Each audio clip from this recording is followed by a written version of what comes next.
You step through a low gate beneath leaves that glow faintly from within, not with fire, but with something quieter, a soft light held close to their edges, like breath held in still air.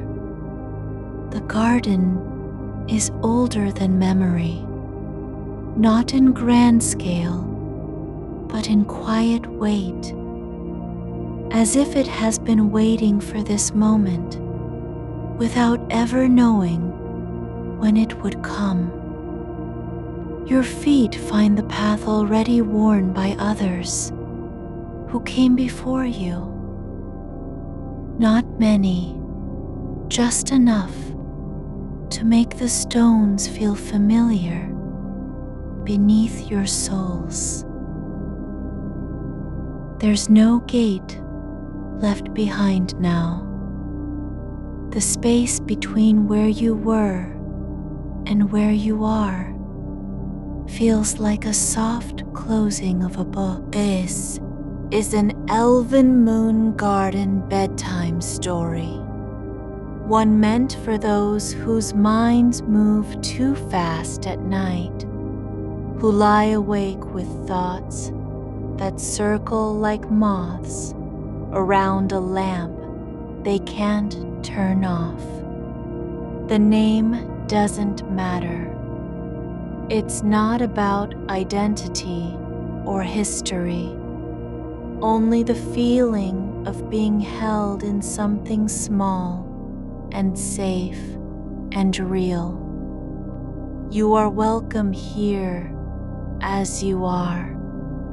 There is no ritual to master, no test to pass, no flaw to repair.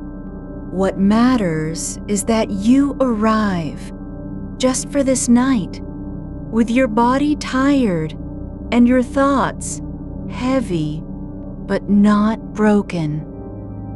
This story is original imaginative fiction created for relaxation and entertainment. It does not offer treatment, healing, or any kind of medical benefit.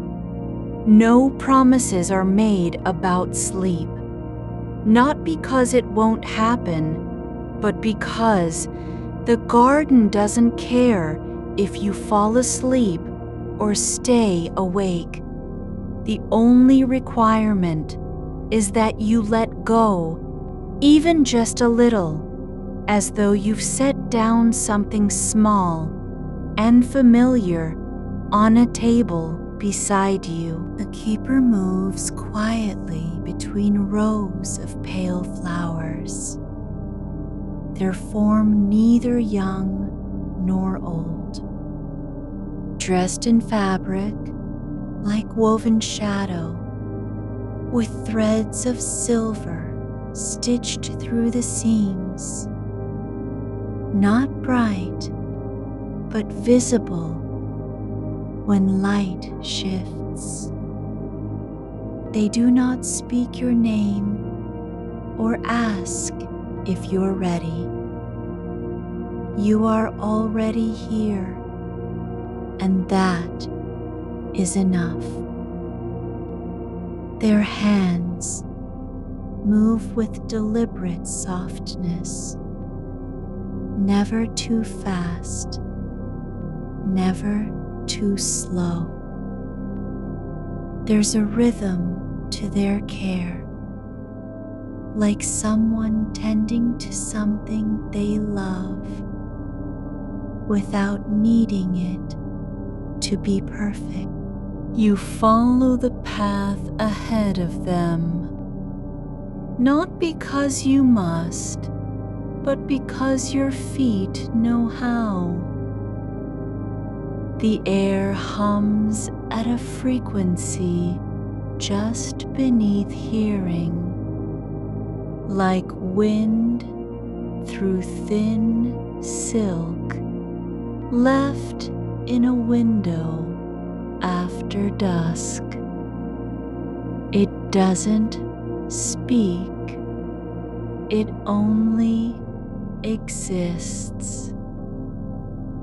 Your shoulders lower slightly, as if they've been carrying something all evening, and now it's been placed gently into the earth. The first task is simple. You stop beside a small lantern resting on a stone pedestal. Its flame burns low, not with heat, but with stillness, white blue at its core.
The gesture feels like closing your eyes for one breath before sleep. There's no need to think about why you do it, because you are allowed to. The keeper pauses a few steps ahead, then turns slightly toward you, not looking directly, but acknowledging your presence as though they felt your movement in the air. They don't wait. You take another step forward and feel the change in how your body sits now. Lighter, not because anything has been removed, but because something new has settled. You walk past a row of cloth markers along the edge of a shallow channel that runs like a memory across the ground, just wide enough to hold water. Though it's nearly dry, the cloth is faded, its edges frayed in places where wind or time has worn them thin. One has slipped slightly askew.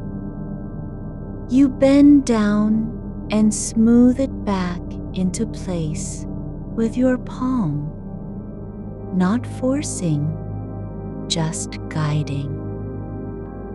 It settles exactly where it belongs.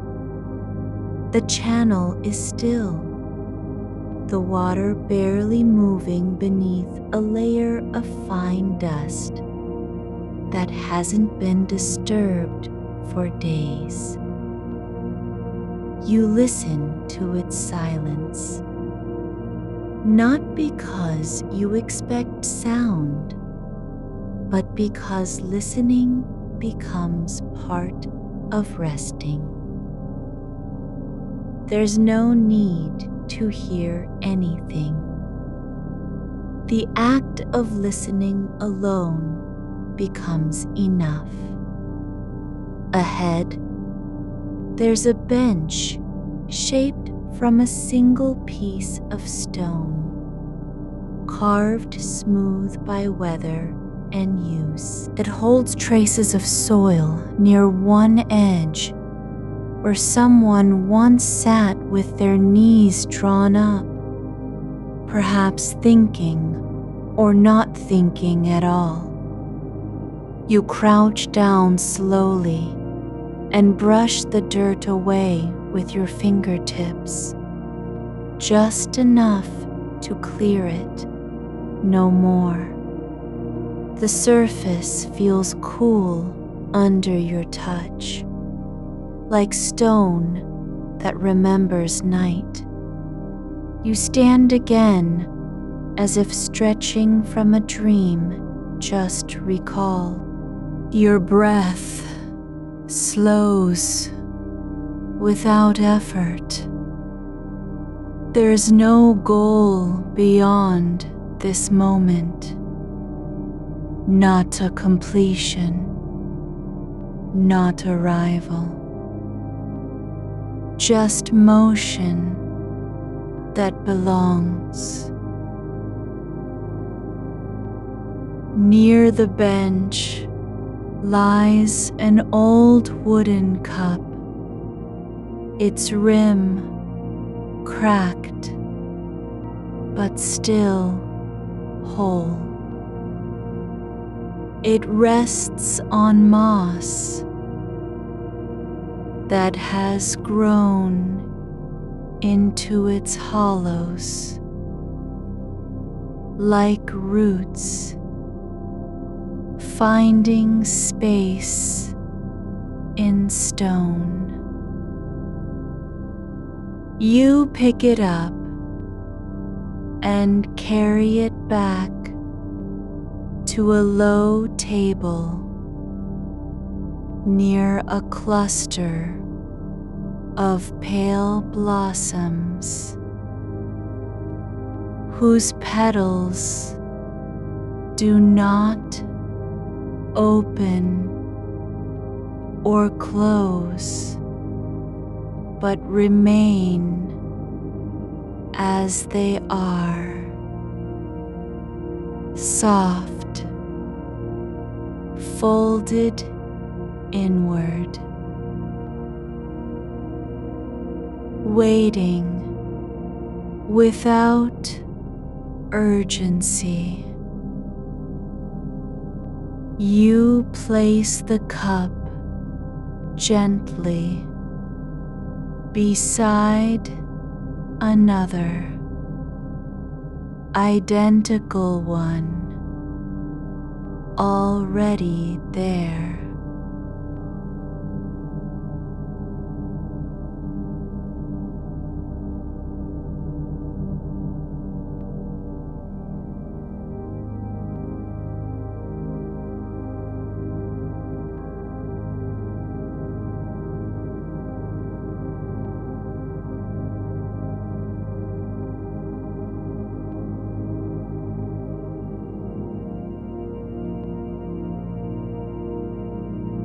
You only know you've brought something back where it belongs. The act feels like returning a book to its shelf after reading the last page. You turn now toward the far end of the path, where an old cloth lies draped over a wooden stand. A length of material so thin and worn, it seems almost forgotten. It has been folded many times in the same way, one corner tucked beneath another, then pressed down with care. You unfold it slowly, not to see what's underneath, but because you are allowed to move this way, without haste or reason. The cloth is faded beyond color, gray at first glance, then revealing a pattern that might be vines, might be rivers, might be nothing at all. It holds the shape of hands that once folded it. You fold it again, slowly, not as if returning it to storage, but simply making sure it lies flat and quiet.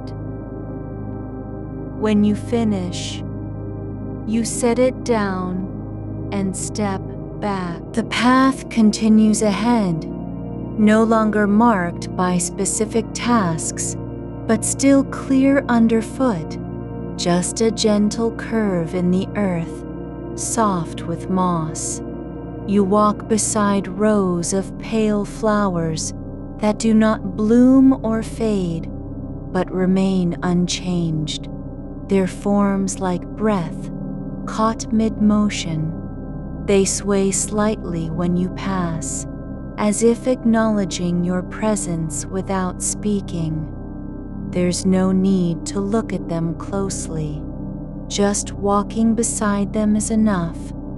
The air grows stiller in this stretch, the hum now almost gone, replaced by a kind of listening silence, like being inside someone else's dream while they sleep. You keep moving forward, not because there's an end, but because motion itself has become peace. Your feet press into the ground with no urgency. Your arms hang loose at your sides, and somewhere deep in your chest, something shifts, not like a door opening or closing, but like water settling after being stirred. The garden does not ask for anything from you. It doesn't care whether you remember this moment tomorrow or forget it by morning. You are here now, and that is enough. The keeper has disappeared into the trees ahead. No sign of them left, except a faint path where their feet passed moments ago. You walk on through soft light and stillness, past flower stems that do not bend under weight, but remain upright, as though holding up an invisible sky. You don't think about your body anymore, not its ache or tension, but only the fact that it is here, moving forward without demand. There's no need to count steps, no rhythm to follow, just a slow unfolding of space and time, like fabric being drawn out slowly from a roll. Your breath flows in and out with ease, not because you're trying, but because you've stopped fighting against the way your body wants to be. The garden doesn't teach anything. It only holds what is already there. You pass beneath an archway formed by two slender trunks that lean together just enough for your head to fit through. You do not pause. You step forward without thinking and feel nothing but the softness of air against your skin, as if the night has leaned in gently to touch you with its breath. You step through the archway and find yourself in a space where light no longer falls from above, but seems to rise from below. like mist drawn up from roots beneath the soil.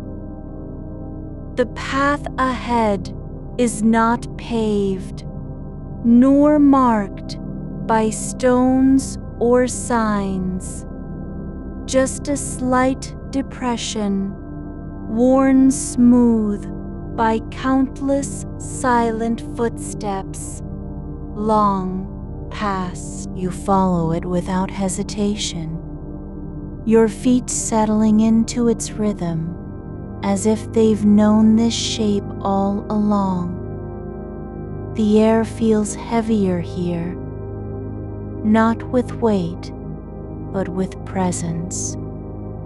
A quiet fullness that settles in the chest and makes each breath feel like an arrival rather than a necessity.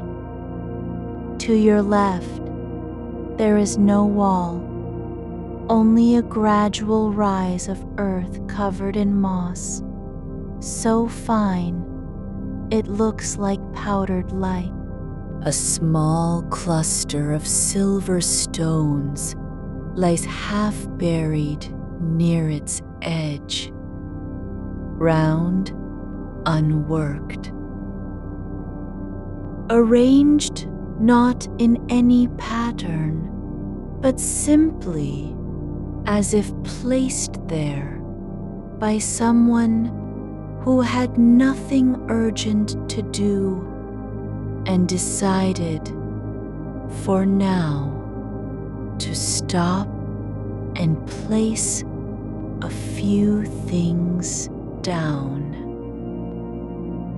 You don't pick them up or move them. You only notice how their surfaces catch the faint glow from below, reflecting it back like tiny mirrors held upside down. Ahead, a low bench made of split wood sits beneath a canopy formed by two branches that cross overhead like fingers gently laced together. It is not meant for sitting, not in any formal way, but you feel invited to rest, if only for a moment. You do not sit. Instead, you crouch beside it and place your palms flat on the ground near its base, just above where the moss begins to thicken. The earth feels cool but alive, vibrating with a pulse so faint you might mistake it for nothing at all. Yet there it is, steady as blood beneath skin. You lift one hand slowly and run your fingers through the edge of the moss along the bench's side, not pulling or tearing, just letting touch be its own kind of attention. It yields slightly under pressure, giving way like soft fabric brushed with air. There are no insects here, not even a beetle moving between blades. But you imagine them all asleep in their hidden corners, curled inside hollows beneath roots and stones, dreaming without knowing it. A sound comes then, so quiet you might miss it if your ears were not still enough to hear it. The faintest ripple through water. not from a stream or pool, but from somewhere buried beneath the surface of the ground itself.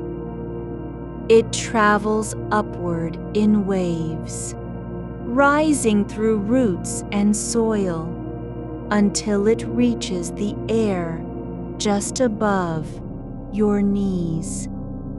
You do not look for its source. You let it pass over you like a breath no one ever said aloud. The path turns slightly to the right now, not sharply, but with enough grace that you don't feel compelled to adjust your course. A line of small upright rods stands along the outer edge, no taller than your knee, and spaced irregularly, as though planted by someone who forgot how many they needed or stopped counting mid-row. They're made of a pale wood that seems almost translucent when touched by light. Their surfaces smooth with age, worn down from years of rain and wind and stillness. You reach out and run your thumb along one, feeling its texture.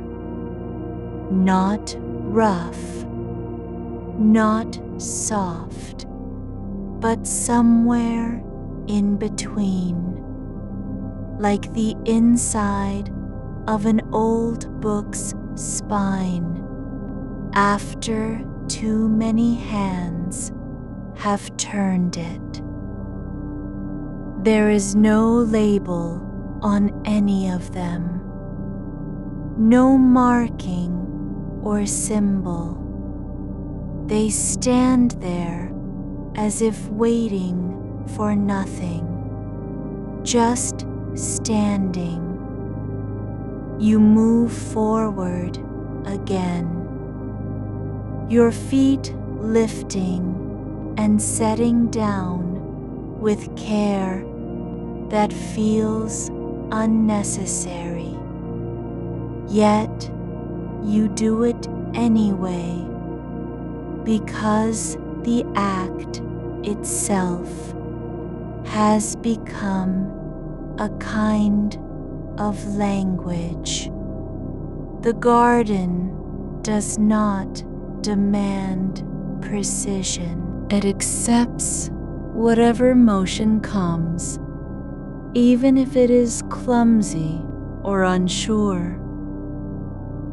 You step between two rods and feel a shift in air, like passing through an invisible curtain drawn for no reason other than to mark a change.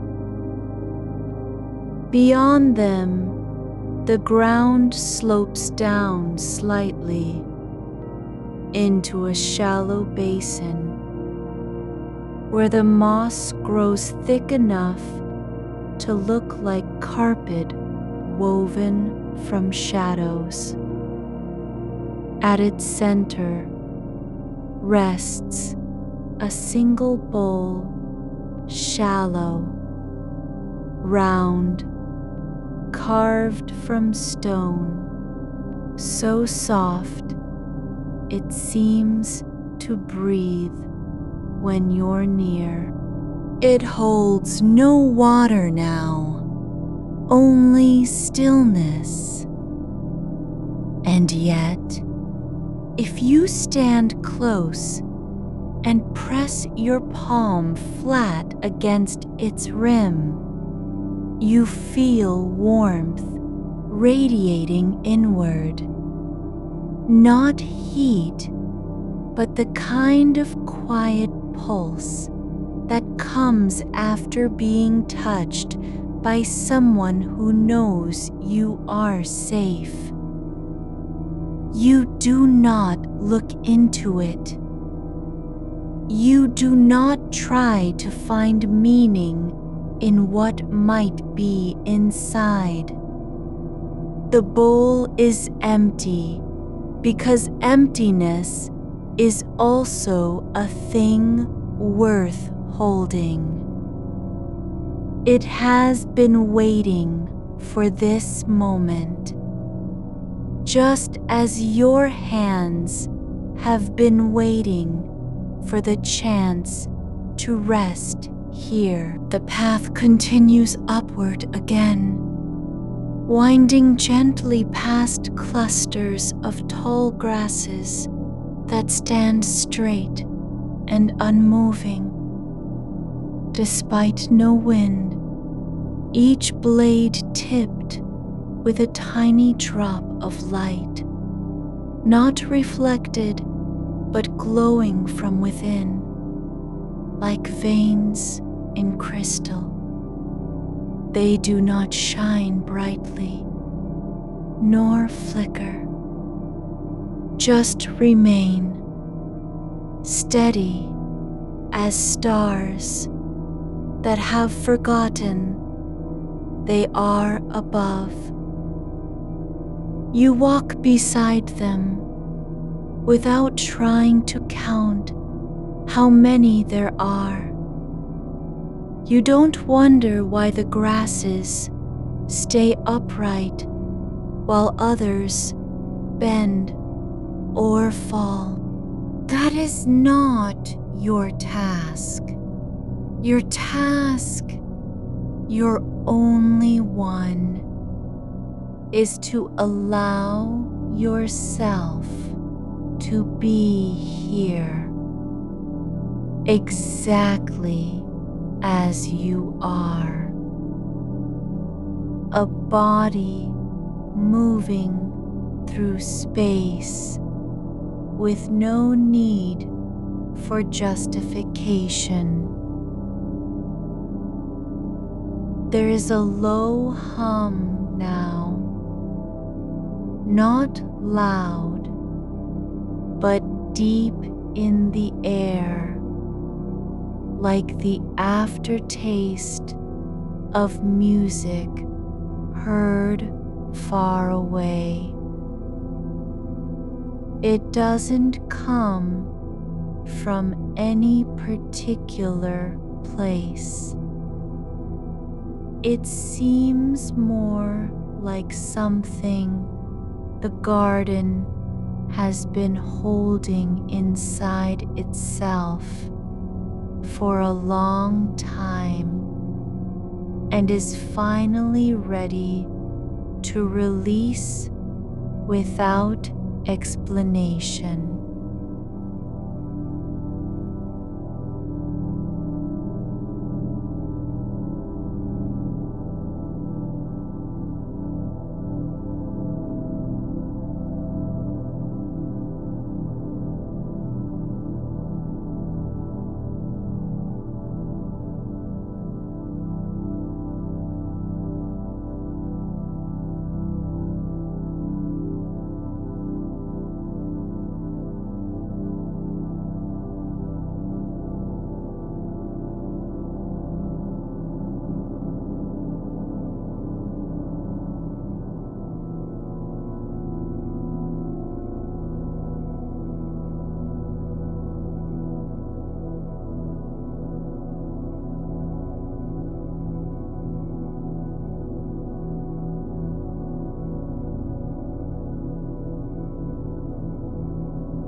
Then the hum fades into silence, so complete that even your thoughts begin to soften around the edges, no longer sharp or insistent.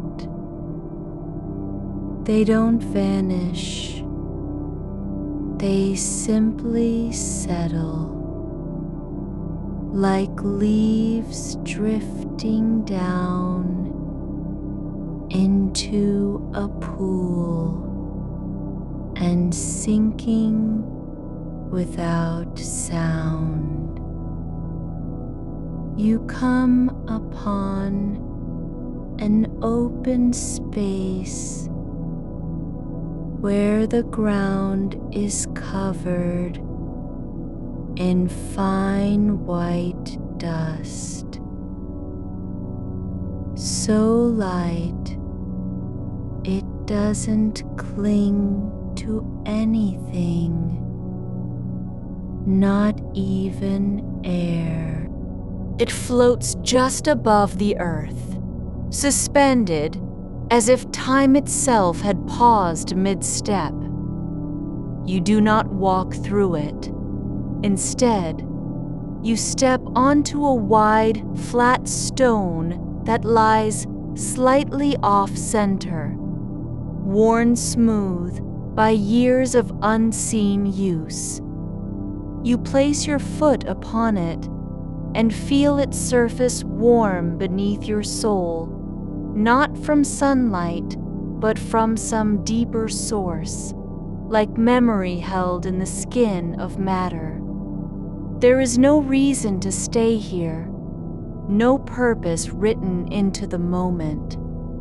Yet you stand for a while anyway, not because you have chosen to, but because standing has become an act of release, like letting go of something you've been carrying without knowing it was heavy. A dust swirls gently in place when you shift your weight, as though remembering how to move after decades of stillness.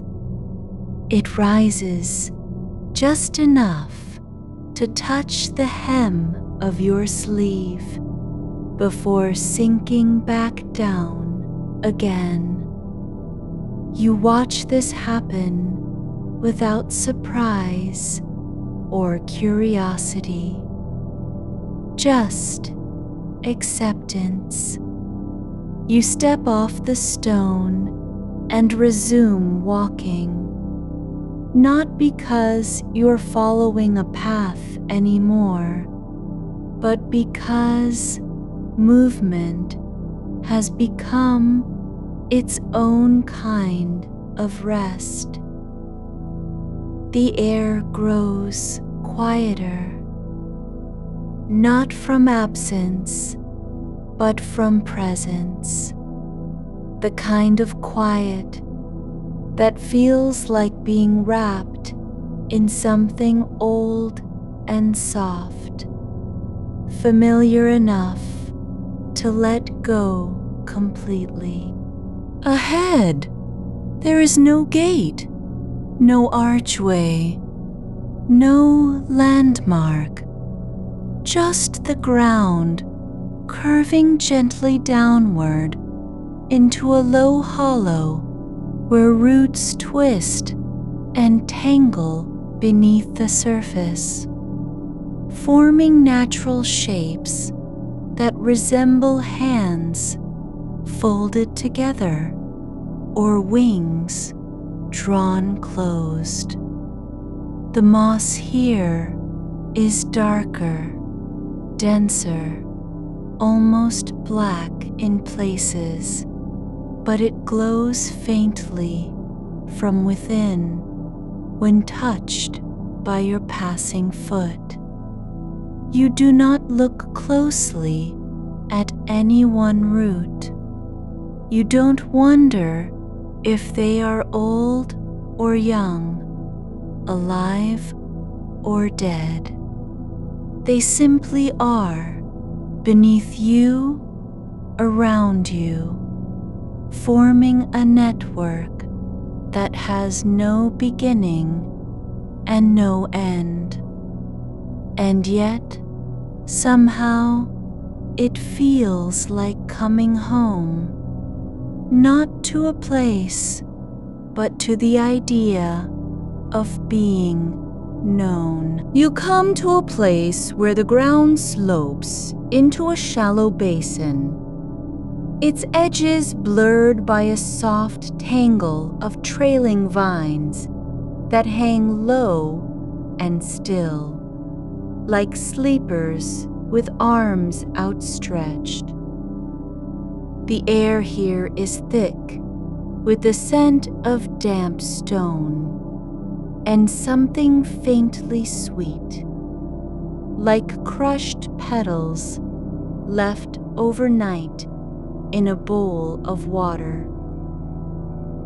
There are no birds, no insects, just silence so full it hums against your skin, not with sound, but with weight, like being held by something too ancient to name. You do not know how long you've been walking, or whether the path still leads anywhere at all. That is not important. What matters is that your feet carry you forward without resistance, as though gravity itself has decided to let go of its usual grip. A small figure stands near a cluster of pale stones arranged in no particular order. Neither circle nor line, just scattered fragments, each slightly higher than the last, like steps forgotten by time. The keeper wears robes that seem made from woven shadows and moonlight, loose-fitting and unfastened at the collar. They do not turn as you approach. Their hands are folded in front of them, palms up, empty, but not idle. There is a quiet intention in the way they hold space, like someone who knows what needs to be done, even if no one has said it out loud. You say nothing. The keeper says nothing. There is no greeting, no ritual gesture, only the slow rise and fall of their breath, barely visible beneath the fabric. You notice now that one stone near the edge has a small dent in its surface, a single groove worn deep by something long past. Not water, not wind, something deliberate, repeated over years, maybe centuries. The keeper reaches for it with both hands, not to move or adjust it, but simply to touch it, as though confirming that this mark still exists. Their fingertips press gently into the dip, and then they let their hand fall back. You see no change in the stone, but something shifts in you, the way a single breath can settle a storm inside. A low lantern rests on a short post nearby, its flame barely flickering, not because it's dying, but because it has learned to be still. It casts a pale oval of light that does not stretch or shrink, It simply exists, anchored in the dark, like an idea that no longer needs explanation. The keeper steps forward and lifts the lantern with both hands, cradling its base as if holding something fragile. They do not move toward any path.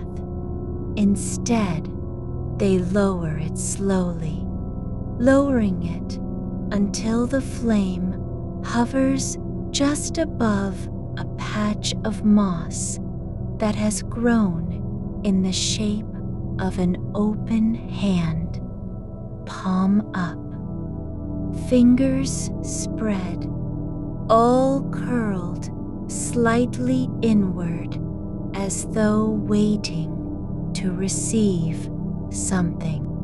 The light touches the center of the palm and remains there for a long moment, not burning, not dimming.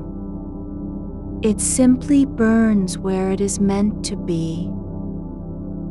Then, slowly, the flame begins to sink, not into the moss, but through it, as if the ground has learned how to breathe in fire.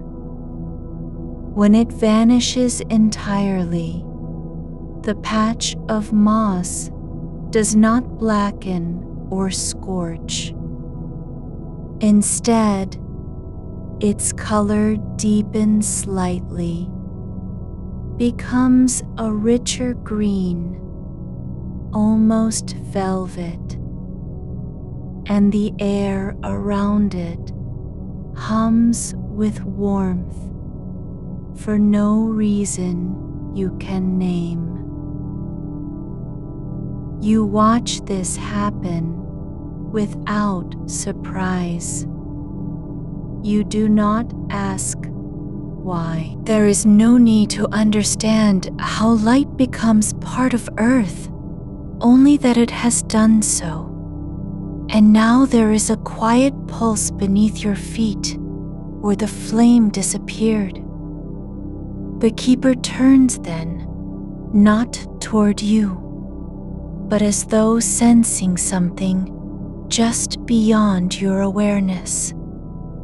They lift one hand slightly, fingers splayed, pointing not at any object, but into space between two trees whose trunks are twisted together like old friends in conversation. You follow their gesture with your eyes and see it. A thin strip of cloth, pale gray and frayed at the edges, caught in the crook where bark meets branch. It is only slightly longer than your handspan, so thin that it looks more like a strand than fabric. The keeper does not move toward it. They do nothing but stand there, their arms lowered again, waiting. You walk forward without thinking. You reach up and pull the cloth free with one careful motion. It slips easily through the branches. When you hold it in your hands, it feels heavier than it should, like a memory too long unspoken. There are no words written on it, no pattern, just texture, soft cotton worn thin at the edges, threaded through with fibers that shimmer faintly when turned toward unseen light. You look down and see that one end is stained, not dark, but slightly yellowed, as though from old tea or sunlit dew. You bring it to your chest and press it there for a moment, not because you need comfort, but because the act feels like returning something borrowed, Then you walk toward the keeper and lay the cloth gently on the ground at their feet. They do not look down. They simply nod once, very slightly, and step back. You understand. This was never about fixing or replacing. It was about noticing, holding, releasing. A shallow channel cuts across your path now, no wider than a handspan, but deep enough that when you lean close, the water inside does not move. Not even the surface ripples. You place one palm flat against the air above it and feel warmth, like the ghost of breath on glass. The silence is different here. Not empty, but full of sound just below hearing. A low tone hums beneath your skin when you stay still, like a note that was played long ago and has never left. You crouch beside the channel and run your fingers along its edge, not to touch water, but to feel where it begins and ends in stone. The surface is smooth, worn by time, but not eroded. It holds shape even now. You press gently with a fingertip and feel something shift inside, like an echo responding to pressure. You do not look into the channel. You don't need to. You know what lies within. Not reflection, not depth, just stillness that refuses to be disturbed. You stand slowly and step over it without hesitation. The air on your other side feels cooler, lighter, as though passing through a veil you didn't notice. Ahead is a bench made of weathered wood, its surface carved with no design, only small indentations where someone has sat for long hours, hands resting in the same place each time. You sit down carefully, not because it might break, but because sitting here feels like an act of permission, something you've been waiting to give yourself. You lean back and let your head rest against the smooth curve at the top. The wood is warm, not from sun, but as if remembering how warmth feels. Your shoulders drop, not dramatically, just surrender, like a weight that was held too long finally being set down. There's a small mound of soil beside one leg of the bench, loose and light, piled just enough to be noticeable.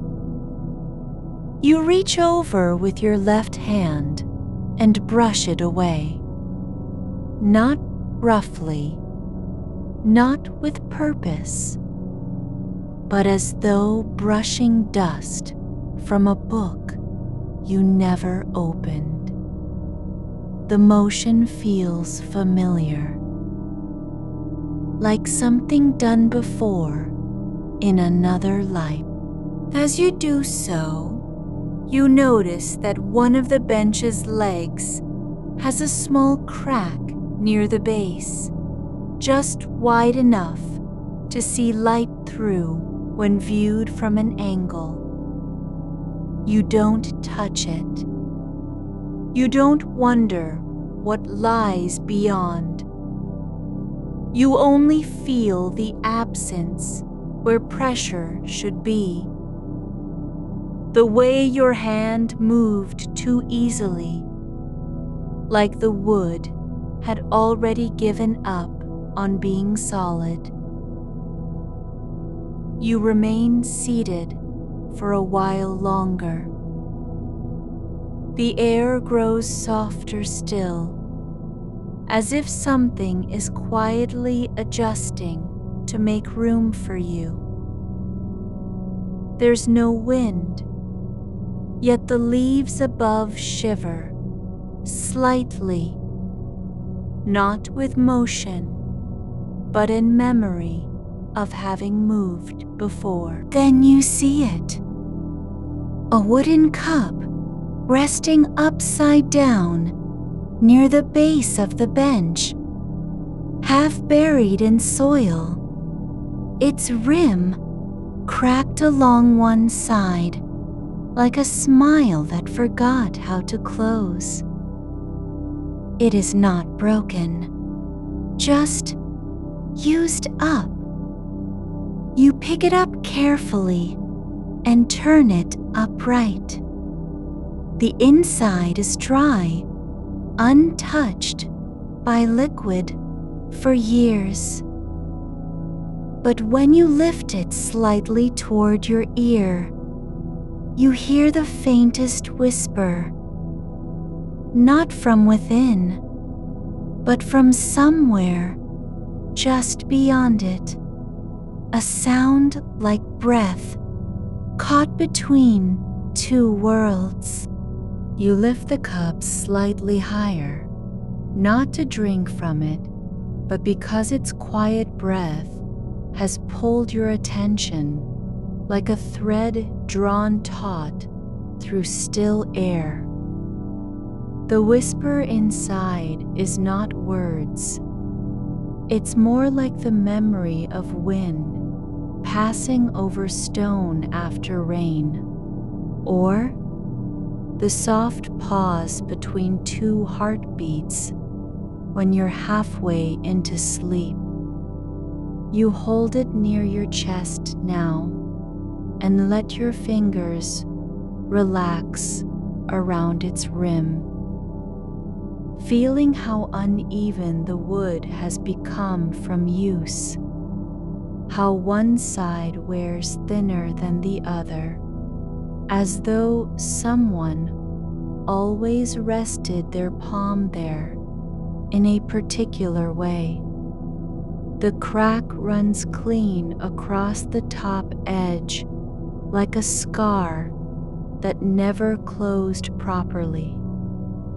Still, it holds. It still carries warmth, just enough to feel against your skin when you press it between your palms. A faint scent rises, not from the cup itself, but from where its base rests in the soil. Earth after light rain, sweet and old, with hints of dried herbs long since forgotten. You don't recognize them by name. They are just there. The kind of smells that appear only at night, when thoughts soften and memory becomes texture rather than image. Your breath slows without effort. The cup sits cradled in your hands now, like an offering you didn't know you were making. You set it down gently beside the bench, just to the side where a small patch of moss has begun pushing through the space between two slats, pale green and damp with quiet life. It doesn't move when you place the cup near it. The moss seems not to care that something has been returned to its place. You don't expect it to. There's a folded cloth beside the bench, too, long and narrow, worn thin at the edges, like fabric pulled over stone for decades. It lies curled where someone once rested their knee or tucked it under an arm. Its color is faded beyond recognition, no longer blue, no longer gray, but something in between. The exact shade of twilight just before stars appear. You reach out and let your fingers run along its surface. The weave is loose now, but still intact. When you lift it slightly, a faint rustle comes from within. Not dust or thread, but a sound like silk brushing against itself, slow and deliberate. You don't unfold it fully. Instead, you begin to fold it again. This time, not for any reason other than the motion itself.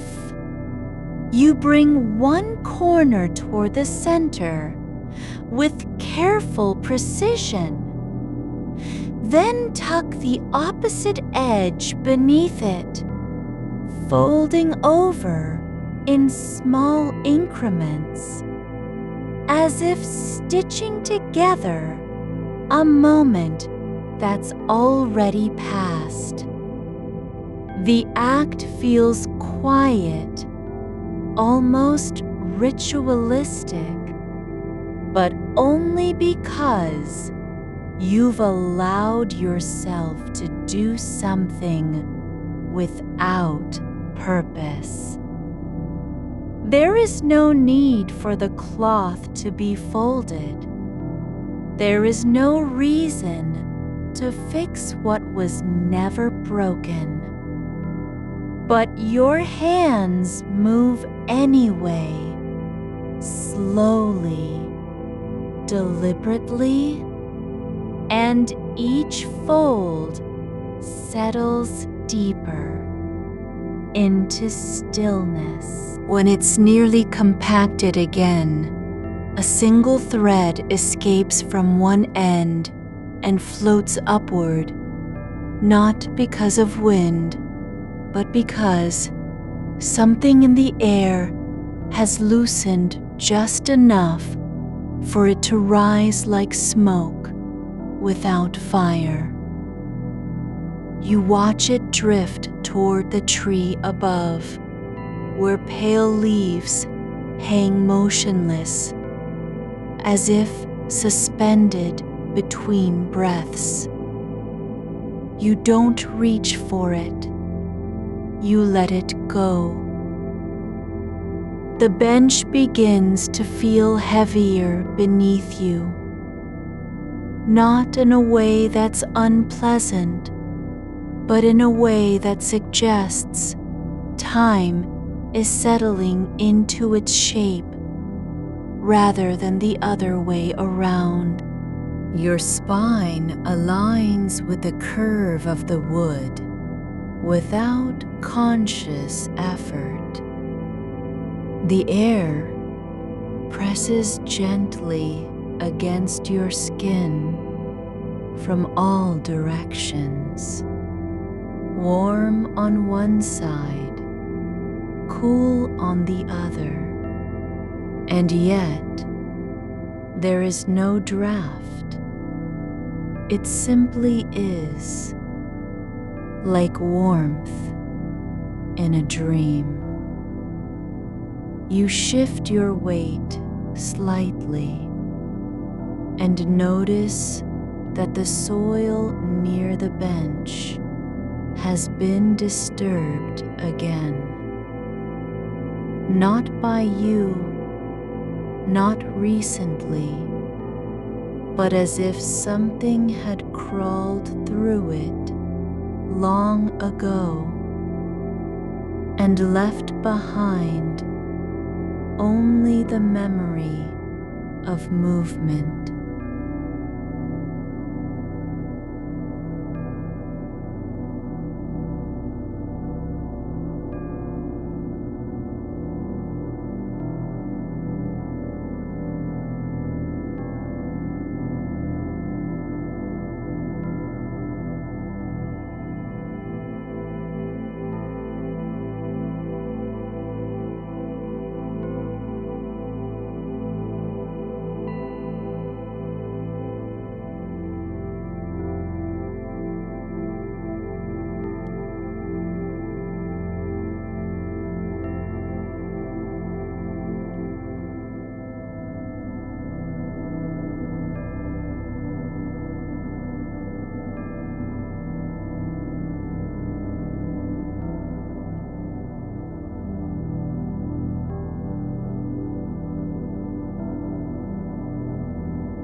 Instead, you look beyond the bench now, not toward any destination, not even to see what lies ahead, but because you feel it, an invitation to walk again, not as task nor as journey, but simply as continuation.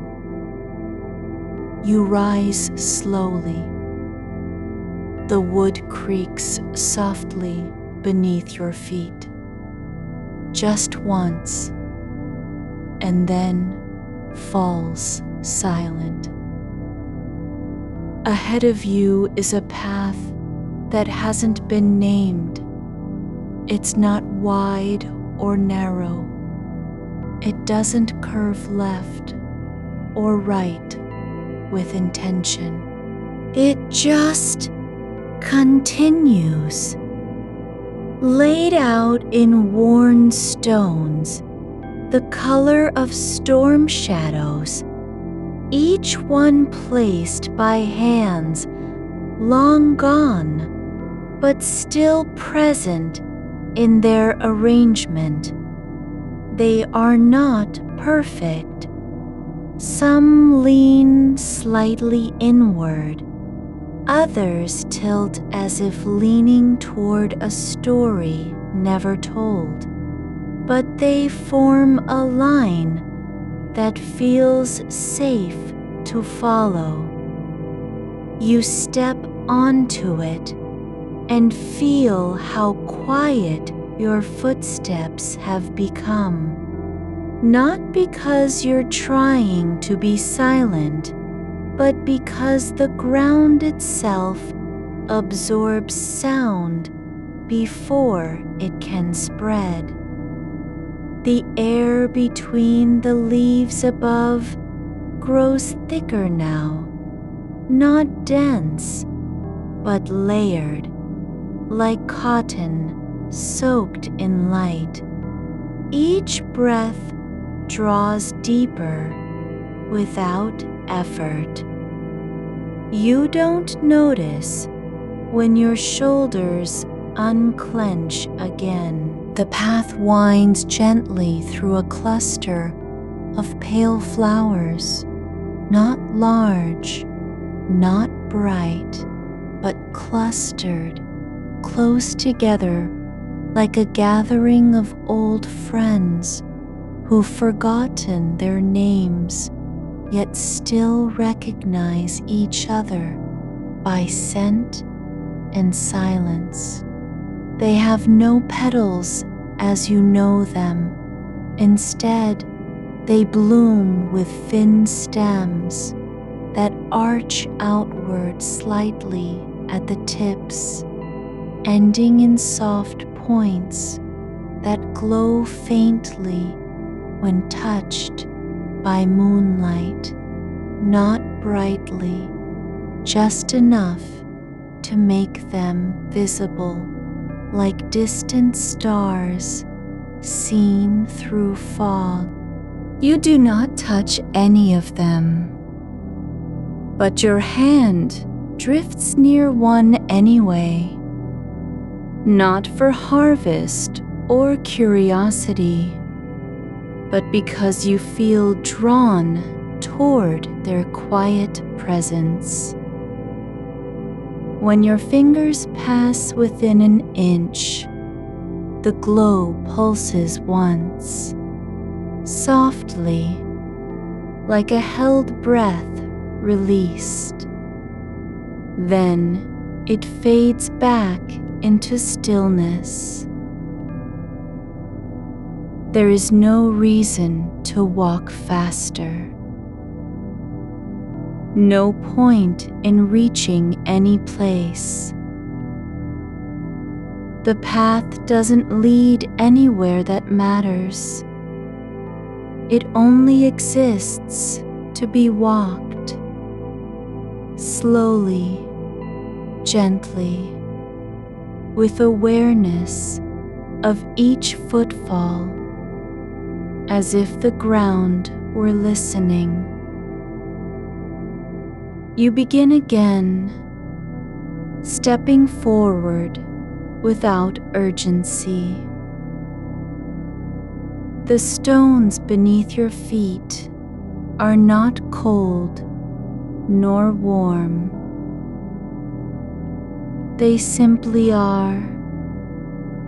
They carry no history you need to know. They don't ask anything of you except that you stay in step with their rhythm. Ahead, the garden opens into a space where the trees grow close together, not crowded, but arranged as if they've learned how to stand beside one another without touching too much or too little. Their trunks are smooth and pale, like bone left out in rain for years. No bark remains, only surface that catches the dim light and reflects it back in soft waves. Between them runs a narrow corridor of open sky where moonlight pools on the ground, not scattered, not broken, but gathered into one patchy circle, large enough to walk through without stepping outside its borders. You pause at the edge and let your eyes adjust. The air here is different, cooler than before, but not unpleasant. It carries a scent like old paper left in an attic, or ink that's dried slowly over time. Not decay, not memory, but something between them. Quiet proof of having been written down once, even if the words are gone now. You step into the circle. The moment your foot touches it, you feel a shift, not in sound nor sight, but in awareness, as though your thoughts have slowed enough to notice how they move through you, not rushing, not pressing forward, just existing. Like water finding its level after being stirred. A single leaf floats down from above. No wind to carry it, no branch to release it. It drifts straight toward the center of the circle and lands softly on your shoulder before sliding off without resistance. You don't look at it. You don't feel the need to know where it came from or where it goes. You continue walking now, not because you're going anywhere, but because continuing feels like resting. Each step is smaller than the last, not out of fatigue, but as if your body has begun to learn stillness through motion rather than in spite of it. You step forward, and the circle of moonlight stretches just enough to hold you within its shape without pulling you in any direction. The ground beneath your feet still hums with quiet weightlessness, a sense that gravity has softened into patience. You lift one foot slowly, as if testing whether air can support motion. It does. There is no need to hurry through this moment. The path continues because it always has, and will continue long after you are gone. Ahead, the trees thin again, not by choice, but by habit of growing sideways. Their trunks leaning away from one another like people who once stood close in a crowd, then slowly learned how to stand apart without losing connection. Between them runs a narrow strip of moss that grows not upward but outward, spreading horizontally across the ground in soft, uneven ribbons. It is pale green where touched by light and nearly gray elsewhere, forming patterns that seem familiar yet never quite repeat themselves. You crouch slightly, not to examine it closely, but because something about its edge draws your hand toward it. Your fingers brush the surface, and for a moment, you feel the faintest warmth beneath, like sunlight trapped in memory. The moss does not react with color or sound. it simply remains still, as if acknowledging your presence without needing to answer. You place both palms flat against it now, not pressing down, but resting, as though offering yourself to whatever quiet exchange might occur between earth and skin. Nothing happens that you can name, yet when you pull away, the air around your hands feels lighter than before, like a thought released after being held too long. A soft rustle comes from behind, a shift in leaf or branch, or perhaps only imagination caught mid-breath, but it does not startle you.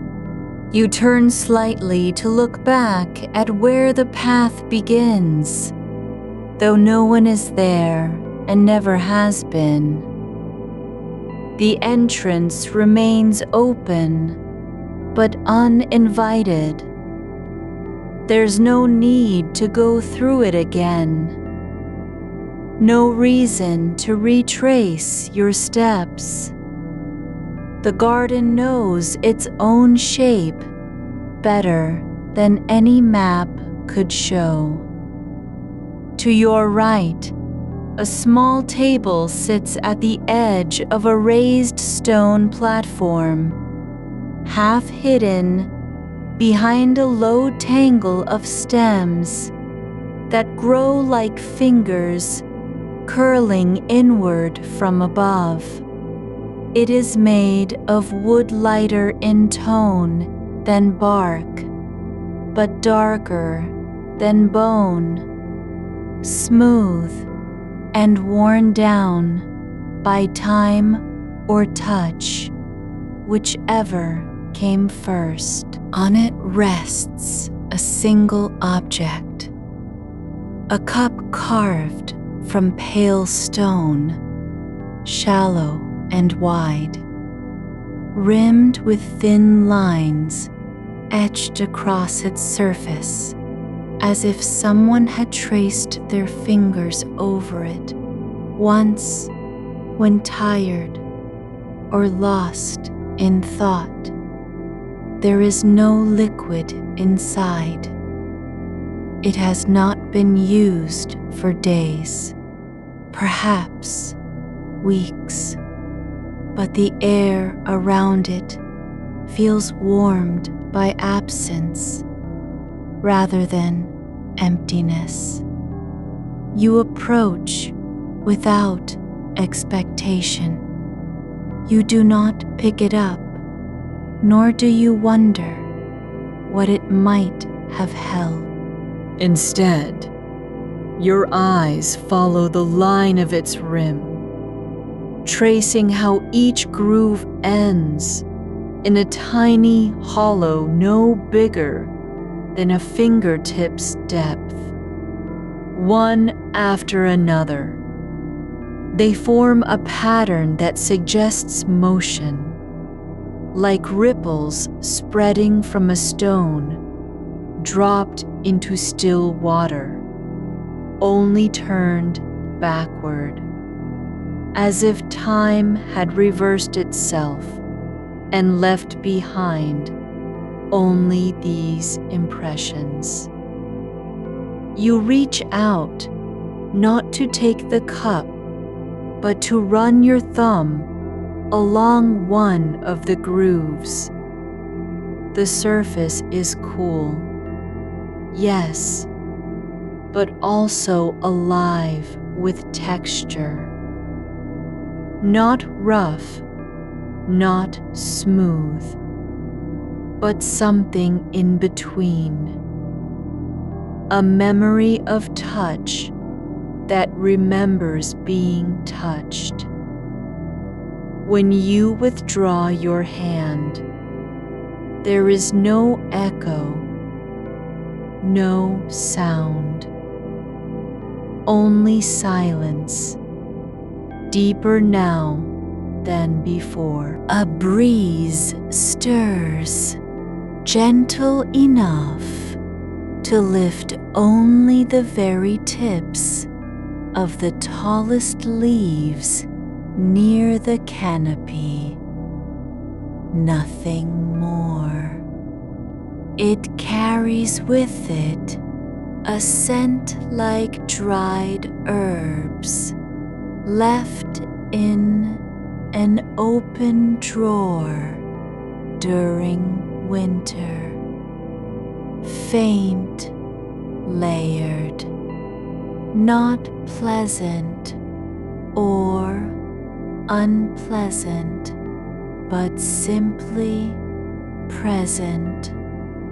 The kind of smell that makes you pause because something about it reminds you of something you cannot name.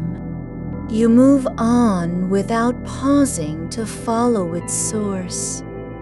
Yet, the moment passes through your awareness as if passing a doorway. You do not walk toward anything. You only step forward when there is room for another step. The ground beneath you feels less like stone and more like memory, something that has been stepped upon many times before by unseen feet. Ahead, a low bench appears at the edge of a small clearing where the trees grow close enough to form an arch over the path, but not closed off, never fully sealed. It is made from the same pale wood as the table, though wider and lower, worn down so that it seems to have settled into place like a long-held sigh. The surface bears no carvings or marks, only smoothness polished by time and touch. You sit without invitation. Your back settles gently against its curve. No resistance, no adjustment needed. It fits you as if carved for this moment alone. There is no pressure on your spine, no strain in the shoulders.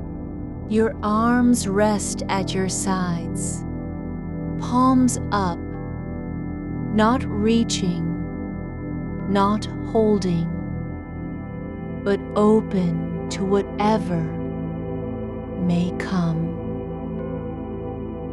A small cloth lies folded beside the bench, an old thing, faded into a color between gray and blue,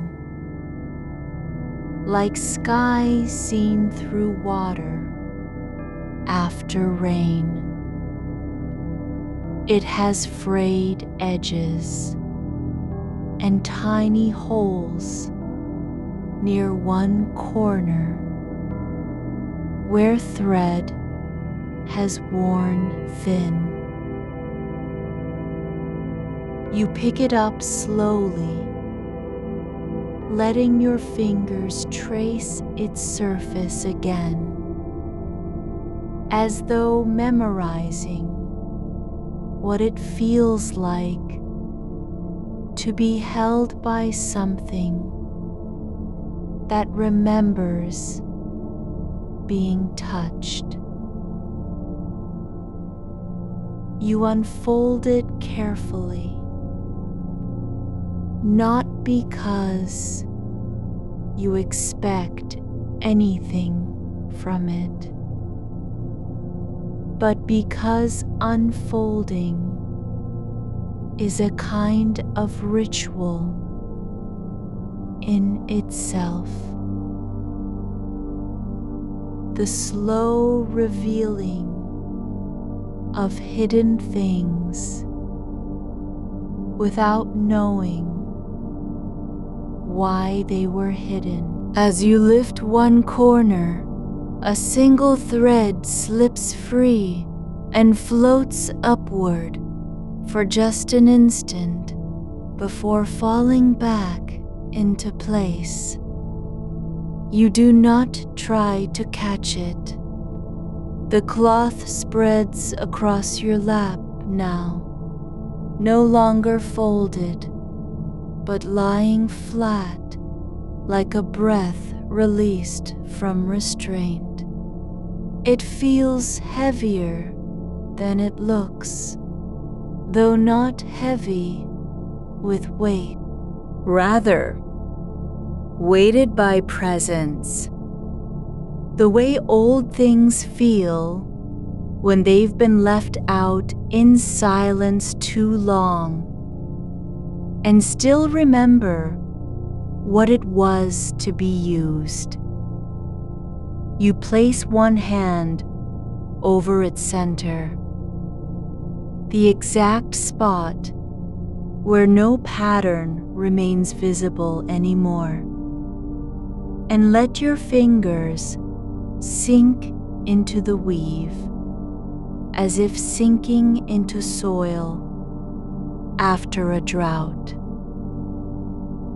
The texture is soft, worn thin, but not broken.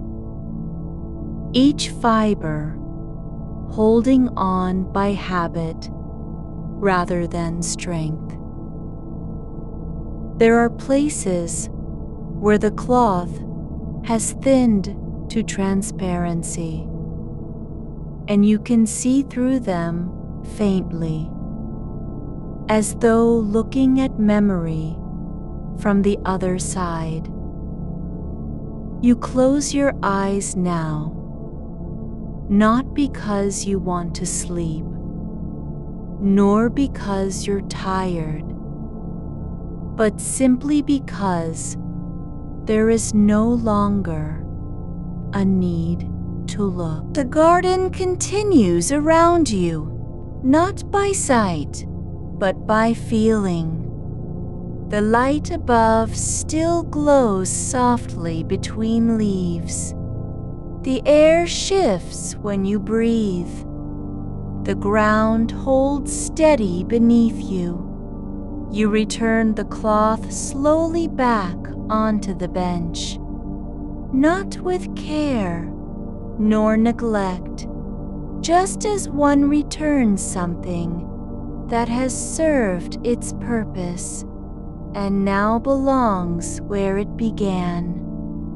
You fold it once, then again, neatly, each crease forming a quiet line in the fabric's history. When finished, you set it down beside the cup on the table, exactly where it was before. The moment is complete, not because of what happened, but because nothing remains to be done. You rise from the bench without effort, as though the ground had pushed you up gently rather than you lifting yourself. Your feet meet stone again, but now differently, lighter, not with weight, but with permission. You are allowed to move forward, even if only a few steps.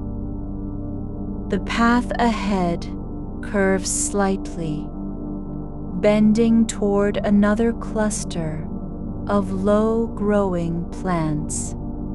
This time, not flowers nor trees, but something softer, tufts of thick moss that grow in tight formations like sleeping animals curled into one another. They rise no higher than your ankles and spread out over the ground like patches of forgotten carpet left behind after a long journey.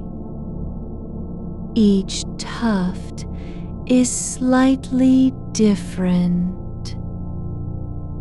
The color varies from deep green to almost silver, depending on where the moonlight touches it.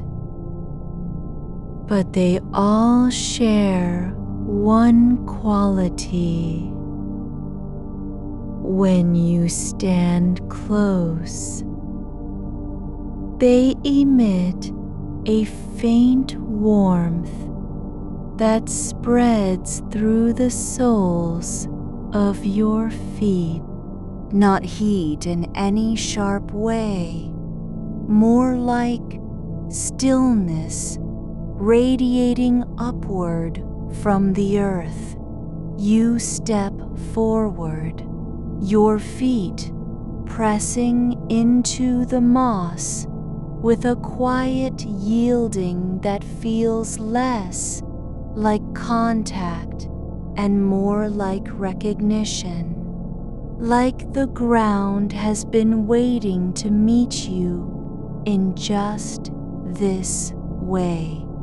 The warmth beneath your soles spreads slowly through your calves, not as heat, but as release, a soft unwinding of tension held too long in muscle and bone. You do not hurry. There is no reason to. The moss breathes with you, its rhythm faint, almost imperceptible.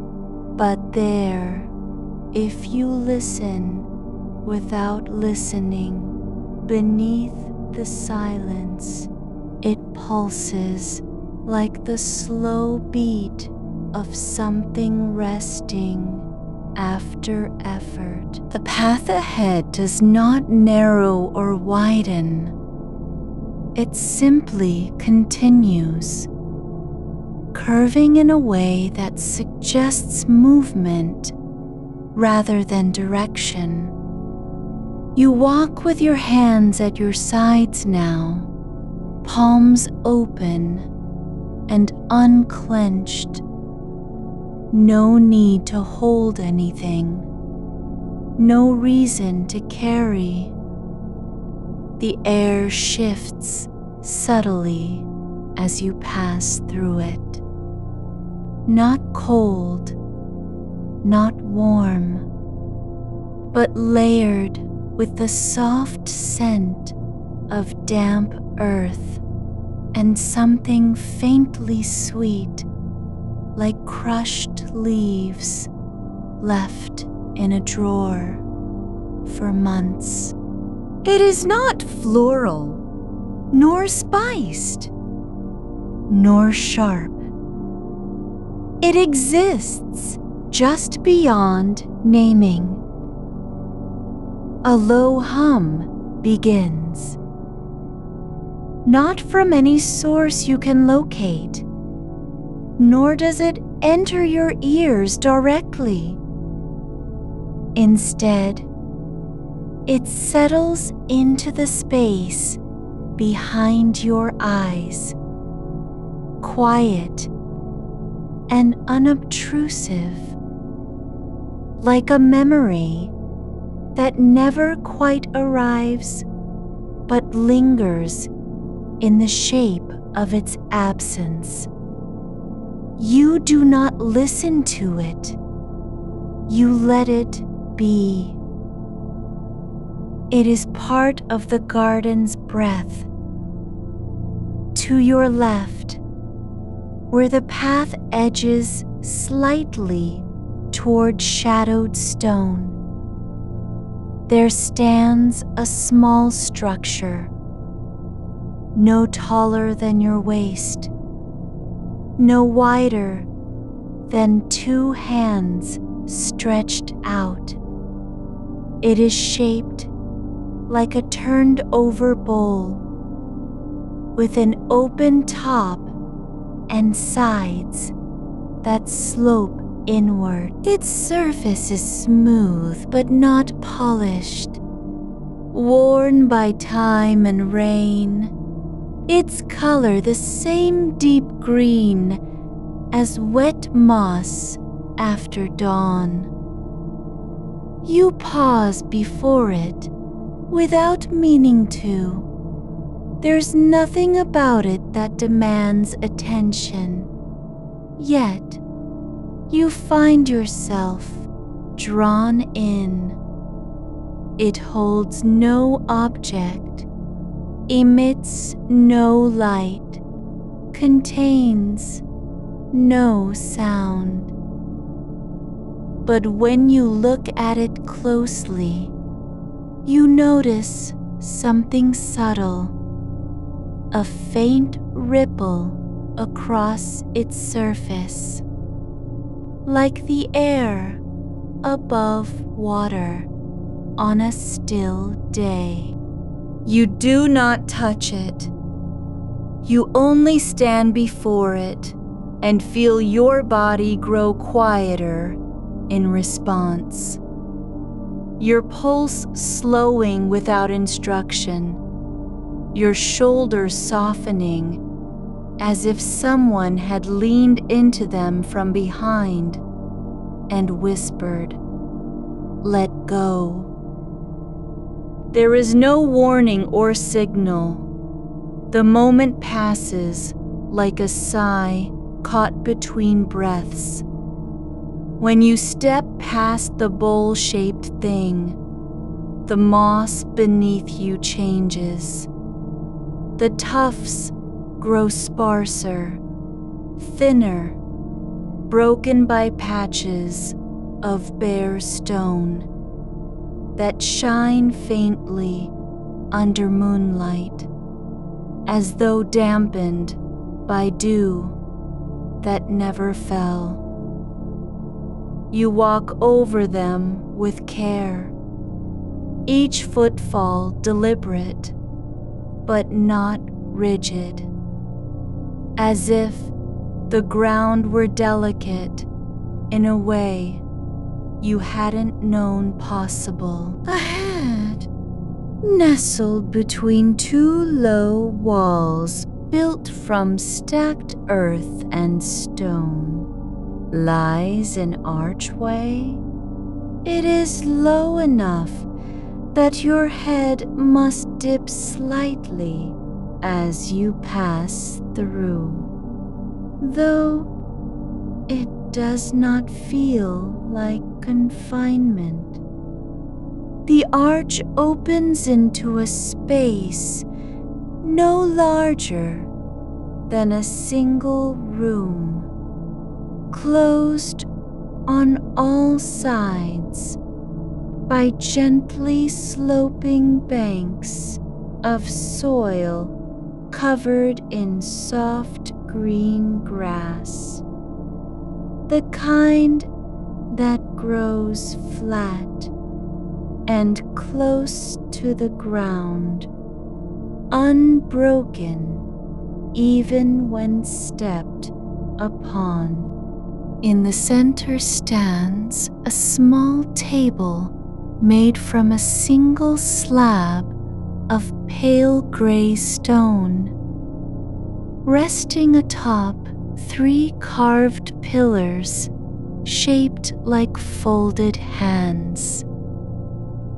The surface is smooth, clean, bearing only one object, a teacup with no handle, its rim worn thin and slightly cracked along the outer edge.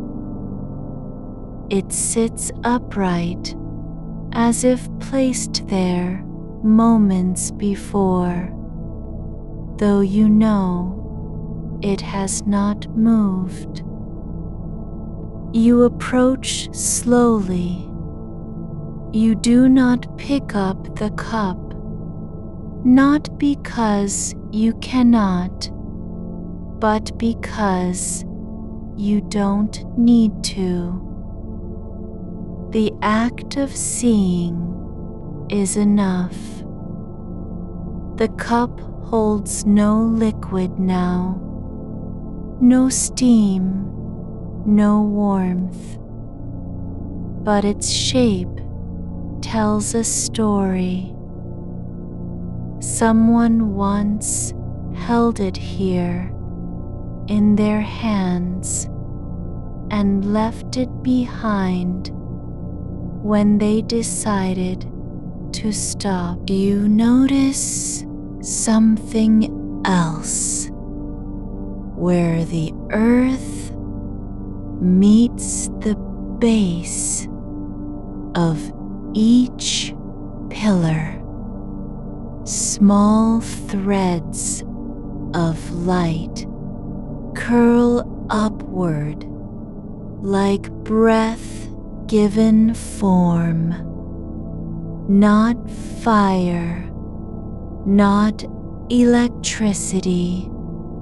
They rise from the ground in fine lines, each one no thicker than a hair, and fade into air after 3 feet, dissolving as if returning to silence.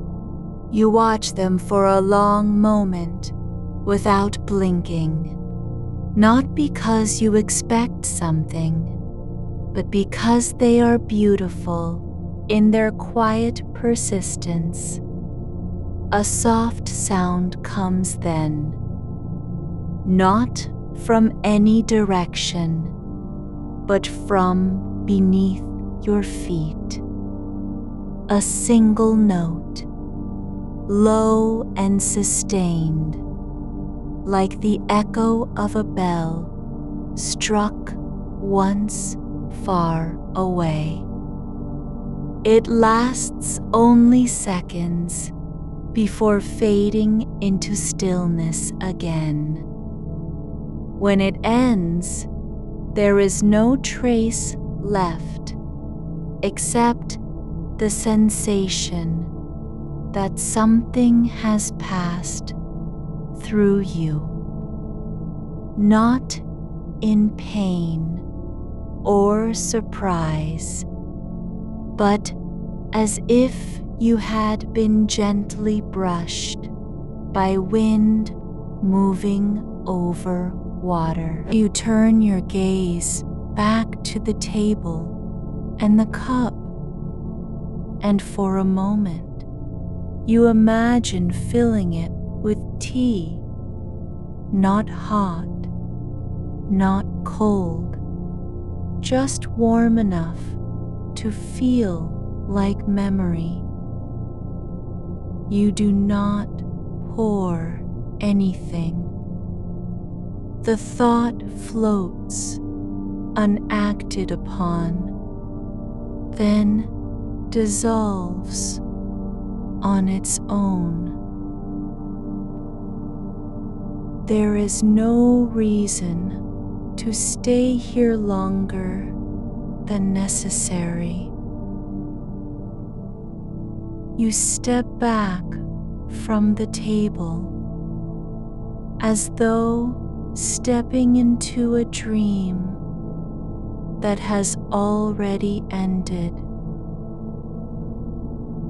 as you turn away. Your foot brushes against something soft near the edge of the grass. Not needed. You do not pick it up. You do not try to straighten it or place it somewhere else. You simply step over it as though it were a shadow that had outstayed its time. The path ahead narrows further, the walls closing in slightly until they are no more than 2 feet apart on either side. Just enough space to walk through without turning sideways. The ground here is different again. Compacted soil covered in fine white dust that clings lightly to your soles with each step. It does not stain. It does not stick. It simply remains a soft residue of time passing.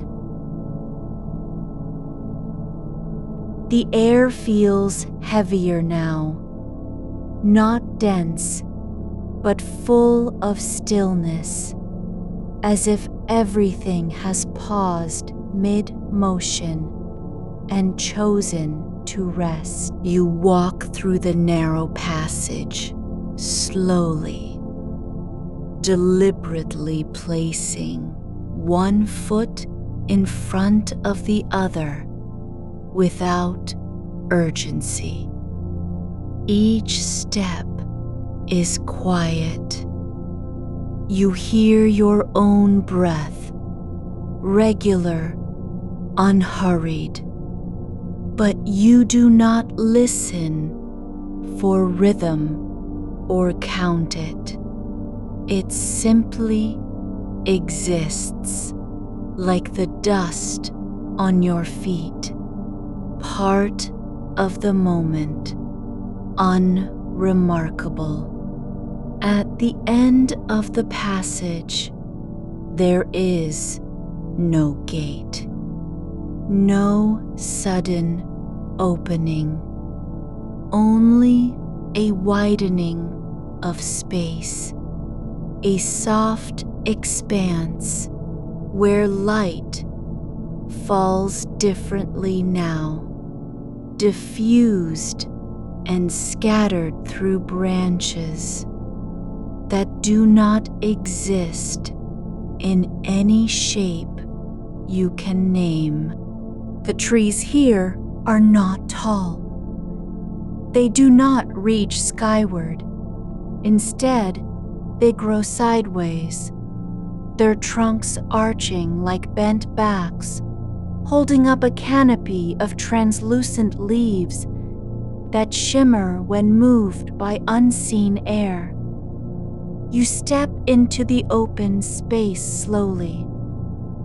The ground under your feet is soft, not muddy, not springy, but yielding in the way old moss might be if pressed down and left alone for years. It gives slightly beneath you with each step, as though remembering what it felt like to hold weight before being forgotten. Before you now lies a series of shallow basins dug into the earth, no larger than your hands spread flat. They are not arranged in any pattern, nor do they connect. Some contain nothing but dust. Others have collected small pools of still water that reflect only sky and leaves above. But even those reflections shift slowly, never quite settling.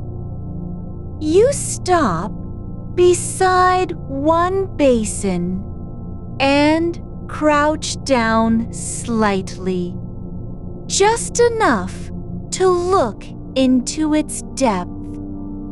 The surface is smooth as glass. You see your own face in it, faint, blurred at the edges, but not clearly. Not exactly you.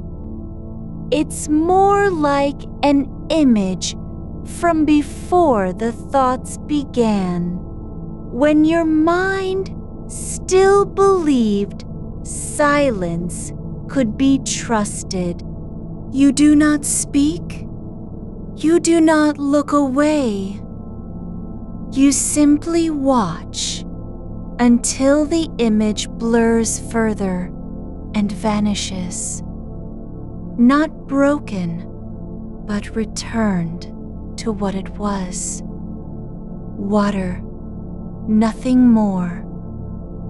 You pause beside the basin, not because you expect to find something in its depths, but because your body has learned how to rest without permission.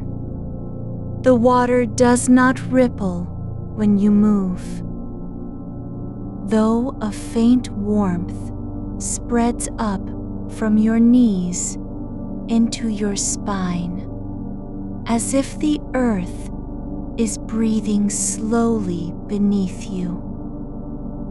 You remain crouched long enough that the softness of the ground begins to press against your bones, not deeply, but with a kind of quiet insistence, like being held without hands. When you rise, it takes 2 breaths to feel upright again, as though your center had shifted somewhere between stillness and motion.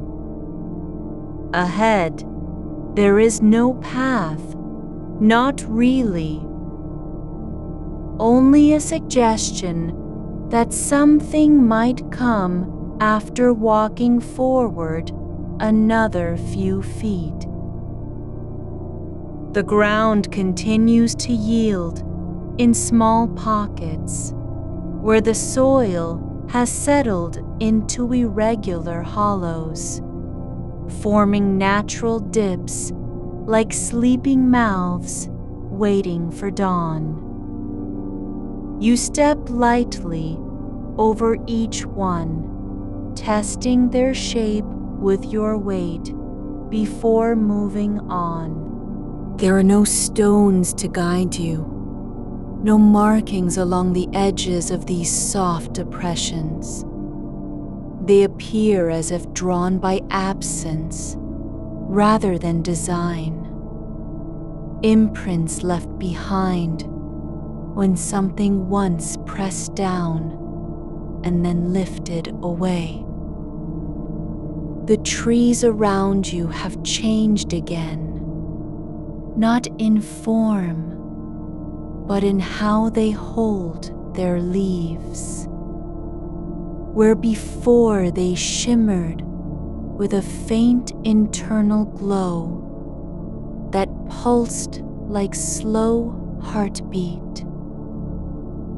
Now, the light has softened to near nothingness. The translucent surfaces no longer reflect much at all.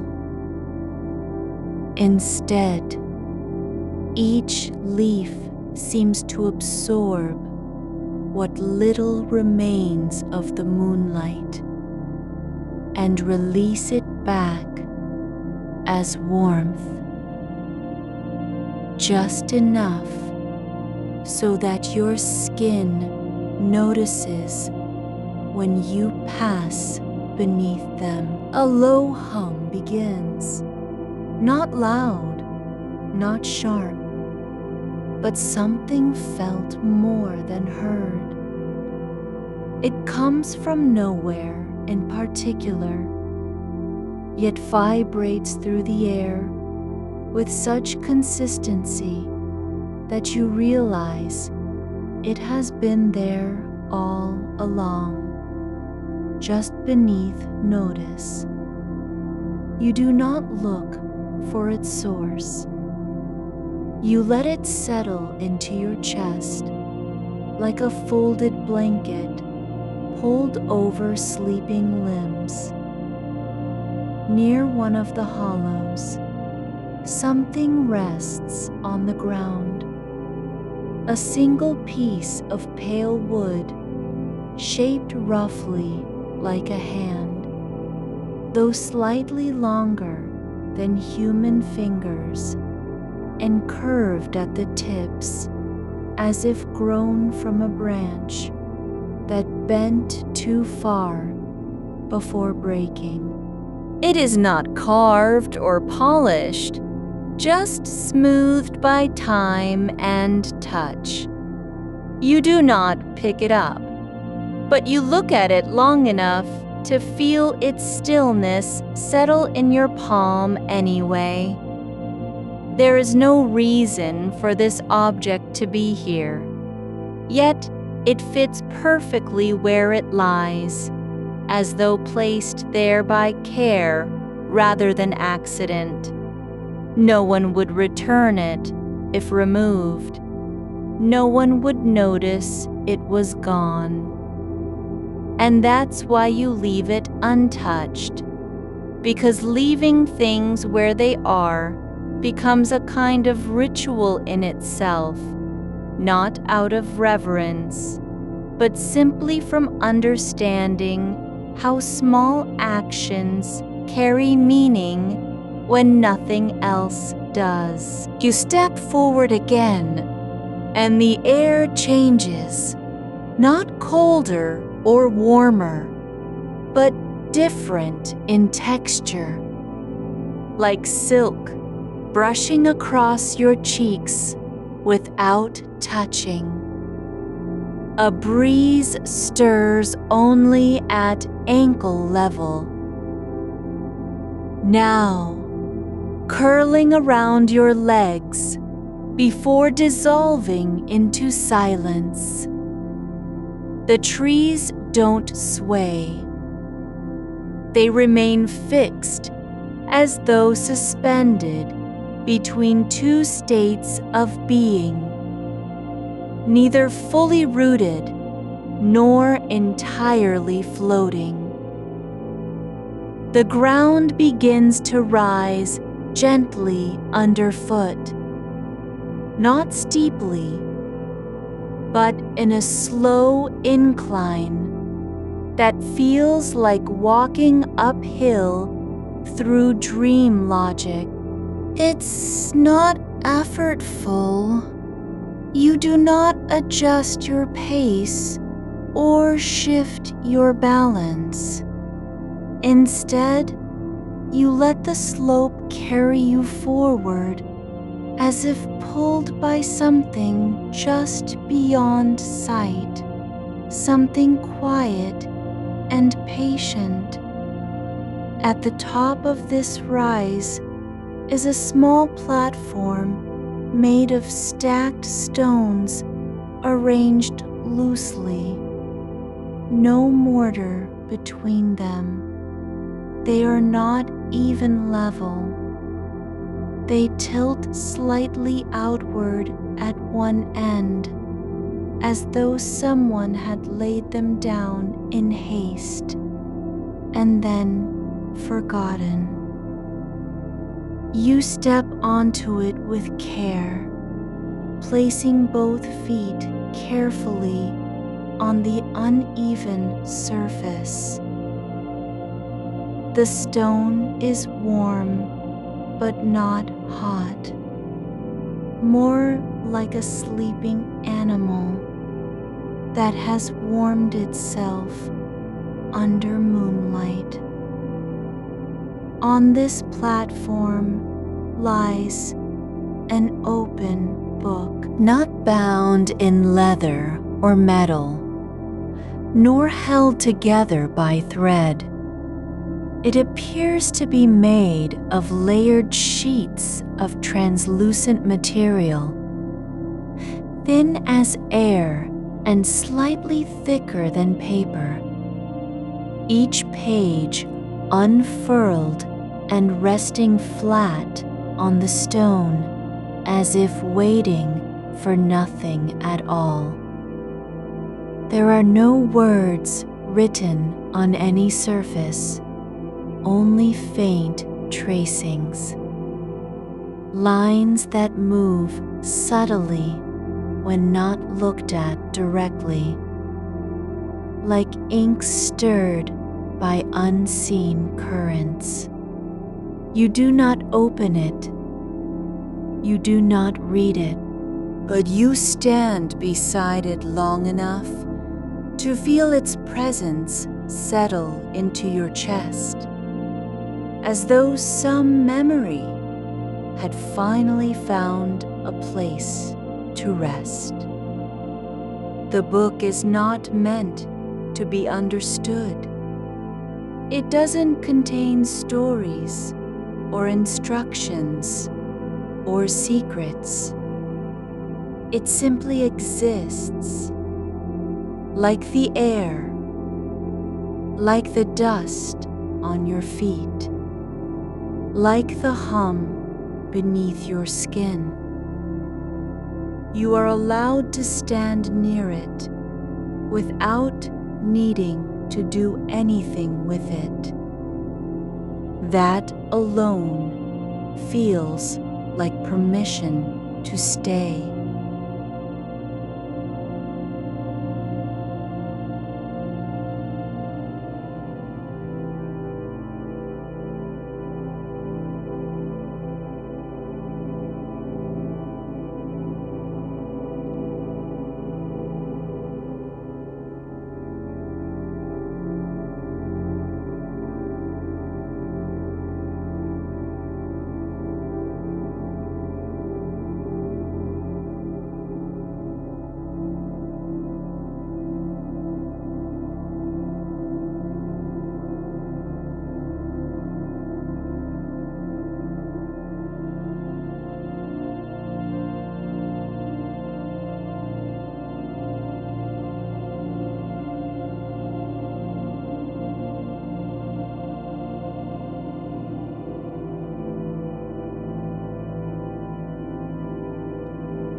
There are no flowers here, nor grass, nor signs of life as you know it.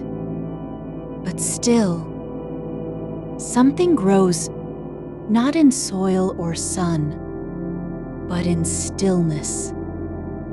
It appears slowly, a series of soft shapes rising from nothing, like breath made visible.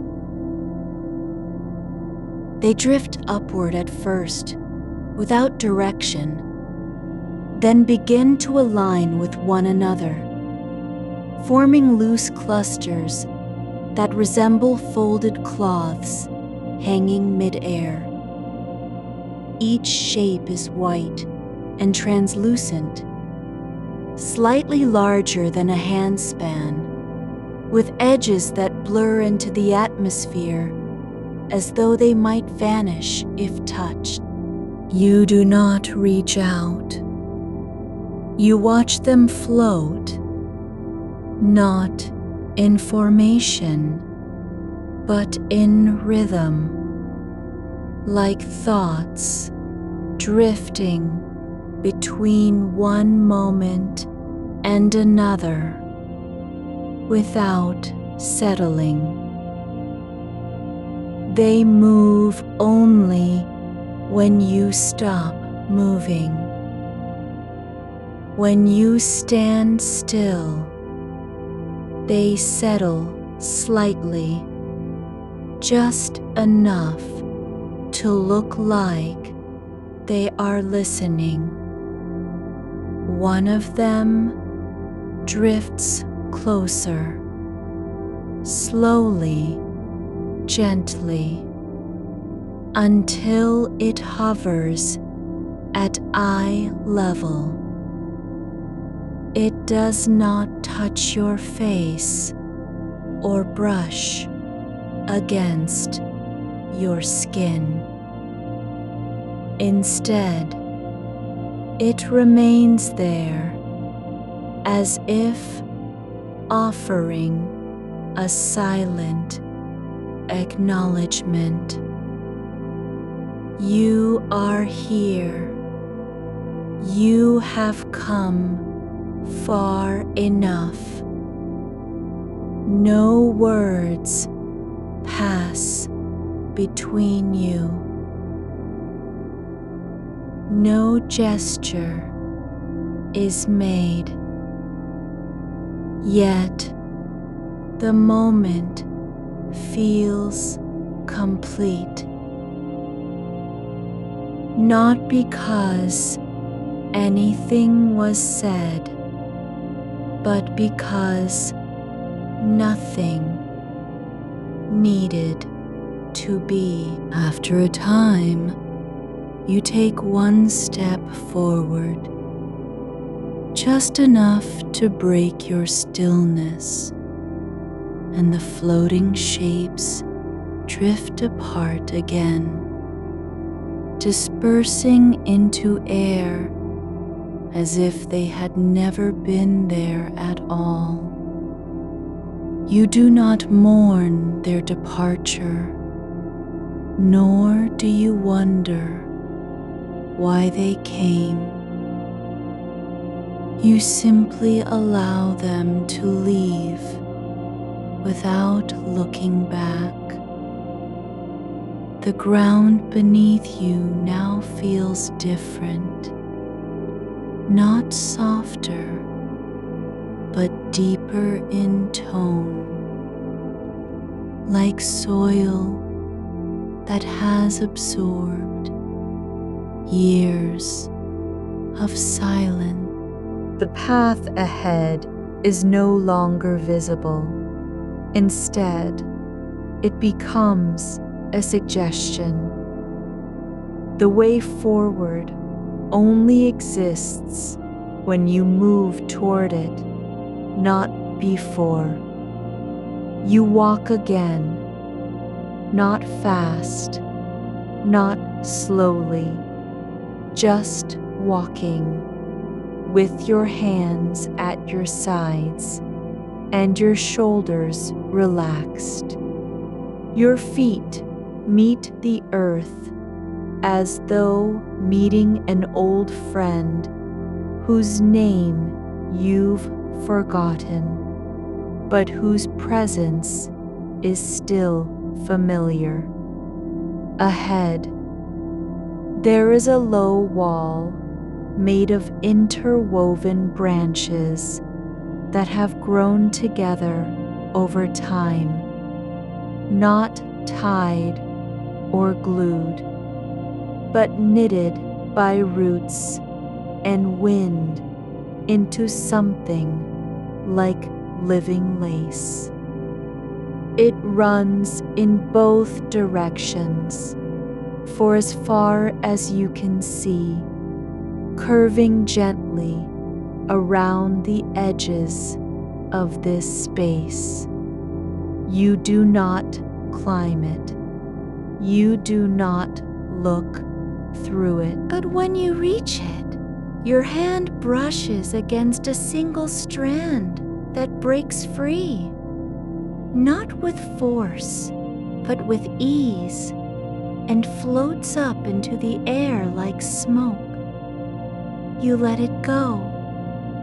No warning comes.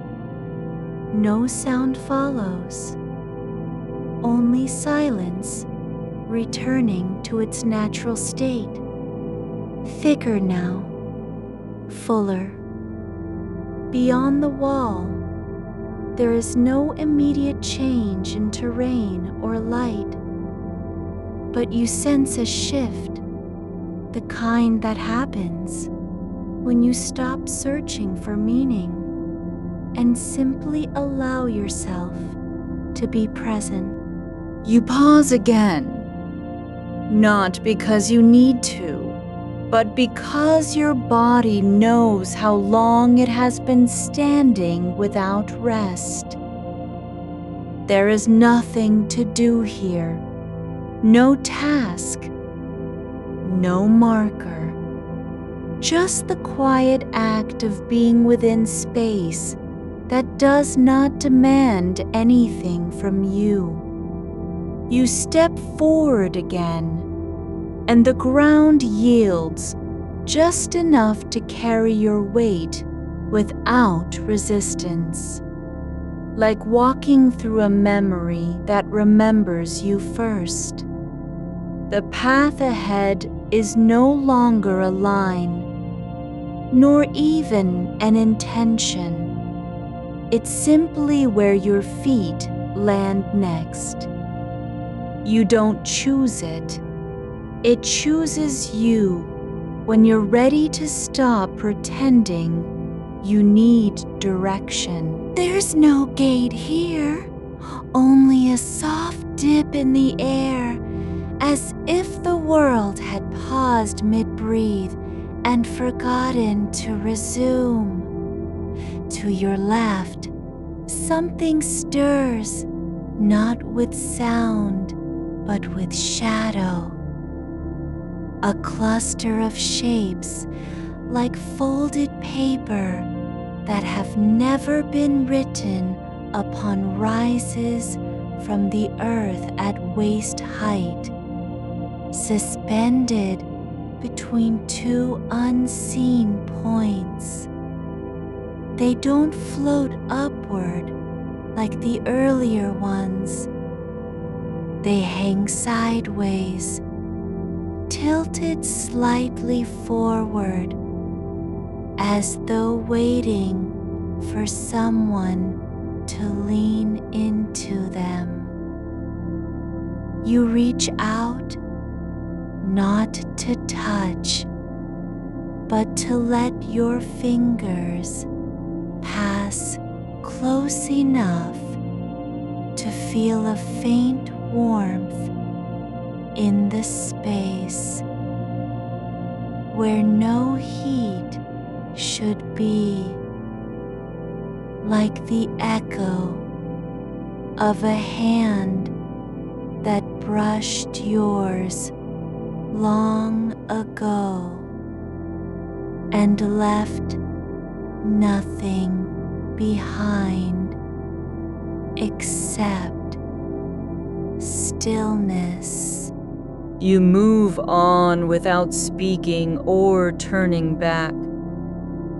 The air thickens just slightly as you walk past, not with weight, but with presence.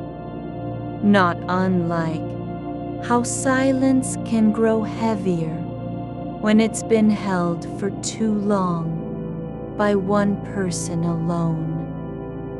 Ahead, the trees begin again, this time thinner, more hesitant in their growth. Their trunks are pale and fine, like unbroken bones laid bare beneath thin skin. They don't block your way. They simply curve inward slightly, as if inviting you into a quiet room that no one ever entered. You pass between them without needing to slow down. No branches brush against your clothes. No leaves catch in your hair. Instead, the space between the trunks hums with something almost like recognition, not of you, but of stillness itself. Beneath your feet, there's a pattern now, not drawn, not carved, but grown into being by time and quiet. A series of small indentations form a slow spiral that winds outward from where you've stood before.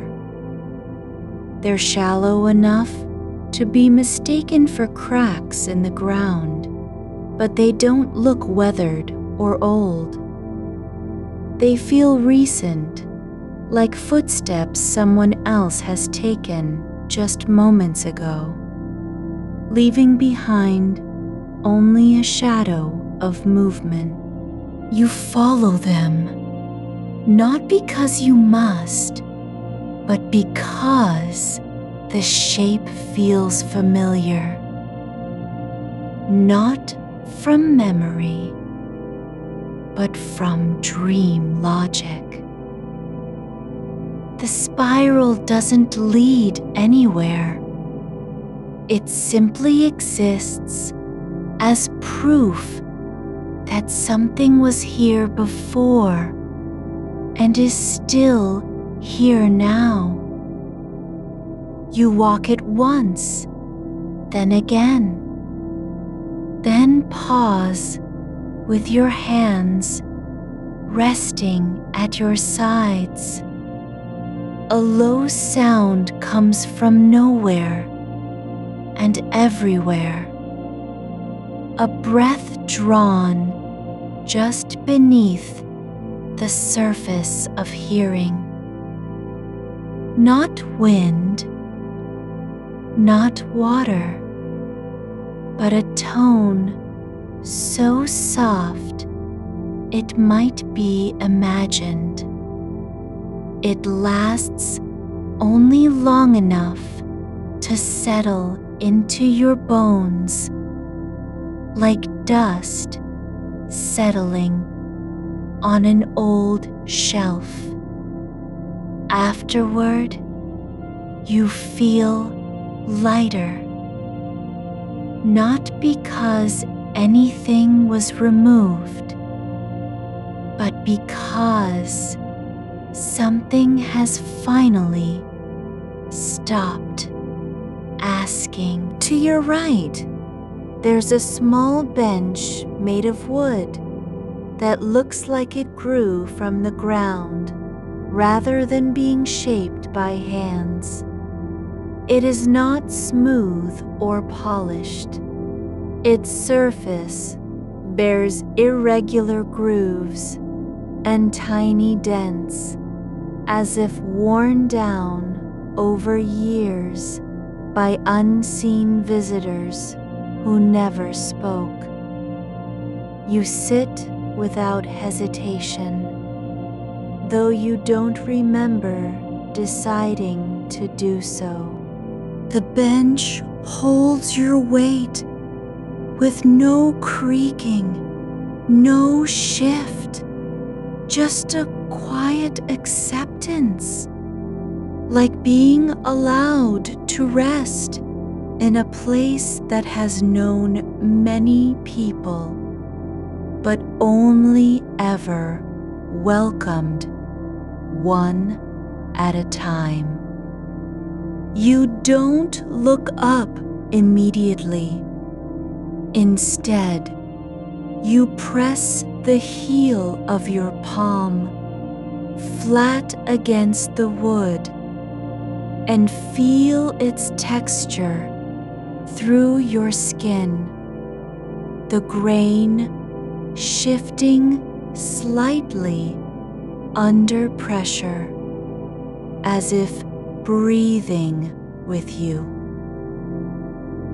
There's no need for balance, no fear of tipping over.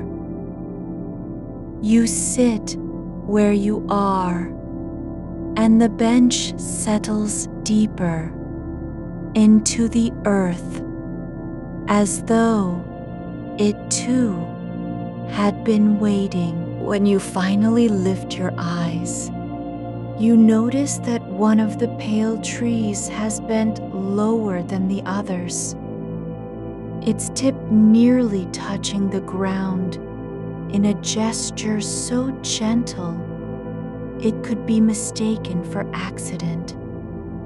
But it isn't.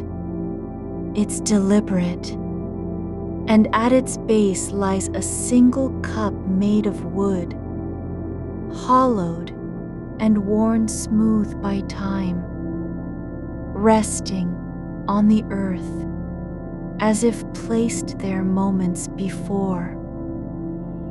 You reach down slowly, not to take it immediately, but to feel how cool it is beneath your fingertips. The rim has no edge worth noting. It curves inward, like a quiet invitation. There's no liquid inside, no scent, just absence, clean and whole. You lift it without thinking. Turn it once in your hands to check its weight, then place it carefully back where you found it. You don't wonder why you did that. You only know that something needed to be returned, not because it was lost, but because it belonged here. The cup sits again on the earth as if nothing had happened. Yet everything has changed in a way too small to name. The air shifts again, this time with weight, not pressure, not storm, but the kind of heaviness that comes when stillness becomes visible. You look down at your hands and see them resting quietly in your lap. No fidgeting, no clutching, no reaching forward or pulling back. They are simply there, like roots beneath soil. A faint rustle comes from behind you, not from wind, not from animals, but from something folding itself into shape. Not a leaf, not cloth. Something that moves only when observed, but doesn't react to touch. It's near the bench now, unfolding slowly in mid-air, like a memory trying to remember how to form. You don't look at it. You let your eyes stay on your hands instead. The fingers remain still, the palms flat, and for a moment, you feel something like belonging, not because of anything you did, but because nothing needed to be done. Then you hear it, a sound like water moving through stone, slow and even, not loud enough to disturb, just present enough to remind you that this place is alive in its own way. You turn your head slightly, just an inch, and see the shallow channel beside the path, no wider than your handspan, running straight ahead into mist. It's not a river, not a stream. It doesn't flow with speed or purpose. It moves only when you stop moving. When your breath slows, it slows too. When your feet still, its surface becomes glass, reflecting nothing, yet holding the shape of light, as if to say, I am here because I need not be anything more. You kneel beside it, not for inspection, but simply because the posture feels like listening. You don't dip your fingers in. You don't lean close enough to see your face. Instead, you press the side of one hand gently against the earth near its edge and feel a low vibration travel up through your arm. A quiet pulse that matches no rhythm you've ever known. The water doesn't respond with ripple or splash. It only becomes stiller, so still it seems to have stopped existing at all. And yet, when you draw back your hand, you notice the earth around the channel has shifted slightly. The soil beneath it has settled into a new pattern, like fingers closing slowly after letting go. You rise again and walk on. The path splits now, not sharply, but softly, like breath parting between two thoughts that never quite meet.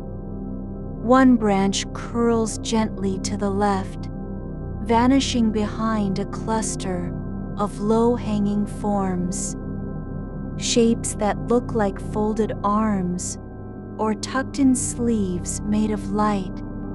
The other continues straight ahead into soft fog. You do not choose. You simply walk forward, letting your body decide what it needs. And when you step onto the second path, you feel no surprise at being there, no hesitation, just a quiet understanding. This is where rest begins, not in decision, but in surrender. The trees grow taller again here, their trunks thinner and more translucent, like glass left out too long under moonlight. They don't cast shadows. Instead, they reflect the air around them. Your shapes seen through their bodies, as if you were already part of what grows beneath your feet. A faint scent rises, not from flowers or soil, but from motion itself. The smell of something moving slowly enough that it no longer needs a name. You breathe it in once and let it settle behind your eyes like dust on old glass.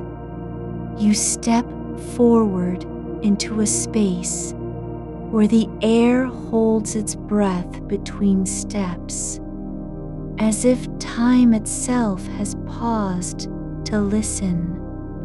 The ground beneath your feet feels neither soft nor hard, just aware, like skin that knows touch without needing to react. Ahead, the path widens slightly, not by design, but by quiet expansion, as though the earth is breathing out after a long pause.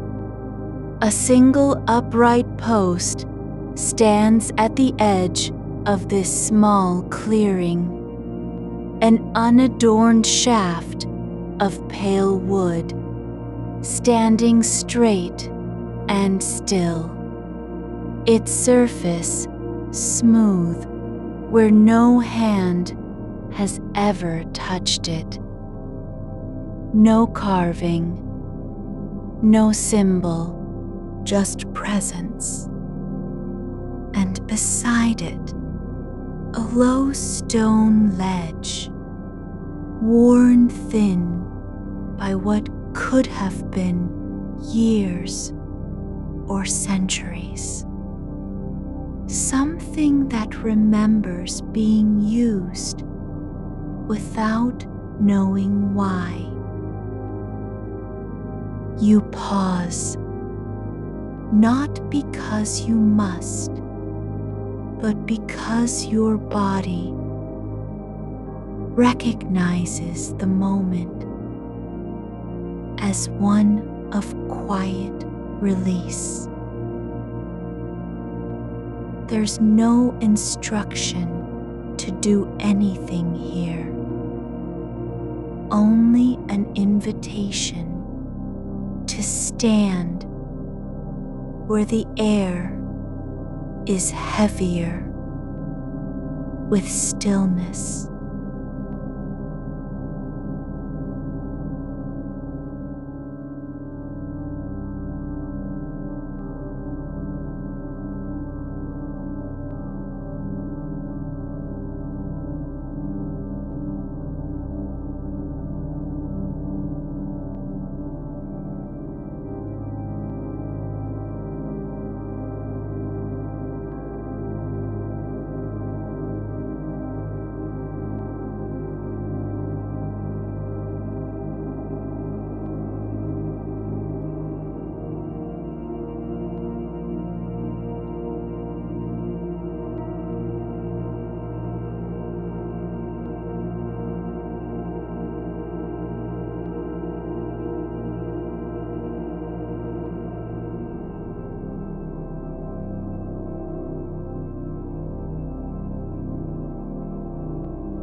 No heat, no cold, just acceptance.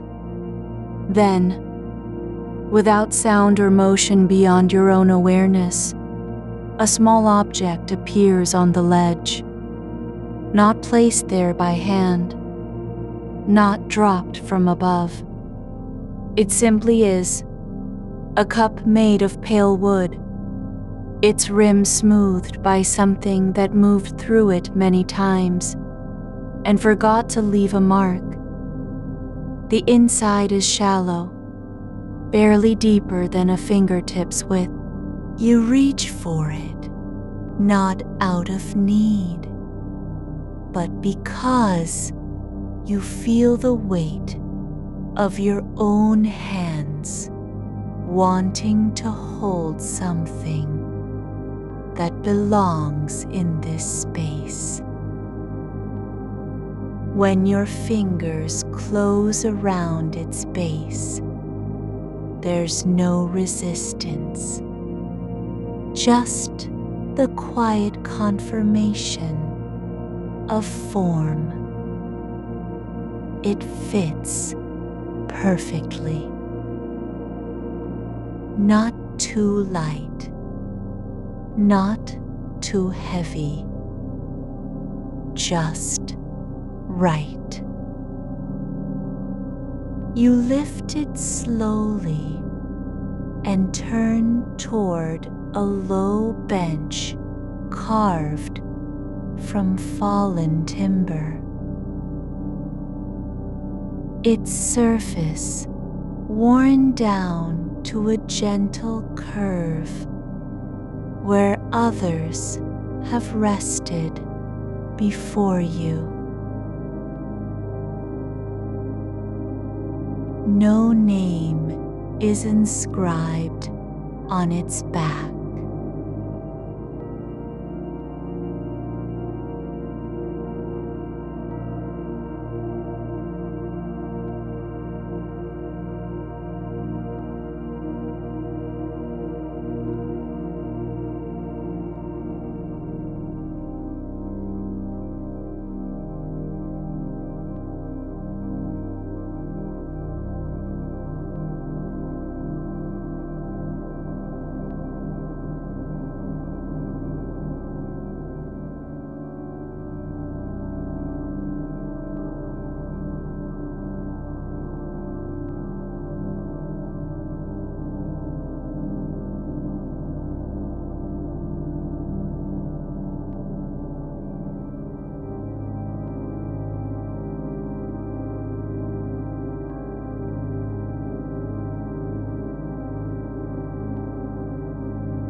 It does not shift under your weight.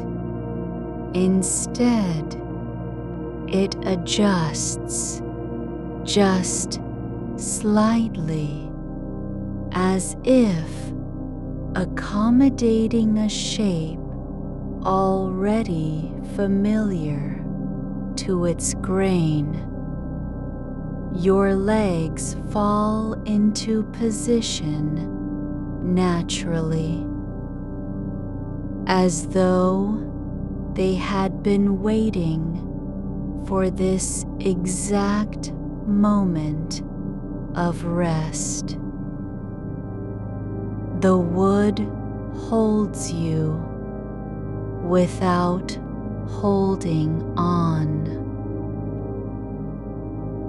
You don't lean back or straighten up. You simply remain, like water finding level.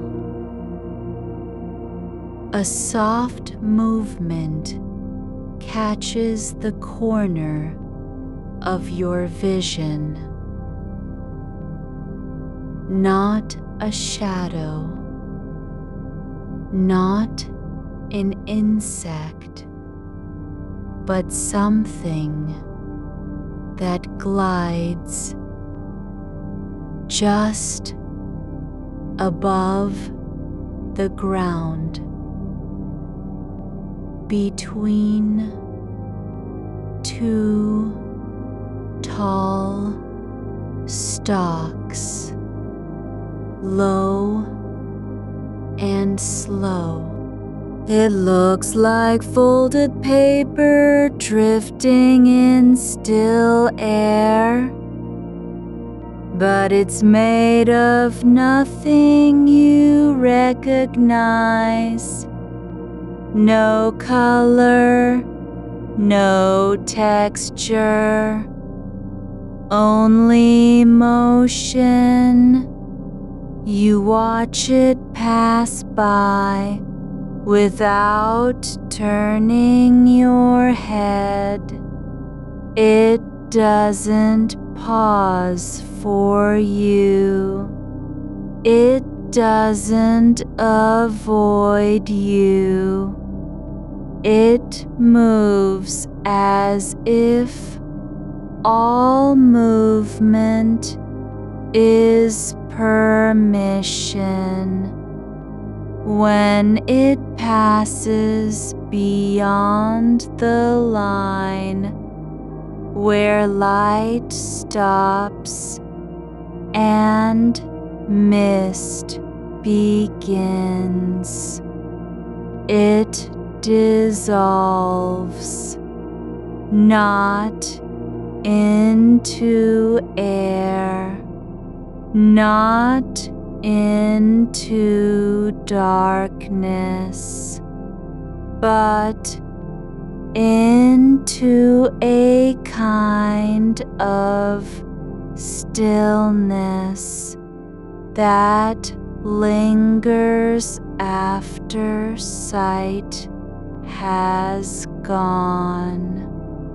You feel it more than see it, a quiet settling in your chest, like an old song ending without final note.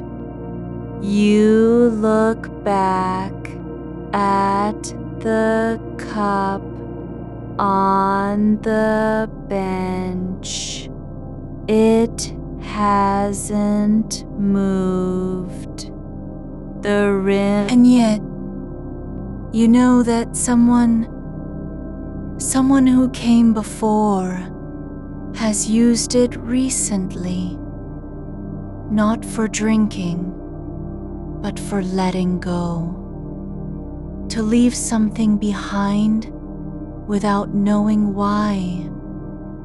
You pick it up again, just once, and bring it close to your mouth, not to drink, but to feel the edge of it against your lips. The wood is cool, slightly porous, as if it had absorbed years of quiet breaths. You do not sip from it. You place it down exactly where you found it. Then, slowly, you let your hands fall into your lap again, not folded, not clenched, just resting, like two small stones left on a bank after the tide has passed. The air shifts slightly, not with wind, but with intention. Something in the garden is now aware of your stillness. It doesn't react. It only exists more fully. You look down and notice that the soil near the bench has begun to form tiny ridges, like faint fingerprints pressed into clay by hands that no longer exist. They aren't rising or falling. They are simply there, as if the ground had been breathing out a secret it never meant to keep. You do not touch them. You don't ask what they mean. Instead, You focus on your feet, on how they rest flat against the earth, not because of posture, but because movement has stopped. Your toes are curled slightly inward, not from discomfort, but from years of carrying weight, of walking through too many decisions, too many turns that never led anywhere. Now they relax, each one letting go in turn, like a thread unspooling from a needle. A low hum begins, not loud enough to hear with ears, but deep within the bones.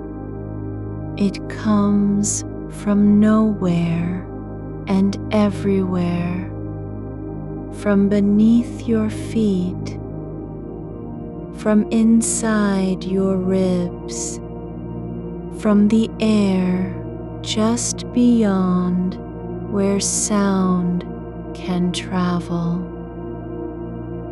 You don't listen for it. You let it fill you like steam through cracks in old stone. The path ahead stretches onward, no longer split or branching, but unfolding gently, as though the garden has decided to grow only in one direction now, not out of choice, but because there is nothing left to choose from. The trees thin slightly here, their trunks not glass-like anymore, but translucent like frozen breath. Visible, yes, but not solid. You walk through them without touching. They don't part for you. They simply allow your passage by becoming less real. You step into a clearing where the ground is covered in long blades of grass that do not bend underfoot, not because they are stiff, but because they have stopped growing. They stand upright, motionless, unyielding, but not dead. They carry their shape like a promise. I am here, even if I no longer move. Between them, small stones lie scattered in patterns you cannot decipher, not random, but not meaningful either, like thoughts that arrived and forgot how to speak. You look at one, a flat disk of gray stone with a single white line running through its center, and for a moment it feels familiar, as though you've seen something like it before, in a dream or a memory that wasn't yours. You do not pick it up. You don't place your hand on it. But when you look away, the pattern shifts slightly, just enough to suggest motion without change. A low wind passes through this space, not from any direction, but from within the silence itself. It carries with it a faint scent of old paper and rain that never fell. Something that smells like things left behind in drawers too long closed. You inhale once deeply and let it settle into your lungs like dust on glass. You notice then how quiet the garden has become, not because nothing is happening, but because everything has slowed down to match your own stillness. The water channel no longer moves. The air no longer trembles. Even the wooden cup remains exactly where you left it, untouched by time or touch. Your shoulders drop, not dramatically, not suddenly, but as if they had been carrying something invisible for years and have finally decided to let go. Your spine curves slightly forward, just enough to feel like leaning into a wall that isn't there. You don't correct yourself. You don't straighten up. You rest your hands on the ground now, palms open, fingers spread, not because you need support, but because you want to know what it feels like to be held by the earth without needing anything in return. The soil is cool beneath your skin, not cold, not warm, just present. And as your palms press into it, a faint vibration returns, though weaker than before. Not urgent, not demanding. Just there, a quiet pulse that matches no known rhythm, but still feels like home.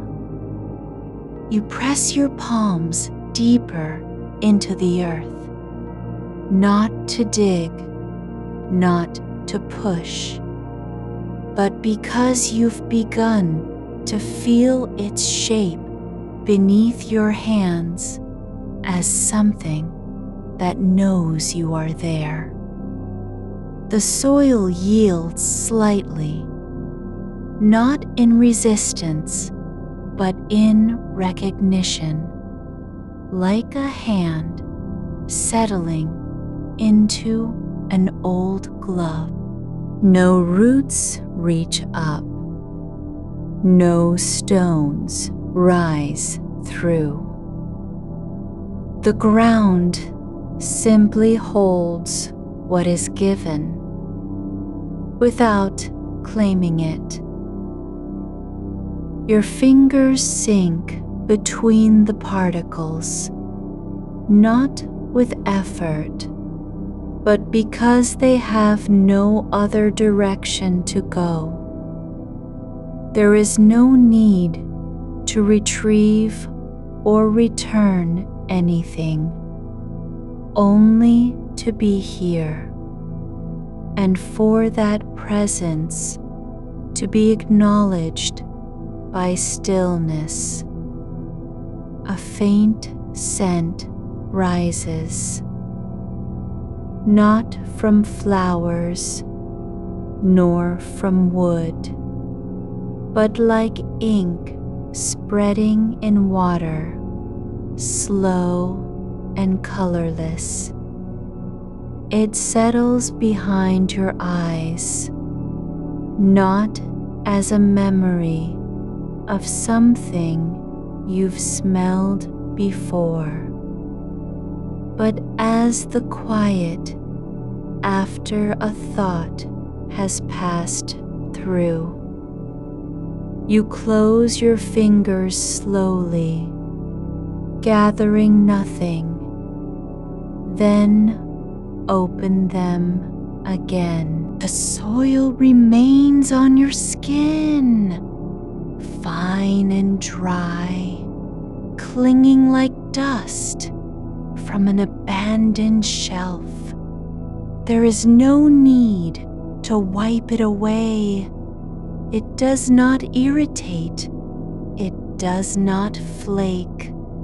It stays exactly as it is, part of you now, without insisting on belonging. The clearing begins to blur at the edges, not with motion, but with softness. The grass blades still stand straight, but their color fades from green into something between gray and white, like old cloth left in sunlight too long. They don't fall, they simply dissolve outward, as if their form is being absorbed by air rather than time. You watch one, the tallest, begin to lose its outline near the top, not breaking or bending, but turning translucent, then fading into a shape that no longer has weight. It does not vanish. It becomes less real, like a line drawn in fog. A path appears beside you, not carved, not laid, but revealed, as if the ground had remembered it all along. It is made of small flat stones, placed just so, each one slightly tilted toward the center, as though they were waiting to be stepped on by someone who didn't know what they'd find at the end. You do not follow it, not yet. Instead, you let your hands rest again, palms down, fingers splayed in that same open shape, like a hand left behind after a gesture has finished. A sound comes not from any source, but from between one breath and the next. A soft rustle, as if something very light had brushed across a surface just beyond hearing. It isn't wind, not exactly. It's more like thought passing through air that hasn't been shaped into words yet. You don't turn. You don't look for where it came from. You simply let the space around you grow quieter, not by removing noise, but by allowing silence to become its own kind of sound. The wooden cup sits untouched on a low stone slab nearby, the same one you left behind earlier. It has not changed. The rim is worn smooth in places, as if something had rubbed against it many times without purpose or need. No liquid remains inside. No memory of what was poured. No trace of flavor or temperature. You do not pick it up, but when your gaze settles on it again, you notice that the wood has softened slightly at the edges, as though time had taken a slow breath and exhaled into its surface. You shift your weight gently, knees bending without effort, hips settling forward like something long waiting to be released from tension. Your back no longer holds itself upright. It leans not with collapse, but with acceptance, as if it has finally decided that standing is not required anymore. The air presses against you now, not from above or below, but all around, warm in patches and cool in others, like the way skin remembers a blanket even after it's been removed. You feel your breath change, slower than before, longer between each cycle, not because you've decided to breathe differently, but because your body has chosen for itself what comes next. The rhythm becomes not something you manage, but something that manages you. You do not guide the inhalation. You do not force the exhalation. It simply happens, like a leaf falling without wind. The stones along the path begin to glow faintly, not with fire or light, but with warmth. Not heat, not brightness, just presence, as though each one had held someone's hand in silence for many years, and now remembers how to give back that quiet feeling. The glow doesn't spread. It doesn't intensify.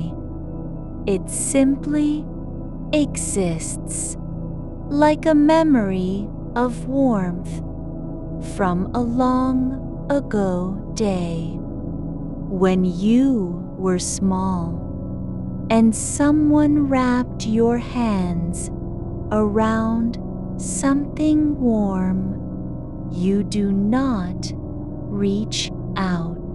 You don't need to touch anything anymore, but slowly, as though drawn by nothing more than the weight of stillness, you let your left hand drift forward, not toward the path, but beside it, until your fingers hover just above one stone.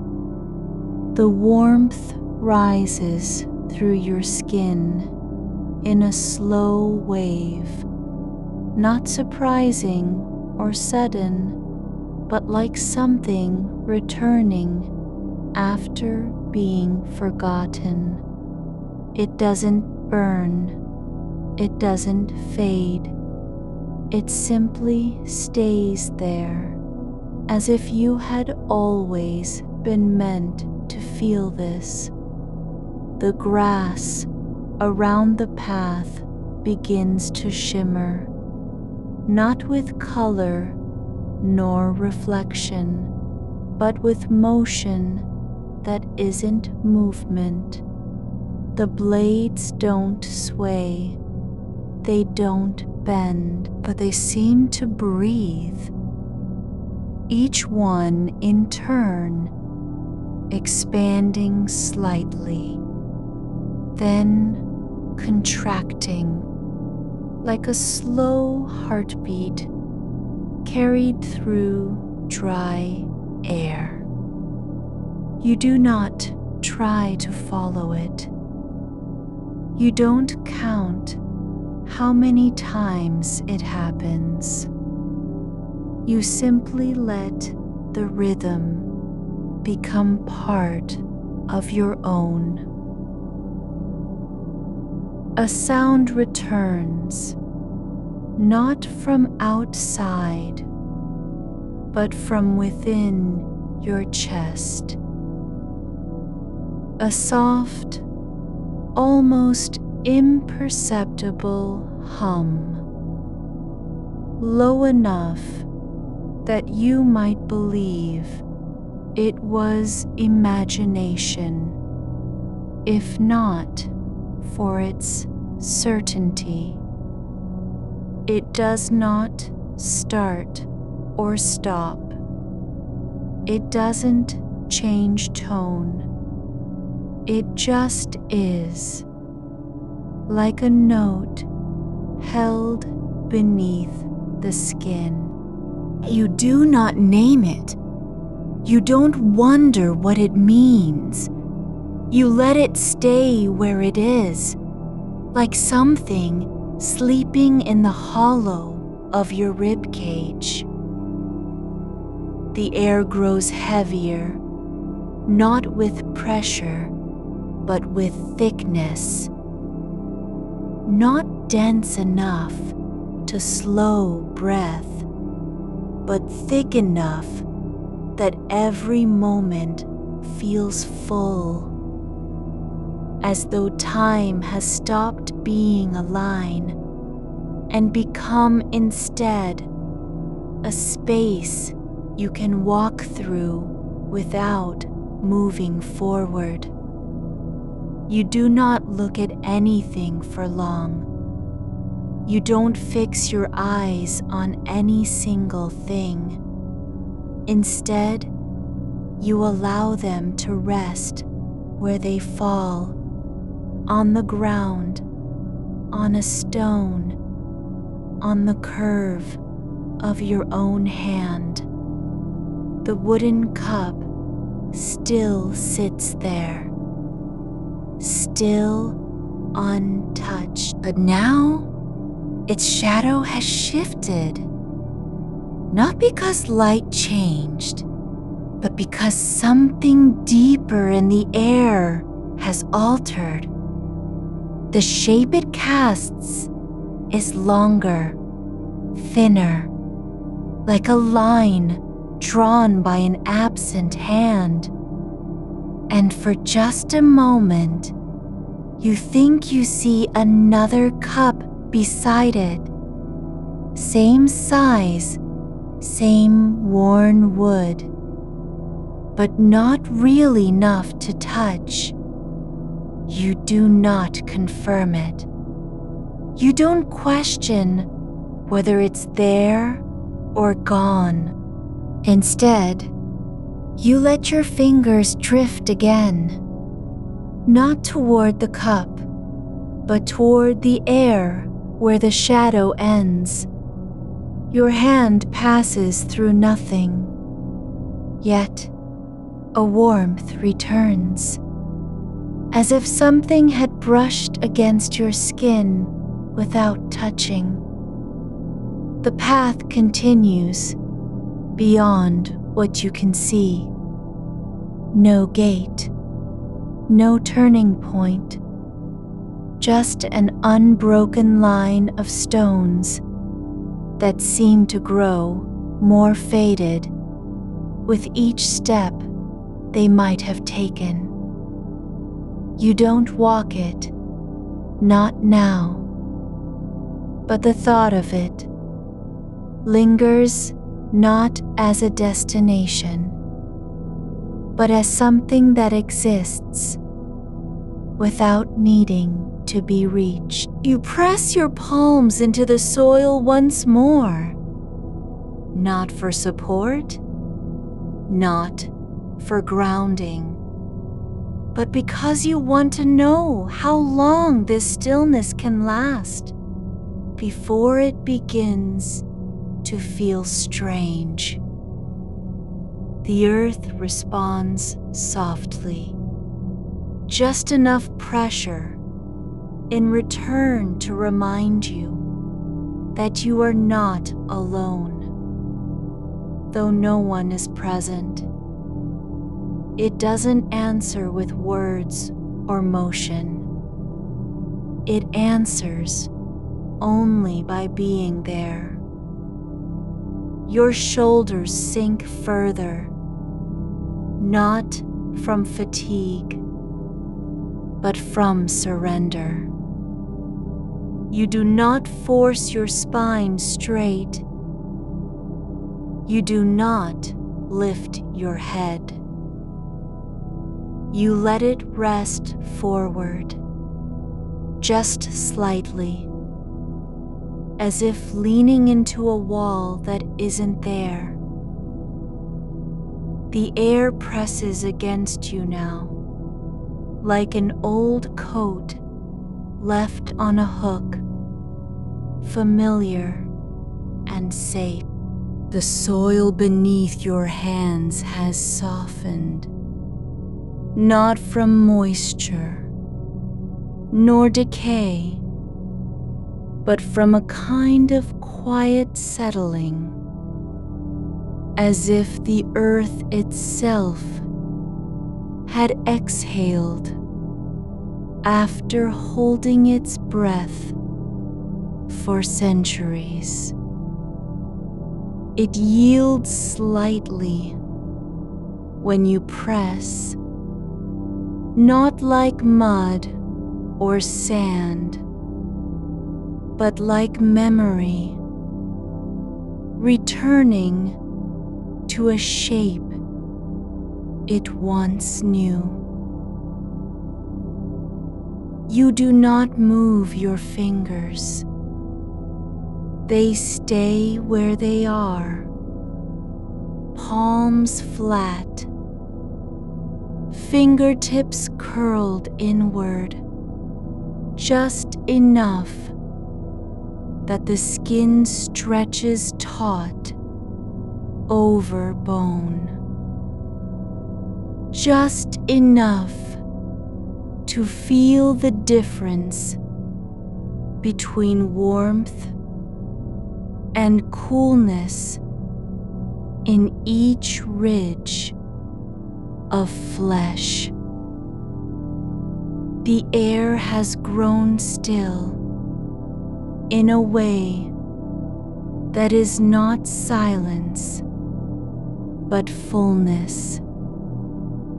Every breath you take carries a weight that isn't heavy, yet lingers long after it's passed through your lungs. A faint vibration begins, not in sound nor touch, but in the space between heartbeats. It arrives like a ripple from a stone dropped into still water. Except there is no stone, no splash, just the sensation of something small and slow stirring beneath the surface of what you thought was stillness. You do not name it. You do not ask where it came from or why it has chosen this moment to appear. Instead, you let your body adjust its rhythm to match it, not by effort, but by letting go. Your chest rises with less resistance now, as if gravity had loosened its grip on the upper half of your frame. The breath that follows is longer than before, and when it ends, there is no need to begin another right away. The path ahead has changed only slightly, so subtly you might miss it, if not for how the stones seem to lean inward, just a fraction, as though they had grown tired of holding their own alignment and were now letting gravity do what they once resisted. Not all of them are visible anymore.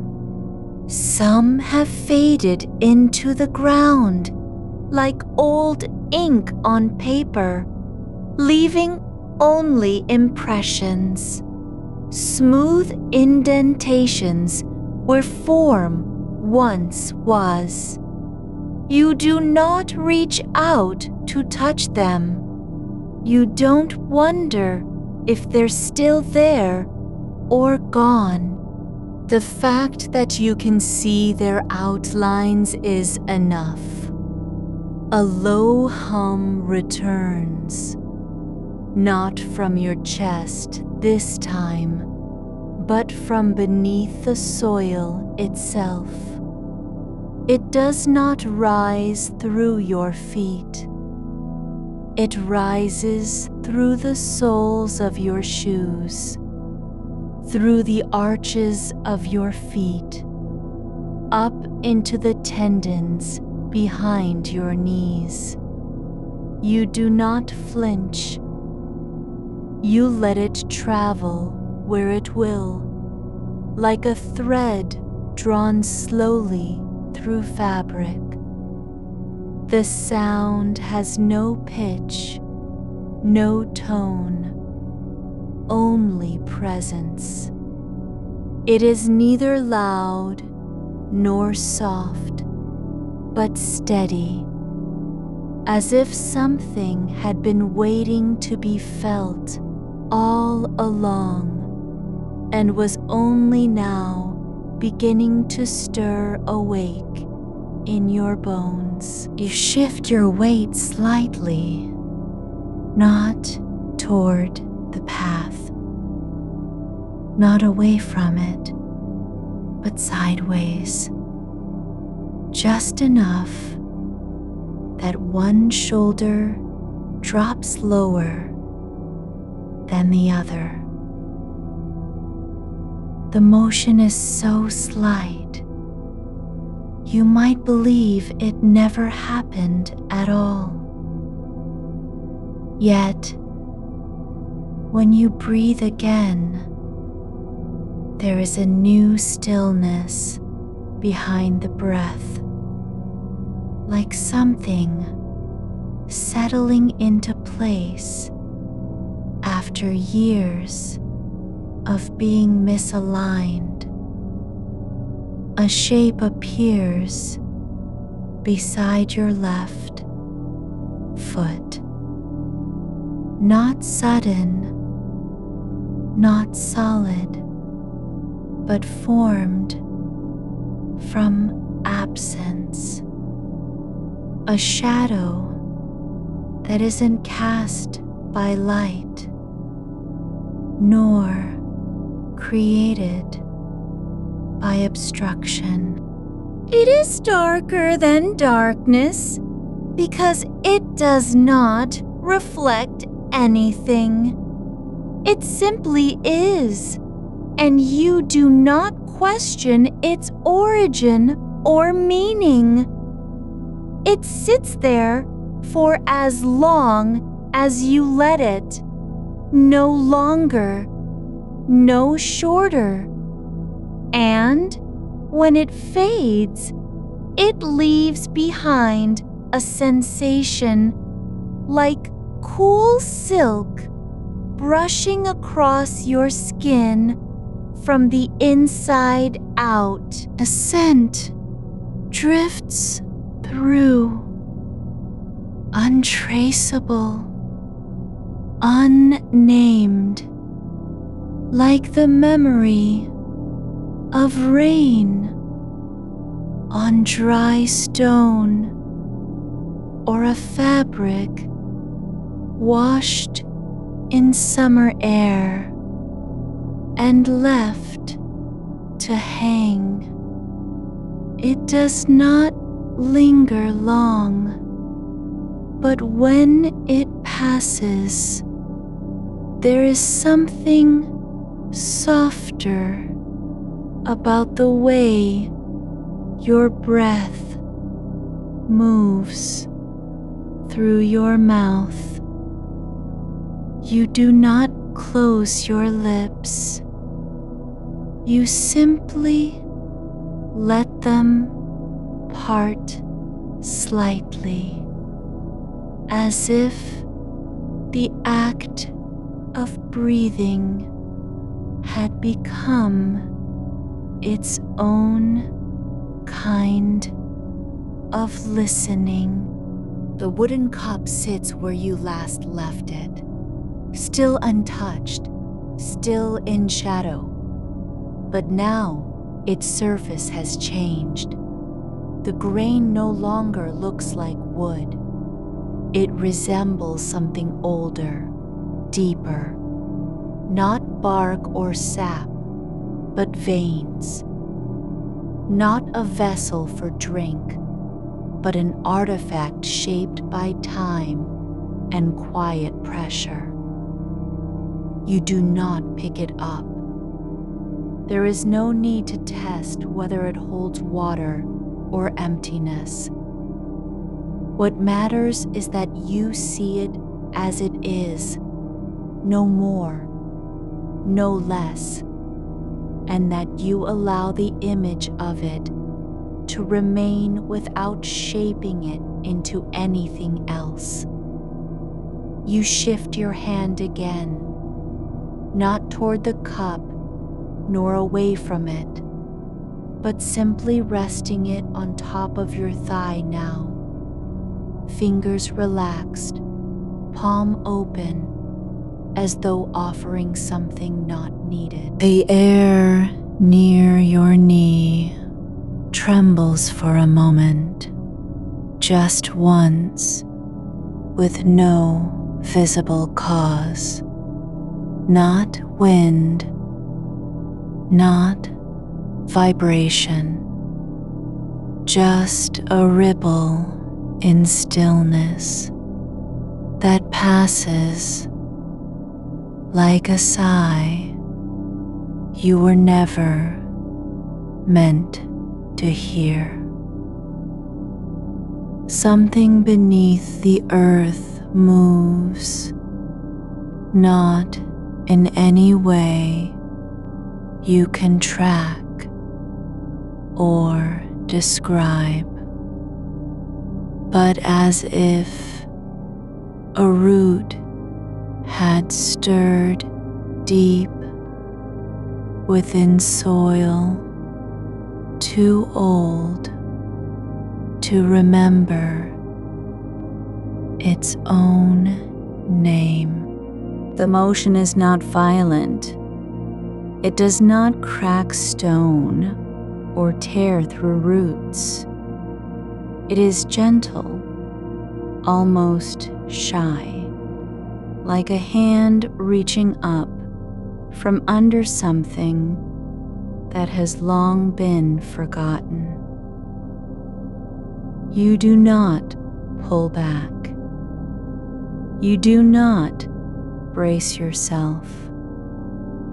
You simply let the sensation pass through you as though it had always belonged there. The path ahead no longer seems to lead anywhere. Not because it ends, but because ending is not required. There are no markers, no turning points, no gates or thresholds. The stones remain, some visible, some hidden, but they do not demand attention. You do not count them. You do not name the ones you can see. You let their presence be what it is, a thread of order in an unbroken space, not for your convenience, but because that's how things are when no one is watching. A single leaf falls, not from above, nor from any tree you've seen, but from nowhere at all, drifting down with no force, as if already asleep before it left the air.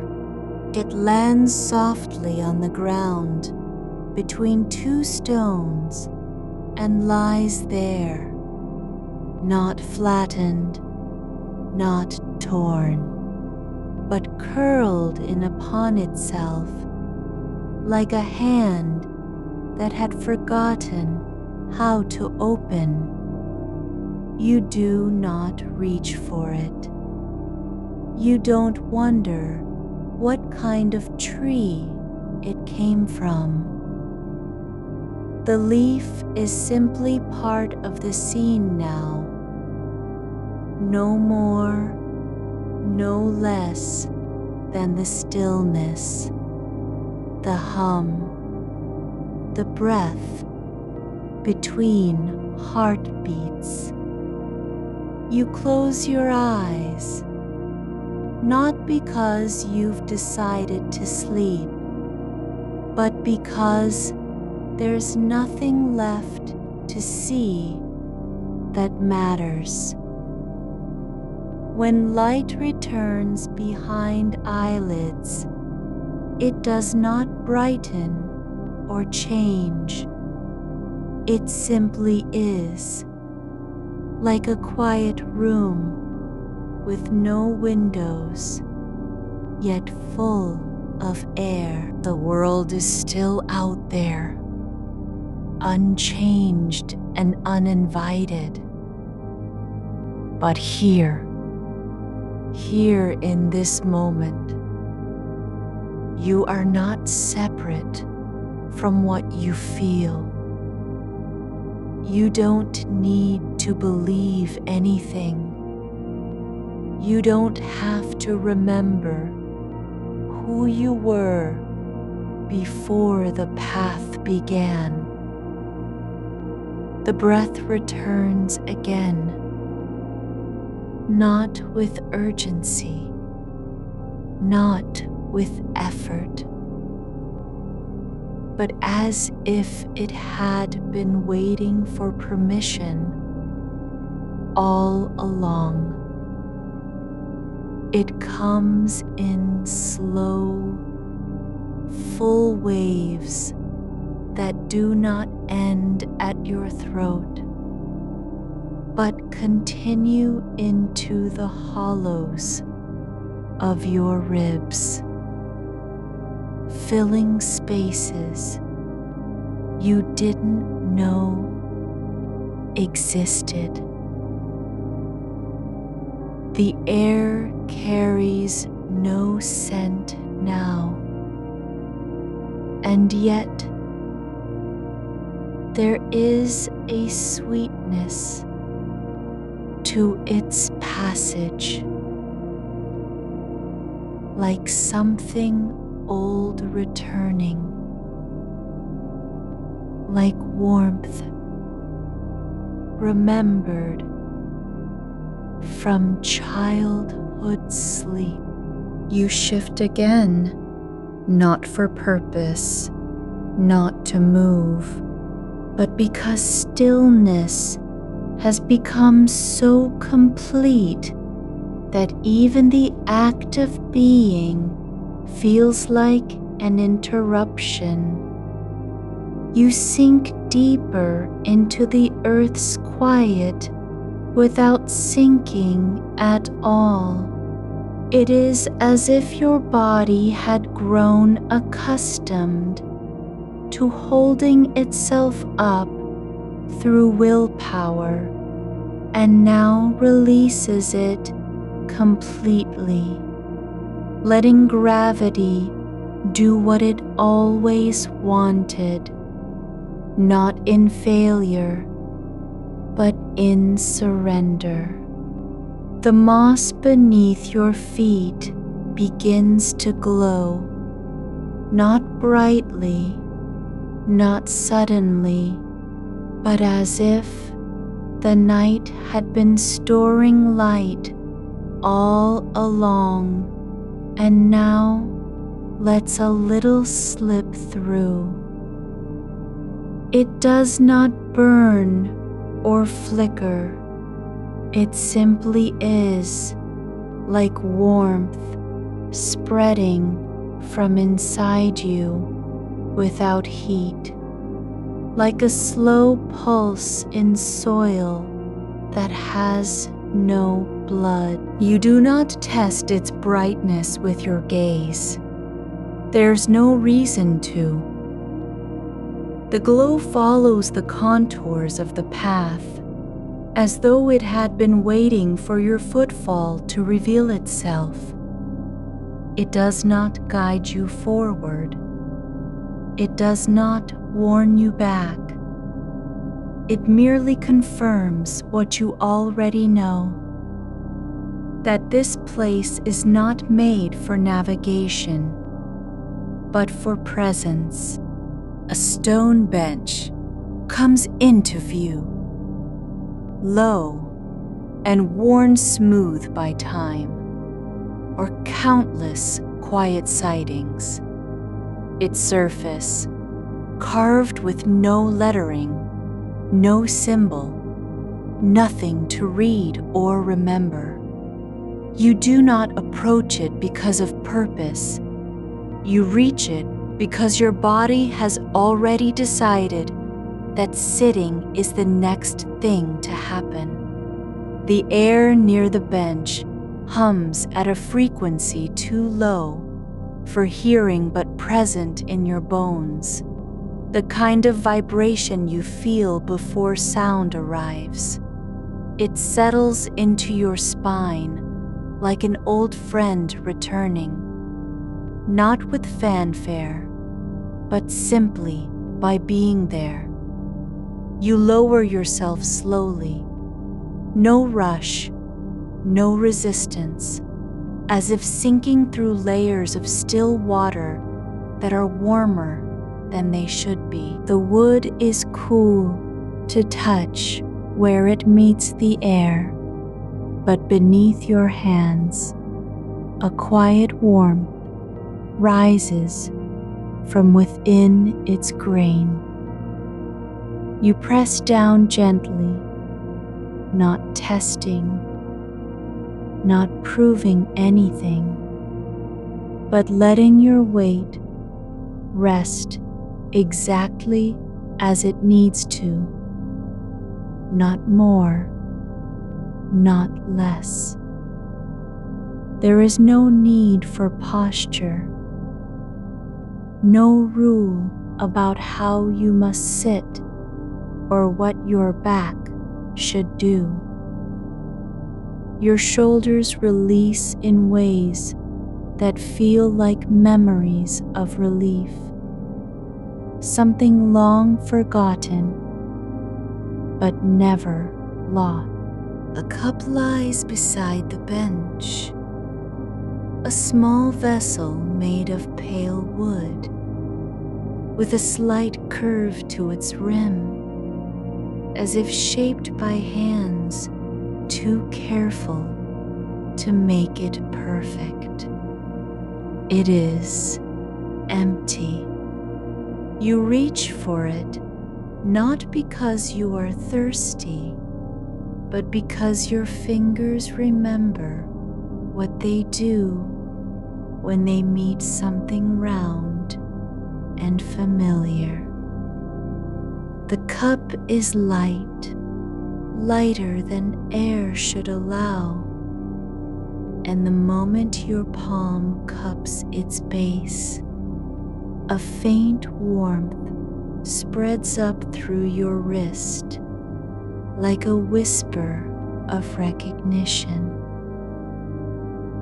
No sound comes from it. Nothing shifts in the sky or beneath the roots.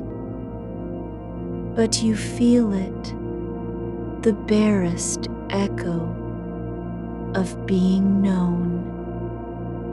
You set the cup back down without ceremony, not because you are done with it, because there is no need to hold on. The wood does not demand anything, nor does it reject your touch.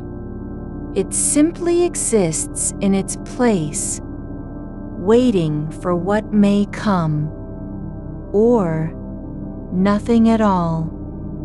A cloth rests folded beside the bench, thin and faded, as if washed too many times in moonlight instead of water. It has no pattern, only a softness that speaks of long afternoons spent lying beneath trees with no names. You lift it slowly, not to inspect, but because your hands have already chosen this act. The fabric is cool against your skin, and as you unfold it, the edges uncurl like breath released from sleep. It does not fluff or snap. There's no sudden movement, only a quiet unfolding that seems to take longer than it should, as if time itself were stretching to let you see every thread. You fold it again, not tightly, not neatly, but with care, one corner meeting another in a rhythm of its own. The motion is slow enough to feel like breathing. Each crease appears not from intention, but from surrender, like the way a river decides where to bend without deciding at all. You place it back on the bench, as though returning something borrowed, not returned because it was owed, but because it belongs here now. A shallow channel of water runs between two rows of stones. It does not flow in a way you can track or measure. There is no current, no splash, no ripple from your passing. Yet the surface shimmers faintly when you look at it sideways, as though something just beneath had stirred, something too small to name, too still to notice.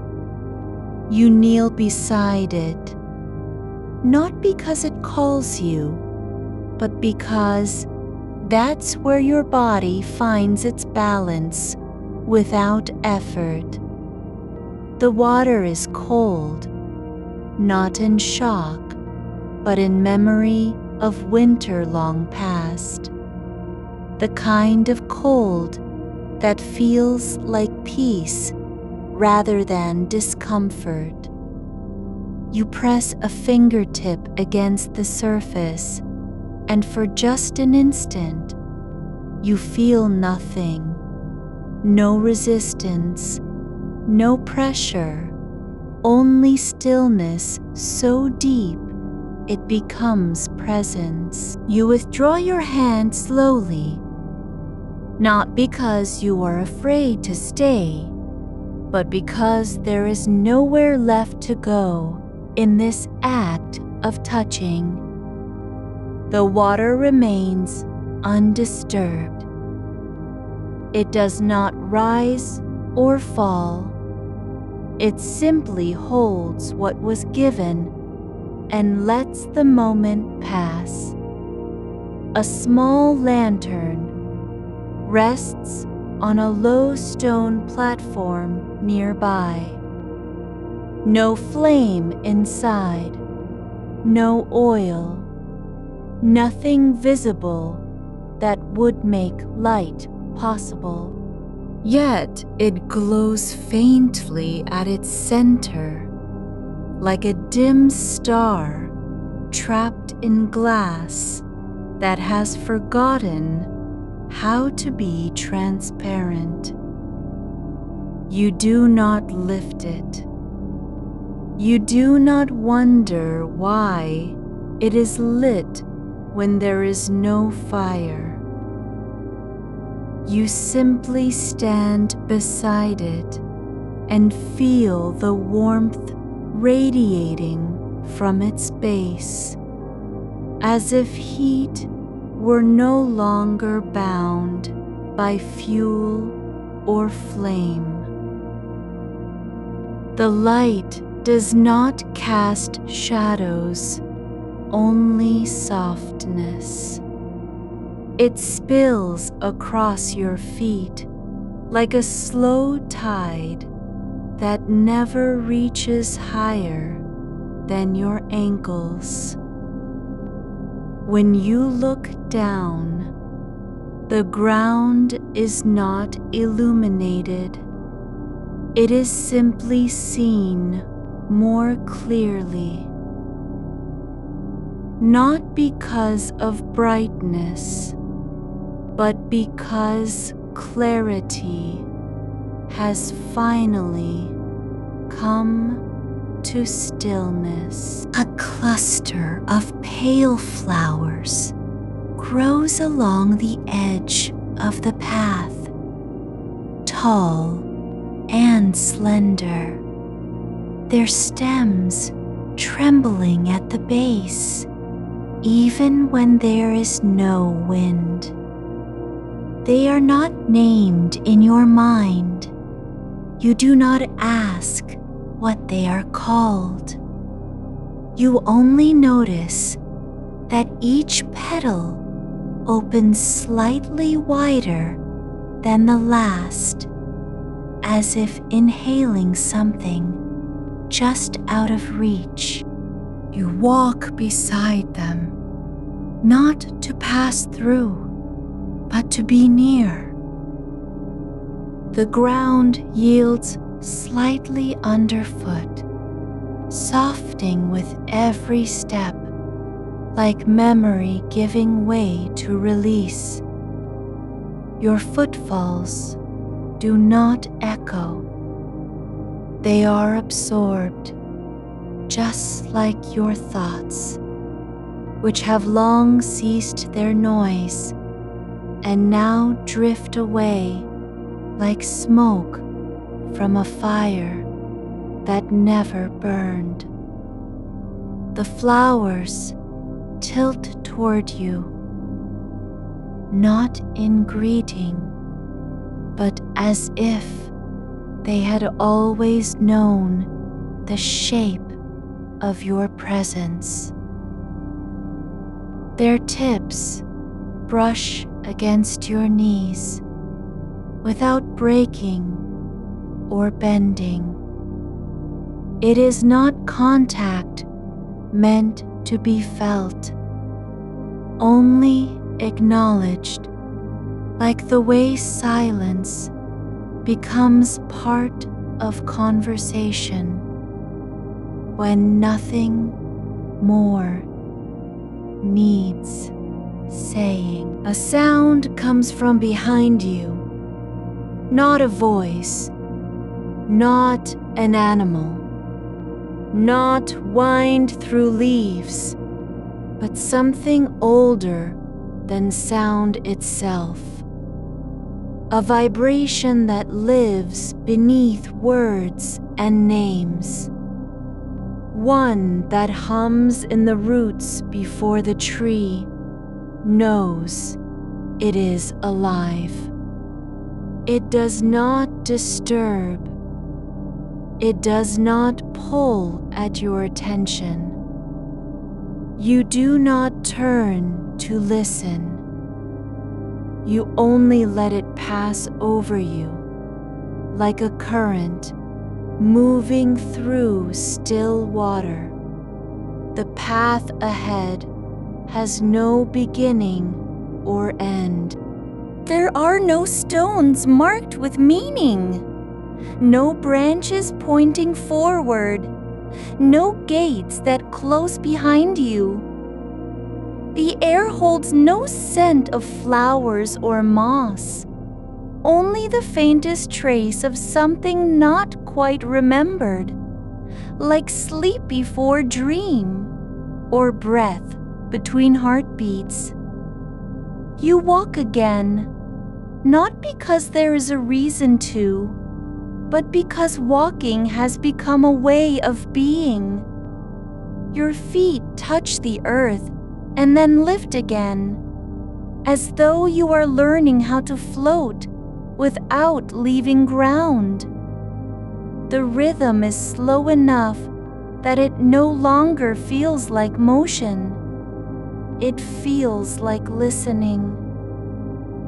The lantern flickers once, just once, with no change in light or warmth. It does not dim. It does not grow brighter. It only shifts slightly in its place, as if settling into a deeper kind of stillness, one where even waiting becomes part of the calm. You do not notice it anymore. You are already inside that quiet. You step forward and the ground shifts beneath you, not by force, not by motion, but as if the earth had been holding its breath for a long time and now exhales slowly through your soles.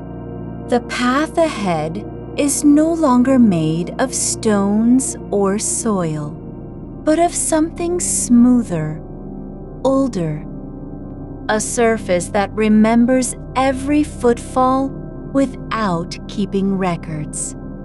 It yields like memory when touched gently, then returns to stillness. No sound comes from it, not even the softest sigh. Only the quiet pulse of presence, as if the world had learned how to be in motion without noise. A low bench sits beside a small curve in the path, long and narrow, carved from wood that has turned silver with time, but remains warm beneath your fingers when you place one palm upon it. The grain is not deep or sharp. Instead, it flows like water under glass, soft and continuous, as if shaped by years of hands that never meant to leave a mark. You do not sit, not yet, but the bench knows what you might do, and so it holds its shape for your weight, even when unoccupied. Nearby lies an open cup, wooden, shallow, worn smooth at the rim from many unseen uses. It sits half full of something that does not glisten or reflect light, but instead drinks in whatever reaches it. No liquid moves inside it. Nothing stirs. And yet, you know, without seeing, that it is full, not with water, nor tea, nor any known substance, but with stillness itself. The cup was meant to be returned where it belongs, and so you lift it gently, cradling its weight as if carrying a held breath. The air here is not cold or warm, but present, a thickness that does not press down, but settles around your arms like a cloth laid over your shoulders without being tied. You walk toward the far end of the bench where a fold lies in the ground, tucked between two low mounds of earth grown soft with age.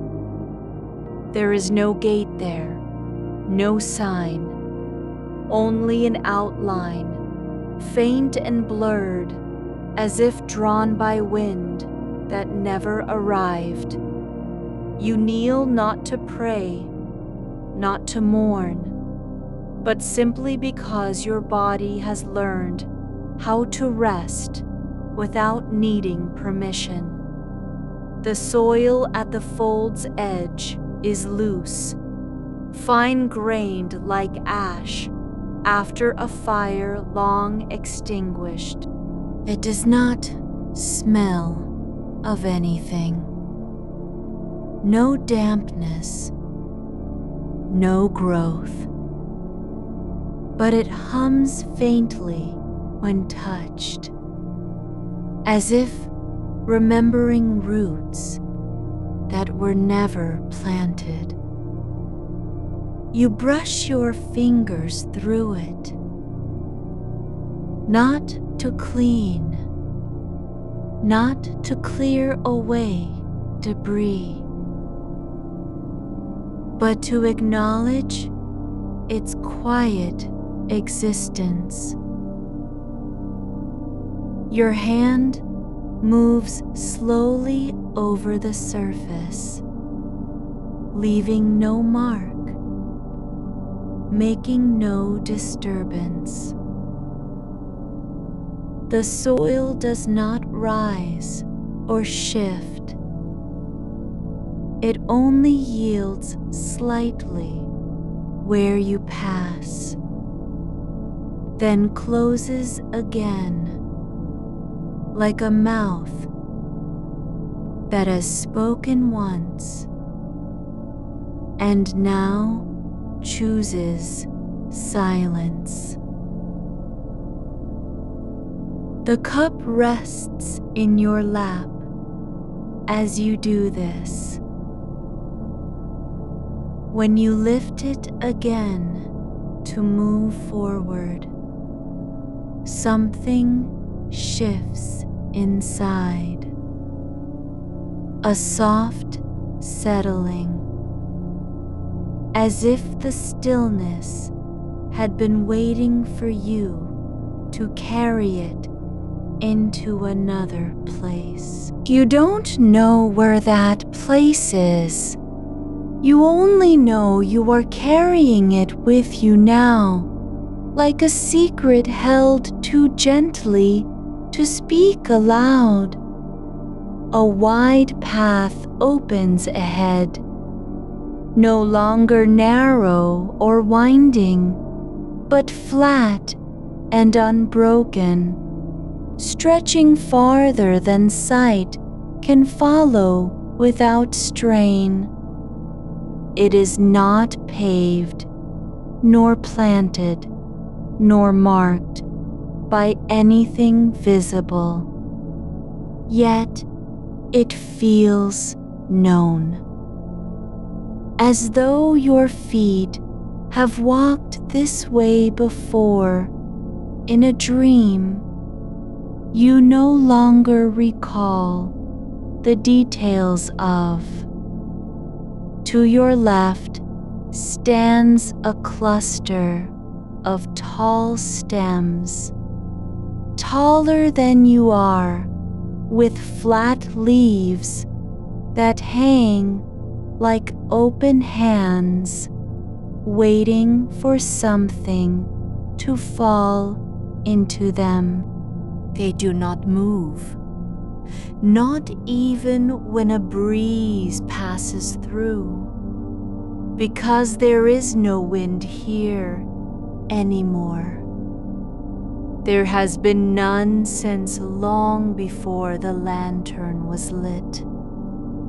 The air does not stir. It holds still, as though it were learning how to be patient.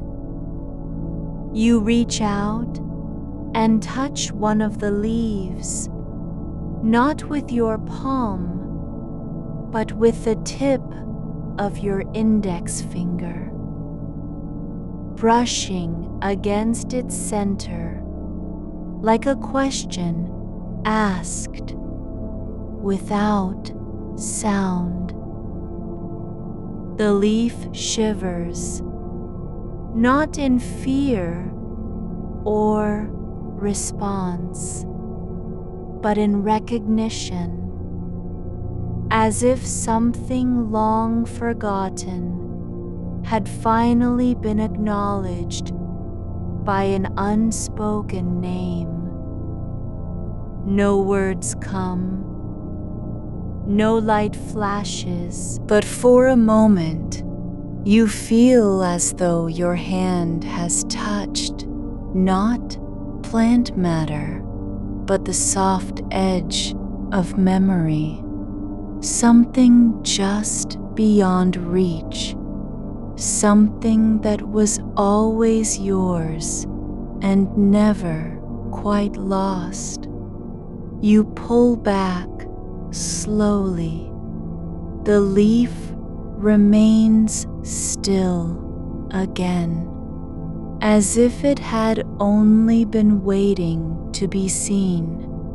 A faint sound rises, not from any direction, not from above or below, but from between your own thoughts, like a note played on an instrument made of breath. It does not carry meaning. There is no melody, only the shape of silence shaped into something that resembles music. You do not listen for it. You only let it pass through you as if it were a shadow passing over skin. You walk forward now without hesitation. Your feet make no sound, but there is weight to each step, not because your body presses down, but because you are aware of the ground beneath in a way that feels like belonging. The path does not lead anywhere specific. It only continues, and so do you. The air grows denser near the center, less light than before, yet clearer somehow. Not brighter, not darker, but more complete, as if every particle had settled into its proper place and now rested in balance. There are no flowers here, no lanterns, no benches or cups, only space that has learned how to be quiet. You pause at a low rise, no height, just an upward tilt in the land,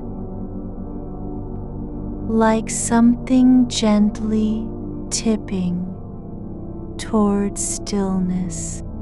At the crest stands a single wooden post, upright but unadorned, its surface smooth and worn by time and touch. It is not meant for climbing or leaning. It does not hold anything. Yet you feel drawn to it, not because of need, not because of curiosity, but because your body remembers this place. You reach out and rest your palm against the post's side. The wood does not crackle under pressure. It does not warm, but there is a faint vibration, like a pulse in slow motion, like the heartbeat of something that no longer needs to move. You press only slightly, then let go without pulling away. The moment you do, the air shifts, not with sound or scent, but with depth, an inward shift, as if gravity had softened and time had forgotten how to rush. The ground beneath your feet feels heavier in a way that is not burdensome, but true. It does not pull you down. It simply holds you. You turn slowly, your body moving like water through glass, and notice that the post is no longer alone. A cloth lies at its base, a long rectangle of faded fabric, folded once, then again, as if prepared for return. Its color has drained away over time, leaving only hints, a pale blue near one corner, a hint of rust in the middle seam, like echoes of colors that were never truly there. It is not torn, not frayed, only worn down by years of being folded and unfolded without purpose. You kneel again, this time with no hesitation. You unfold it slowly, each fold opening like a breath released after long holding. The fabric does not rustle. There is no sound at all as it spreads across the ground, settling into its shape.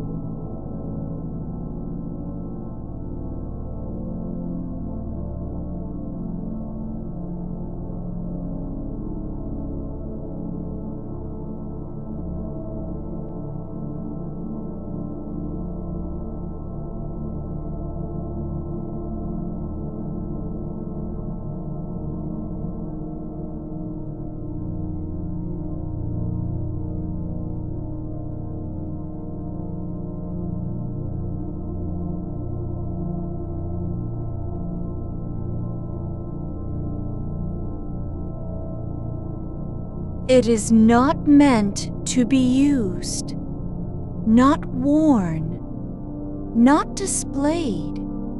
It is only here, in this moment, folded and unfolded again for reasons beyond naming. You place your hands upon it, not to pull or press, but to feel. The surface is cool, but not cold, like the air just after dusk when no one remembers sunrise. Your fingers trace the edge of a loose thread near the corner, thin as memory itself, and you do not tug at it. You only let your hand rest there, letting the fabric's shape become part of your awareness. The cloth has no pattern, no symbol, only softness and years of being handled without intention.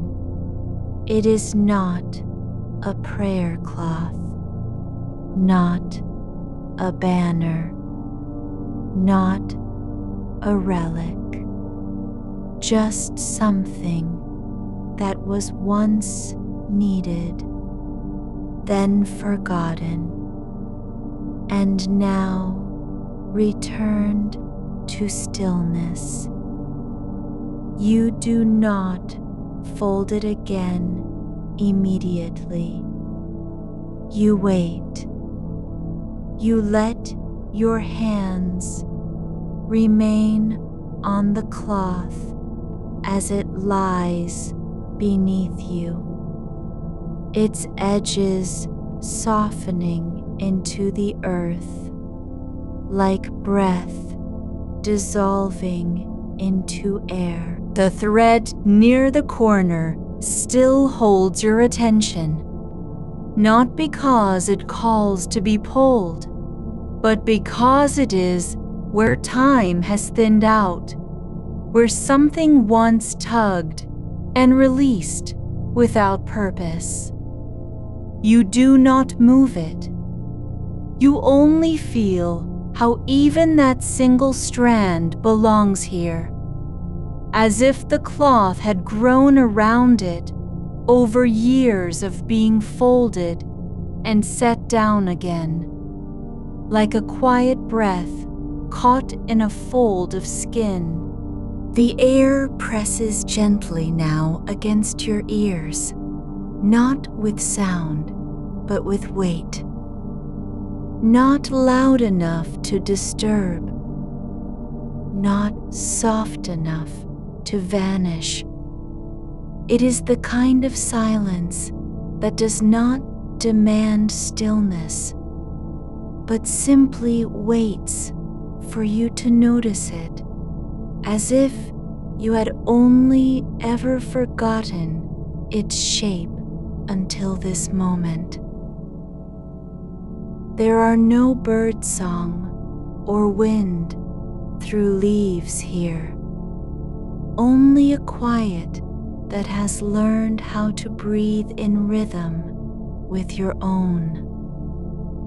You lift one hand slowly from the fabric and let it hover above your lap, palm up, not because you expect anything to land there, but because the motion feels like an offering of space. The air between your fingers remains undisturbed. No flutter, no current, just a stillness that knows what comes next even before you do. You shift slightly, just enough so that one knee settles into the earth with a soft give, not unlike sinking into moss after long walking. Your back does not straighten or curve. It simply rests in alignment with what is beneath. The ground accepts your shape without complaint, as though it has known this posture for years and only now remembers how to hold you properly. The cloth lies still. You do not fold it again, but the act of letting go, of not returning it to its former state, feels like a quiet kind of return in itself. Not to something old, but to what is already here, always present. The moment just after motion stops, when nothing has yet decided how to behave. There is no longer need for movement beyond this breath. You close your eyes, not because you are tired, but because now that you have stopped trying to see or name things.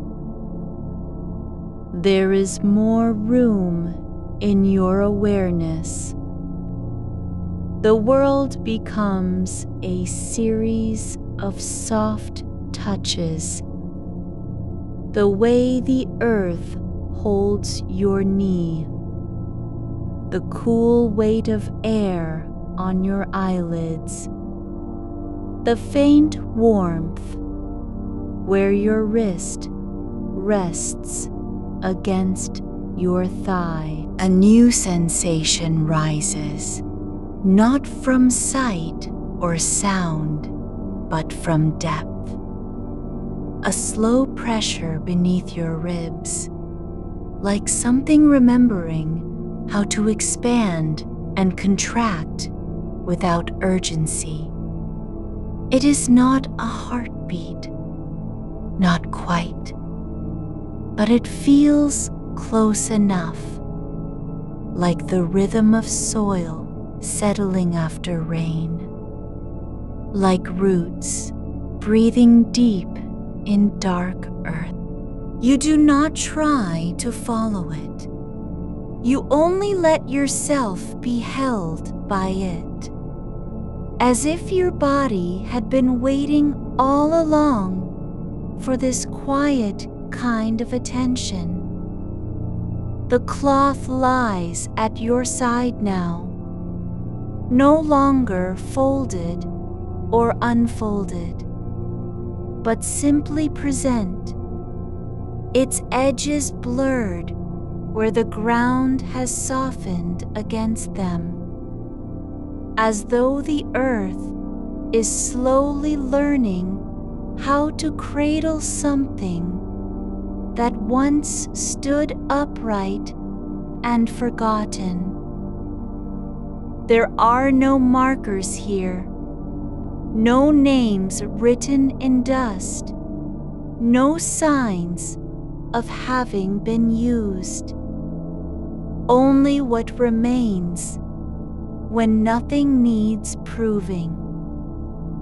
You turn your head slightly, not far enough to break stillness, only enough so that your cheek rests against the edge of the cloth's outer fold. The surface is smooth, but not cold, not hot, just there, as if it has spent so long being handled without purpose that now it simply knows how to be touched. Your breath slows, not because you are forcing it, but because the air around you moves with less friction than before. It slips through your mouth and nose like water moving over stones in a slow stream. No resistance, no effort. Each inhale is met by an equal outflow, as if the space between them has grown too small to matter. You do not think about where this path leads. You only know that you are walking it now, not because you were invited, but because your body has already decided it belongs here. It does not need a name or a reason. There is no door to pass through, no gate to close behind, only the sensation of being held by something older than memory. A shape appears at the edge of your awareness, no larger than a hand's width, half hidden beneath a low growth of pale reeds that ripple when there is no wind. It is not a lantern, not a stone, not an animal or person, just a small mound, like folded paper left behind by accident, shaped so perfectly it could be mistaken for intention. But you know better. You have spent long hours watching things that were never meant to be seen. You do not look at it directly. You only allow your awareness to rest near its edge, as if the space between two breaths had become thick enough to support something without moving. The mound is not warm. It does not pulse. But when you stop trying to identify it, when you let go of needing to know what it is, it becomes part of the stillness in a way that feels like returning. There is no reason to touch it, no need to move closer or step back. You simply exist beside it, as if your body has learned how to sit with things that do not speak. A small sound rises, not from anywhere visible, but from beneath you, like the quiet hum of soil adjusting after long stillness. It is not a tone, not a word, just a vibration in the earth, low and slow, like someone whispering something so ancient it has no language left to carry it. You do not try to hear what it says. You only feel how its rhythm matches your breath, how each pulse comes just after you exhale, as if time had slowed enough to let one moment touch another without breaking them apart. Your hands lie open on the cloth now, one palm flat against the earth, the other resting above it, fingers splayed like roots seeking hold. You do not press down. You only allow your weight to settle into the space between what you are and what is beneath. The air shifts again, not with sound or scent, but with shape, as if something has quietly turned in place without moving an inch. The mound at the edge of vision does not change, but the way it sits within the scene has deepened, not larger, not smaller, but more complete. You do not wonder why this is so. You only know that you are no longer waiting to be told what to do next.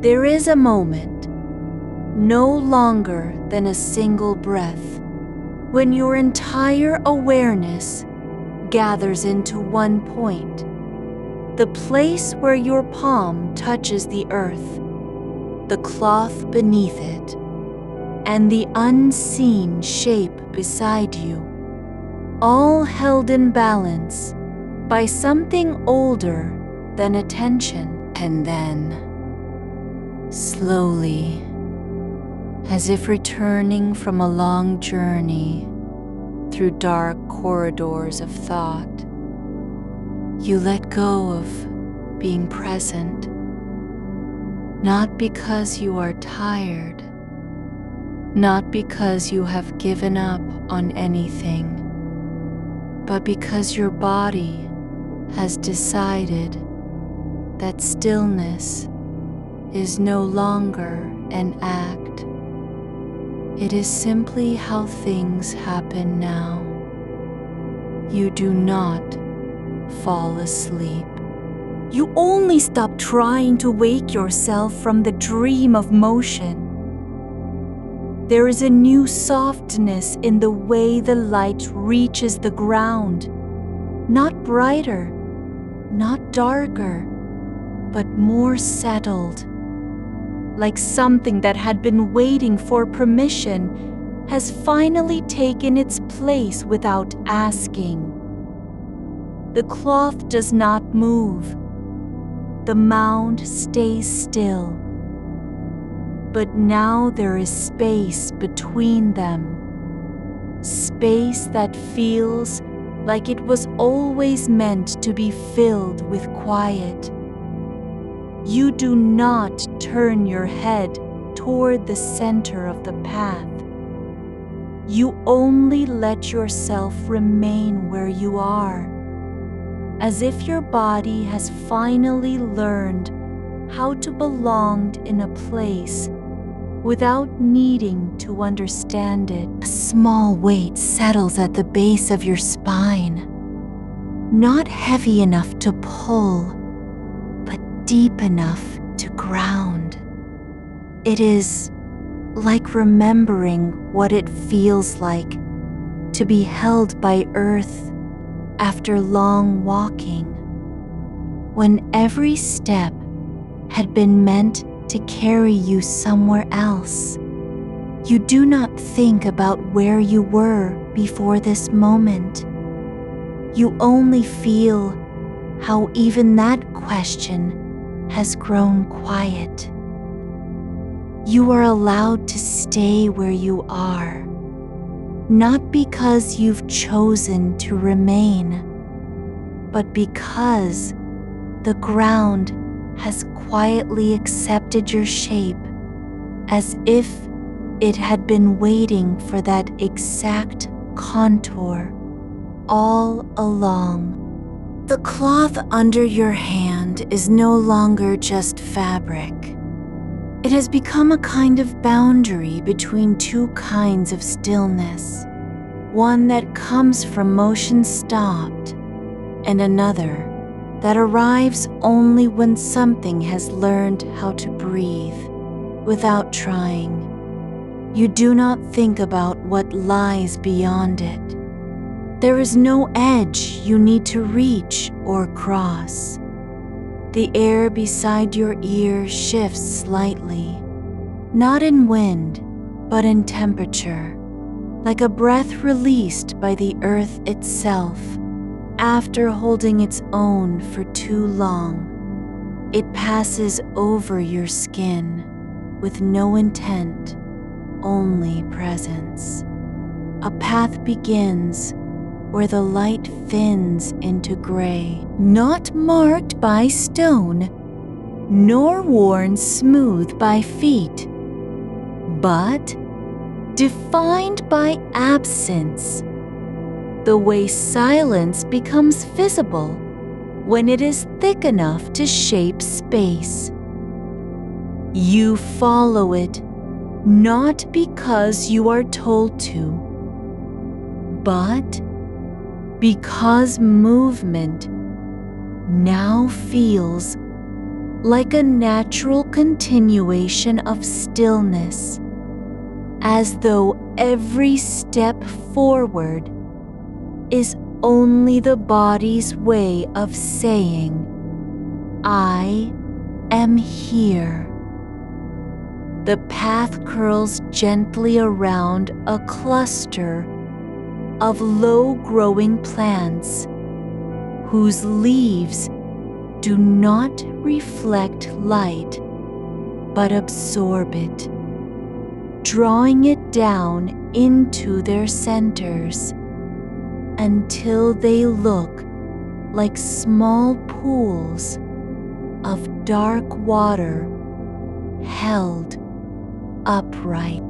Their edges are soft, uncut by wind or time. You notice that the color between them is neither green nor black, but something quieter, like memory without a name. There is no sound from this cluster, not even the faintest rustle, but you feel it as pressure in your chest. Not unpleasant. A quiet insistence that some part of you has been waiting to be acknowledged. You do not speak to it, nor do you turn away. Instead, you let yourself become aware of how your breath slows again, not because you are trying to slow it, but because the rhythm of the place has quietly taken over. Each inhale is longer than the last, each exhale deeper, until there seems to be more space between your thoughts than before. You reach a low bench made from wood that appears to have grown rather than been shaped, a single piece split open and smoothed by time, its surface warm despite the cool air. It has no back, only width, as if it had decided to remain in one place, not because it was meant to be sat upon, but because it knew how much stillness could fit into such a shape. You sit not by choice, though your body does settle, because this bench knows what you have forgotten, that sitting is not always an act of waiting. Sometimes it is simply being allowed. The seat holds you without resistance, as if the wood had already softened in anticipation.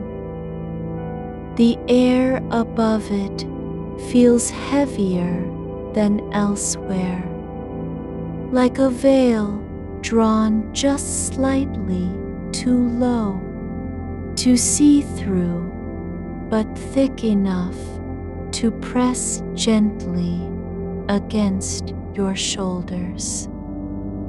You lift one hand and let it fall slowly, not toward anything, not searching, but because gravity has once again become familiar. And as you do, something shifts beneath the bench, a soft tremor in the ground that travels upward without sound or warning, like the earth remembering how to breathe after being forgotten.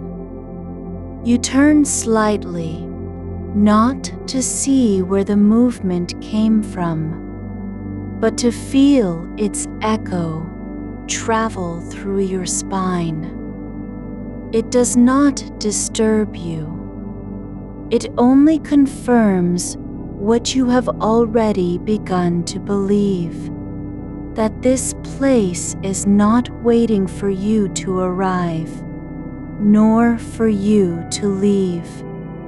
It simply exists in a state that makes arrival and departure irrelevant. There is no beginning here, no end, only the slow unfolding of things that do not need names.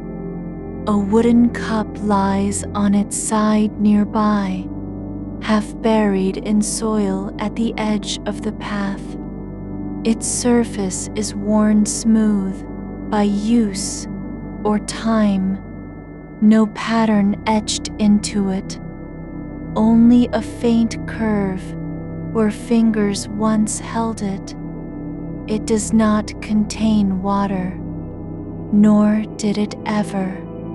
You do not pick it up, but you notice how its position now feels deliberate, not abandoned, but set down with care, as if someone had decided that leaving it there was more important than carrying it away. You let your gaze rest on the cup for a moment longer than necessary, and then slowly shift to the cloth beside it, a faded rectangle of woven fiber, folded neatly against its side, as though waiting to be used again. It is not bright, not colorful, but the color has depth, like old stone that has learned how to hold light without needing to show it off. You do not unfold it, nor do you cover yourself with it. You only notice the way the edges have frayed slightly, as if time had worn them down through gentle use rather than neglect. There is a quiet weight in letting things remain where they are.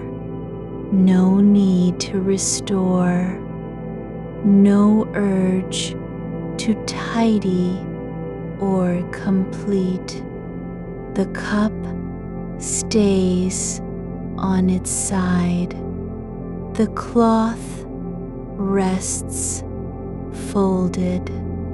The bench holds you without complaint, and the earth beneath continues to breathe at its own pace, sending slow pulses through your bones that feel less like vibration and more like recognition.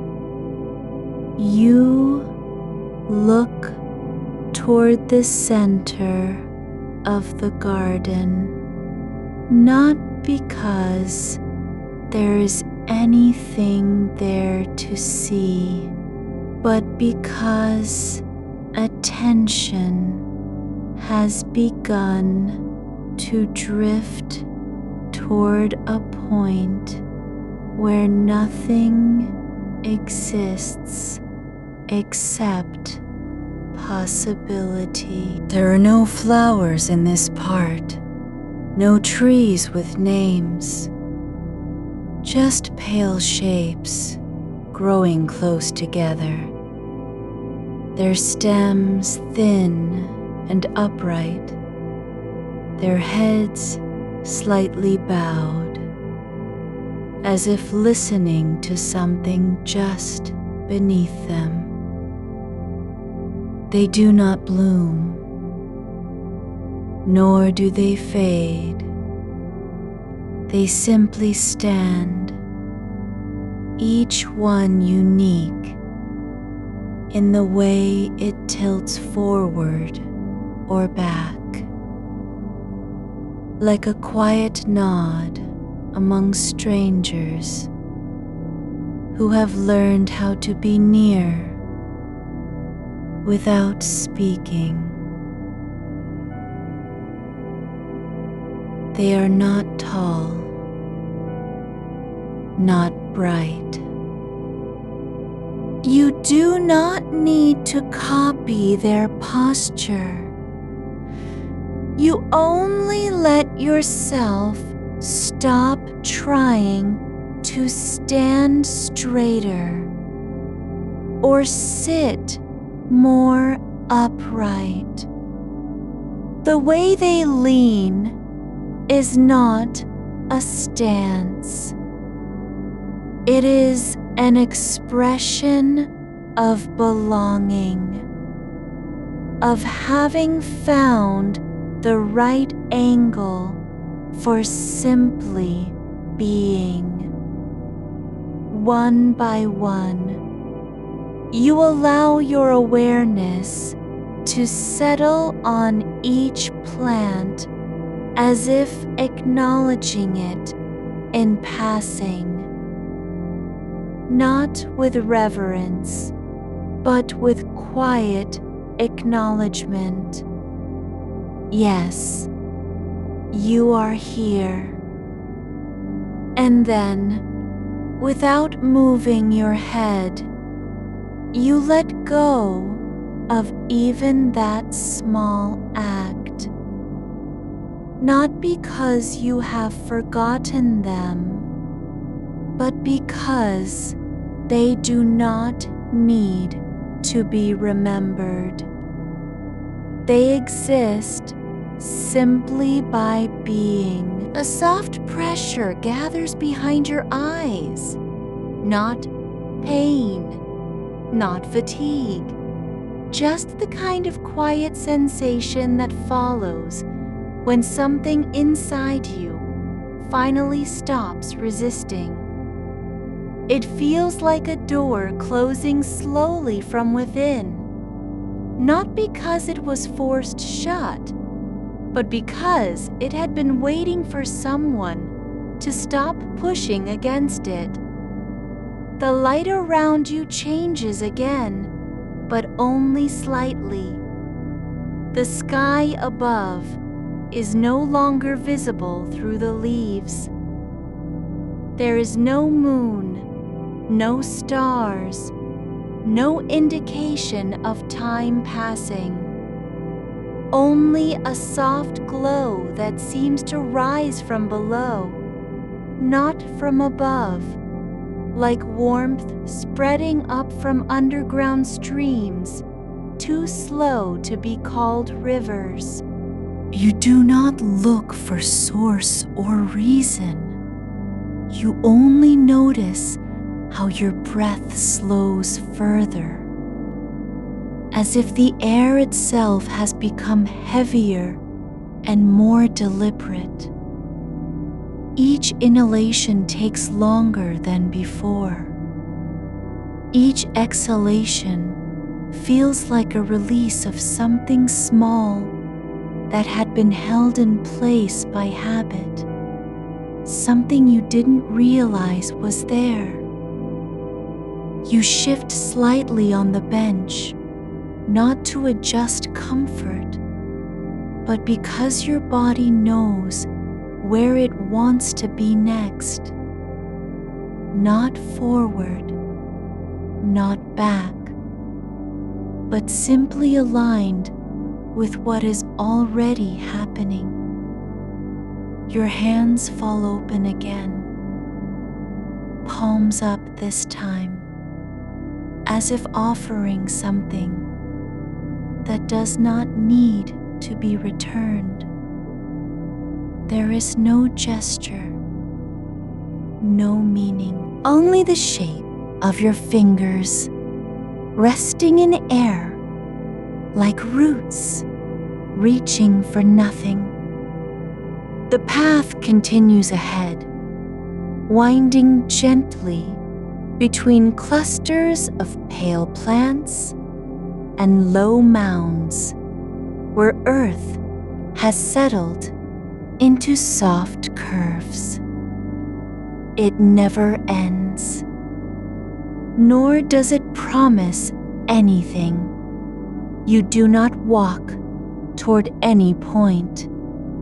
There is no need to. You only follow because the act of moving forward feels like an extension of stillness, as if your feet are stepping on a rhythm that has already been set.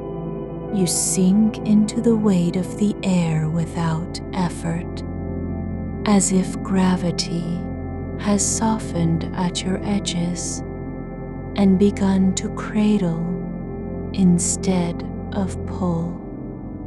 The path ahead curves slightly beneath your feet, not so much worn as shaped by countless quiet steps that came before, each one leaving only a faint impression in the soil, like breath on glass after someone else has exhaled. There is no sound from underfoot, not even the whisper of grain shifting. Only silence held gently between two layers of earth and air. A single tendril rises from beside the path, a thin stem with a small cup-shaped leaf at its tip, pale as milk left in moonlight. It does not tremble, yet it seems to lean forward ever so slightly, just enough that you notice it without turning your head. You do not reach for it. You do not ask what it holds or if it has been waiting. You only feel the way your breath deepens when you look at it, like something inside you recognizes a shape it had almost forgotten how to name.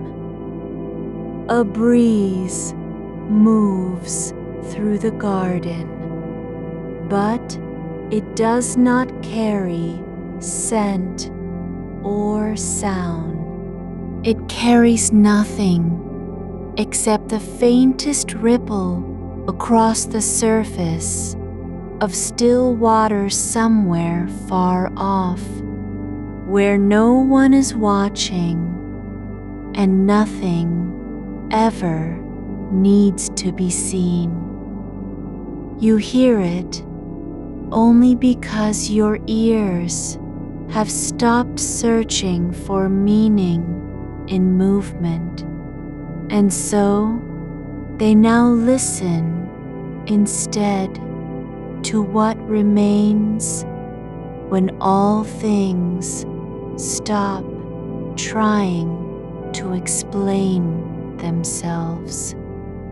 The bench ahead is low and smooth, its wood worn down by time, not through use, but through stillness. It does not creak or settle under you as you sit. It simply accepts your weight with no surprise, no adjustment. You rest your hands on your knees, fingers relaxed but not limp, like roots that have stopped trying to find water and now only know how to be. There is a small cup lying near the bench's edge, wooden, carved from grain, that runs in slow spirals. It sits upright, empty, not broken, not discarded, just waiting. You do not pick it up.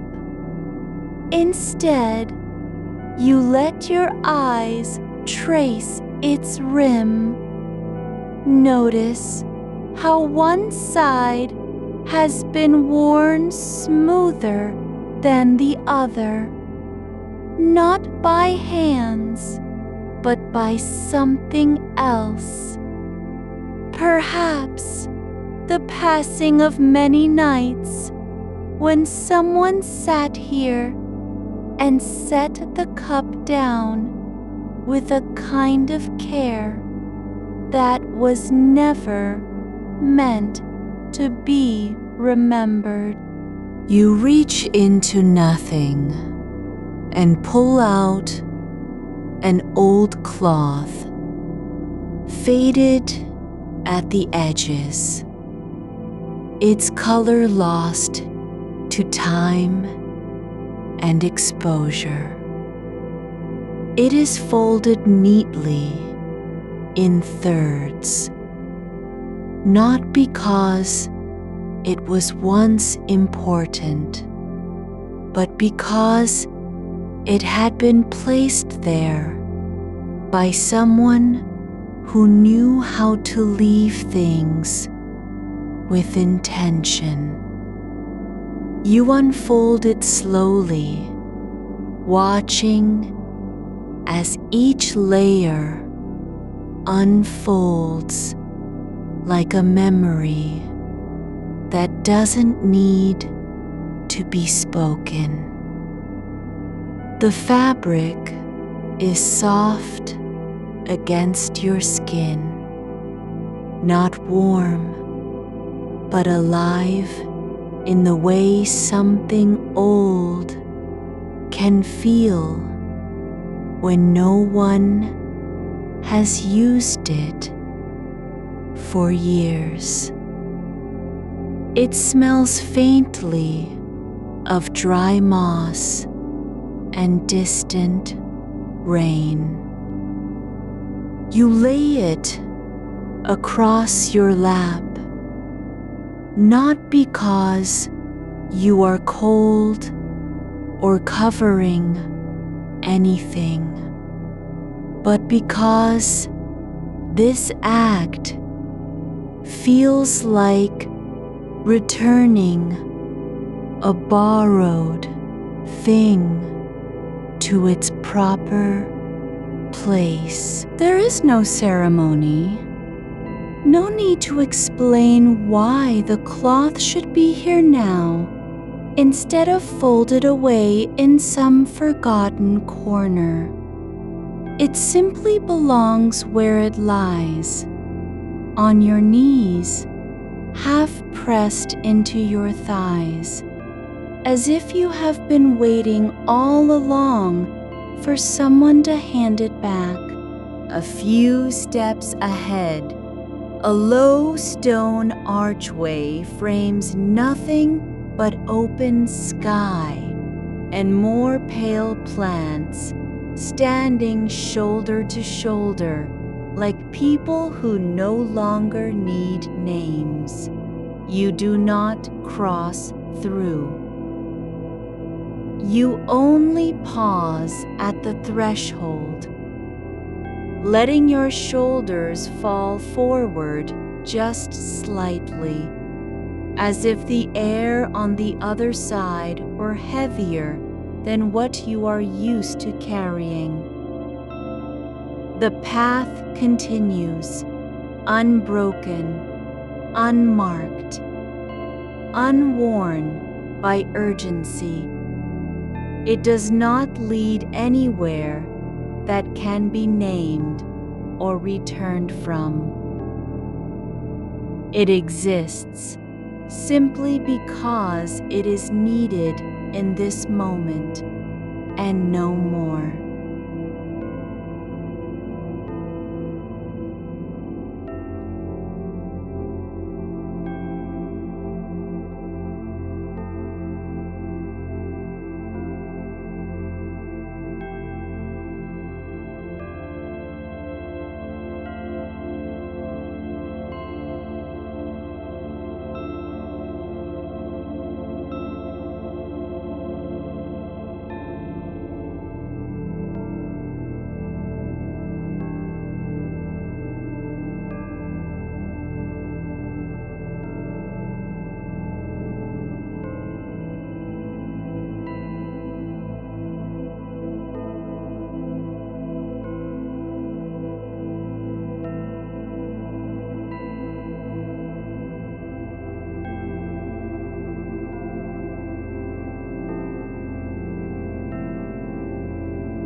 Closer now are clusters of small white flowers growing in tight circles, each petal slightly curled inward at the tip, like hands folded in sleep.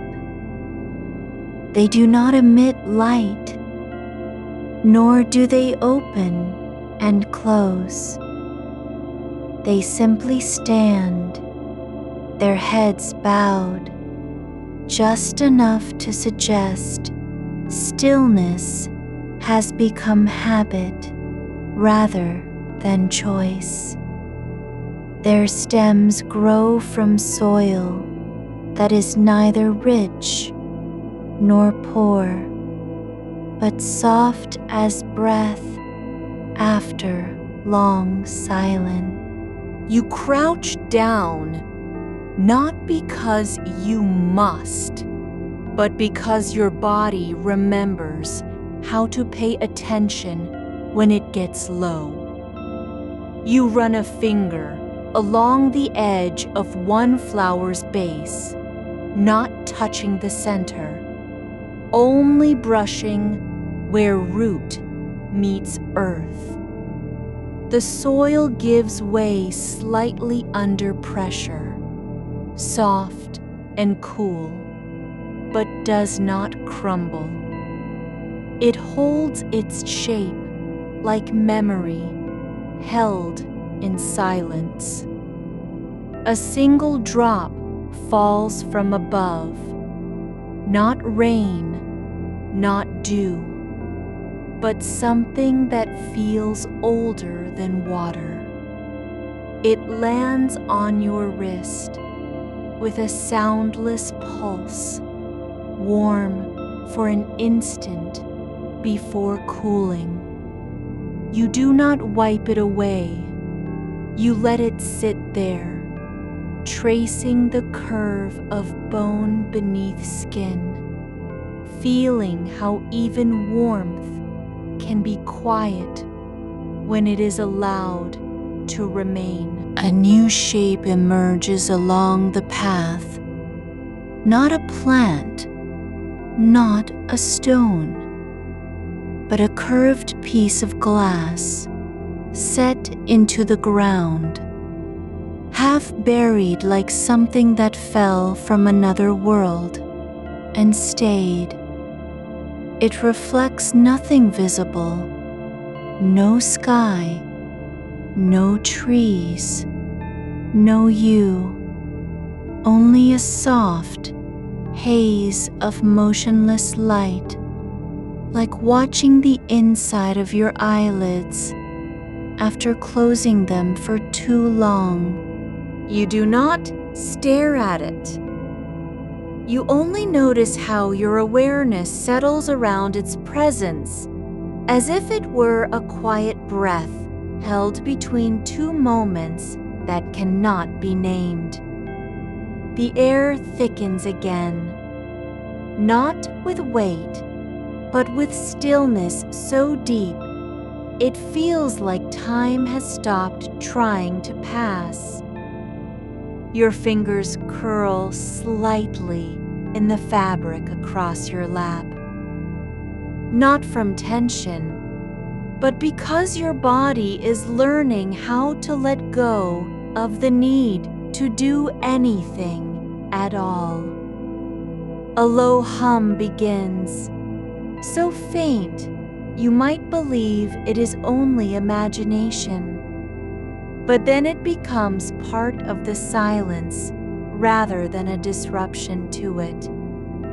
It does not come from one direction. It comes from everywhere and nowhere. It vibrates through your bones, but without sound. You feel it in the space behind your eyes, in the hollow between breaths. You do not follow it. You do not try to locate its source. You only let it move through you, like a thread that has been waiting for someone to stop pulling on the other end. The path ahead splits slightly, not into two clear directions, but into a widening where earth forms gentle ridges, like hands laid down in surrender. There is no choice, no decision required, only space, open, unclaimed, full of quiet possibility. You step forward again, not knowing if you are moving or being moved. Your feet do not press too hard. They touch the ground only as much as necessary to stay present. And for a moment, your shadow does not follow, just lies flat on the soil, shapeless and soft, like something that has never needed to be seen. There is no beginning here, no end, only this, the slow turn of stillness into itself. The way light settles without needing to find a place to land. You do not try to understand it.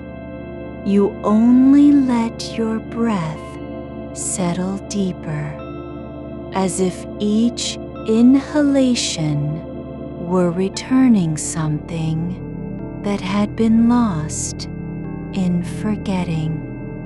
The garden does not speak. It does not need to be beautiful or meaningful. It simply is. Its presence enough for you to stop pretending you are somewhere else. There is no effort now, no reaching. Only the soft weight of being held by air, earth, and silence so deep It feels like memory returning without intention. The plants around you remain standing in their quiet rows, not as witnesses, but as companions who have learned how to be still together. You do not ask if they are watching. They don't need to be. Their presence is already enough. A single leaf lifts just an inch, not from wind, not from touch, but because the air has shifted slightly beneath it, like a breath exhaled in slow motion. You notice a tendril of air rising from between two stones that were never meant to be close. Just an inch apart now, as though something has breathed through the space they once guarded. It carries no scent, only pressure. The faintest resistance against your skin, like the memory of warmth left behind on a cup after you've set it down. You do not follow its path. You simply allow yourself to feel how air can move without needing a destination. The ground beneath you softens slightly, not with decay, nor with change in texture, but as though gravity itself has leaned inward just enough for your feet to sink an invisible fraction deeper into stillness. Your weight is no longer an effort. It becomes part of the earth's quiet rhythm, like a note that doesn't need to be played because it was already there. Ahead, where the path widens again, you see something not grown but placed. A small bowl made from a single piece of dark stone, smooth as river-worn glass. It sits on a low stand, no taller than your knee, its surface empty and waiting. No water has been poured into it. Nothing has fallen inside. Yet the rim is slightly damp, just enough to catch the faintest glimmer of moonlight that slips through the canopy like liquid silver left behind in a dream. You do not reach for anything.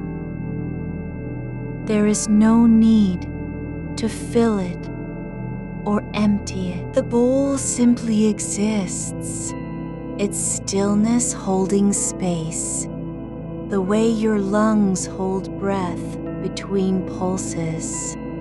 You let your eyes rest on it without focusing, just as you might allow yourself to see the sky when clouds drift by, and you don't care what shape they make. A faint sound begins, not from any one place, but from all around, like a hum that has long been buried under silence and is now finally remembered. It is not loud enough to be heard, only felt in the base of your skull, as though something ancient had been sleeping inside your bones and just stirred at the edge of awareness. You do not try to name it. You let it pass through you like a shadow that does not belong to anybody, only to motionlessness itself. The air shifts again, but this time differently, not with pressure or breath, but with stillness so complete it feels like the garden has stopped keeping track of minutes. A cluster of pale stems rises beside the path. Not flowers nor grass, but something in between. Their tips glowing faintly from within, like slow embers that have forgotten how to burn. They do not sway. They do not lean toward light or away from dark. They stand exactly as they were when first placed there, upright and unchanging, each one a quiet promise of stillness without condition. You move closer, not because you wish to touch them, but because the space between your feet and their base has become too large for comfort in silence. When you stop near them, something shifts, not in the plants, nor in the air, but in how you perceive distance. The gap closes not by movement of your body, but by a softening of attention, as if your mind had been holding itself at arm's length from what was never meant to be distant. The ground near the base of one stem is slightly disturbed, just enough for the soil to have settled into a small hollow. You do not think about why. You only let your fingers fall toward it, not reaching, not probing, but letting them rest on the earth as if testing whether warmth still lingers in the dirt after night has taken hold. The soil does not feel cold. It feels like memory, soft, slightly uneven, full of small imprints left behind by things that passed through long ago and never returned. You do not dig, you do not disturb what lies beneath. You only press your fingertips down gently, letting the shape of your hand leave a mark in the earth, not to be preserved, but simply to acknowledge presence.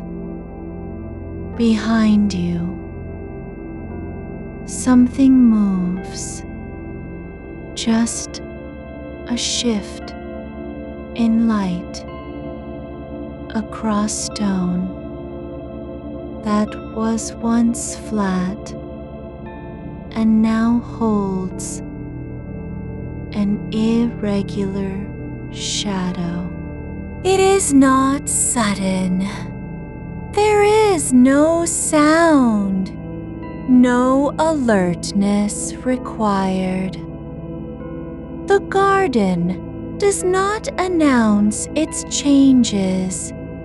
It only allows them to happen as naturally as dust settling on a shelf after years of stillness. You do not turn around. You know the shape of this place enough to feel when it breathes differently without needing to see. A small wooden chair stands off the path, half hidden behind a row of low green stalks that ripple gently, even though no wind stirs them. It is not carved or painted, only smoothed by time and touch, its legs worn down into soft curves at the base. You sit only because you do not know how to remain standing anymore. Not in any way that feels like effort. The wood does not creak. It does not shift under your weight. Instead, it yields just slightly, as if it were waiting for you all along and had been holding its breath since the moment before. From somewhere beyond the edge of what you can see, just outside hearing, but inside feeling, a single note is struck, not by hand nor by instrument, but through a shift in air pressure that vibrates your jawbone. It lasts only long enough to be noticed, then dissolves into silence, as if it had never existed at all. You do not search for its source. You let the absence remain, because even quiet can have depth. The chair holds you without asking anything of you. No backrest is needed. No armrests are required. The shape of your body fits into it exactly, as though someone long ago had carved a seat just for the way you sit when everything else has stopped trying to matter. You lean slightly forward, not because you need support, but because leaning is how your spine remembers what rest feels like. A cloth lies folded on the chair's arm, thin, worn at the edges, its color faded into something between gray and blue, as if it had been washed too many times in moonlight. Instead of water, does not carry a scent. It carries presence. The faintest impression that someone else once rested here, just long enough to breathe out their own exhaustion before returning to wherever they came from. You do not unfold it. You do not touch it with intention, but you let your hand rest beside it, just an inch away, so the warmth of your skin can drift toward the fabric like a whisper that needs no reply. The sky above is still clear, but now there is less light in it, not because night has deepened, but because something within you has softened its hunger for visibility. You do not look at stars. You do not count clouds or search for shapes in their shadows. Instead, you let your eyes rest on the canopy itself, on how the leaves hang, not like a roof, but like hands that have given up trying to hold anything, and now only want to be still. The path continues ahead, not straight, not curved, just there a thin line of earth worn smooth by time and quiet footsteps. It does not promise arrival or discovery. It simply is, offering no demand beyond the next small step. You do not need to decide where it leads. The garden has already decided for you that you are allowed to walk without needing a reason.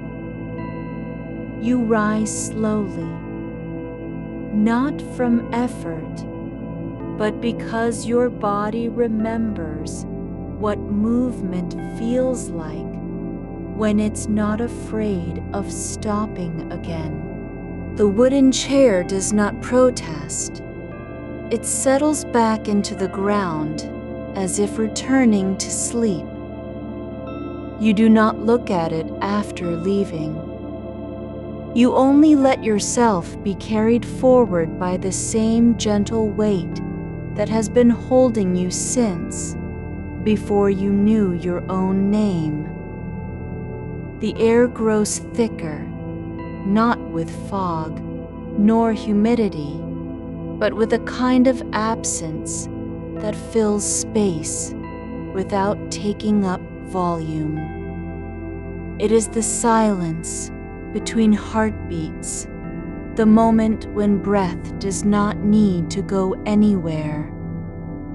You feel it in your throat, in your shoulders, in the hollow just behind your ribs, the place where thoughts used to gather and argue before being forgotten. You're walking now through a space where time has learned to pause without apology. The path ahead is neither wider nor narrower than before, only different, as if the earth beneath your feet had shifted its memory slightly in the quiet hours since you began. There is no wind to stir the leaves above, yet each one moves just enough for you to notice it's not stillness that holds them, but a kind of patience so deep it has become weightless. They hang like hands that have stopped waiting for something to hold and instead are learning how to be open. A low stone arch stands ahead, its curve worn smooth by fingers that were never yours. It does not block passage. It simply marks the turn where one rhythm ends and another begins, as if the garden itself has decided to breathe differently at this point. You step beneath without pausing, and something in your chest releases not with force, but with the slow sigh of a door closing after someone leaves a room they never meant to enter. To your right, a small stone basin rests on a raised platform of moss-covered rock. Its surface is shallow, barely wider than your handspan, filled not with water, but with stillness. The air above it trembles slightly, not from heat or motion, but because the silence has grown dense enough to resist being broken even by sound. You do not look into it.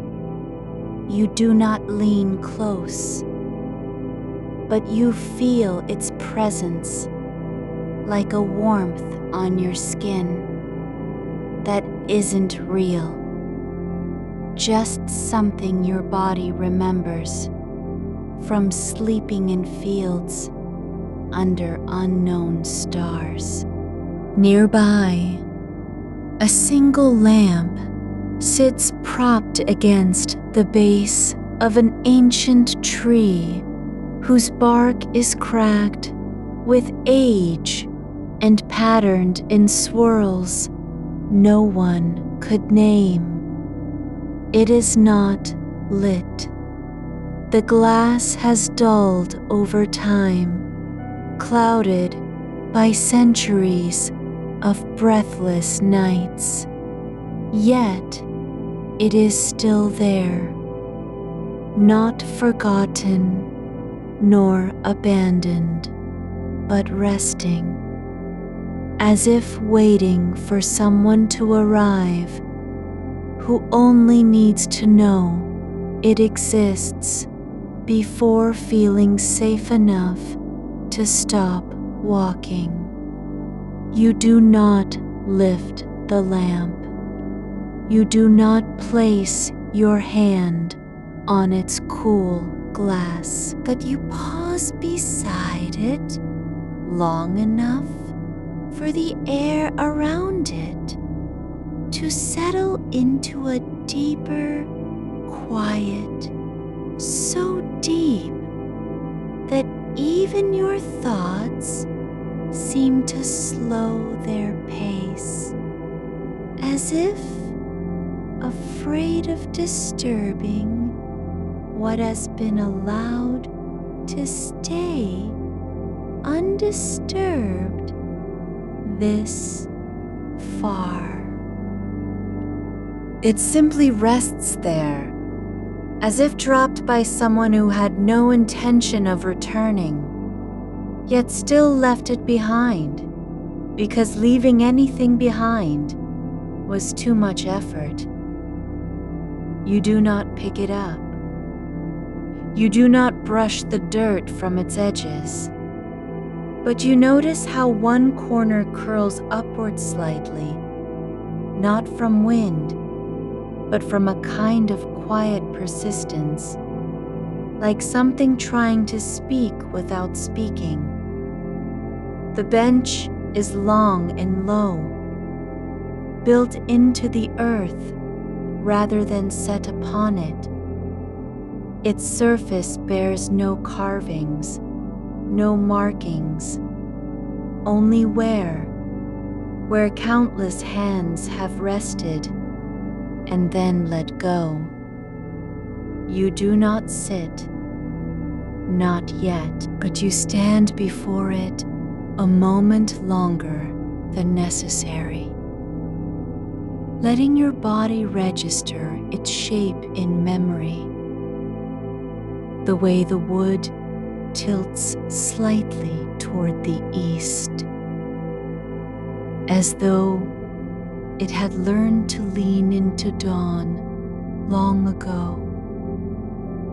A wooden cup lies beside one end of the bench, its handle cracked, but still whole, filled with dust instead of liquid.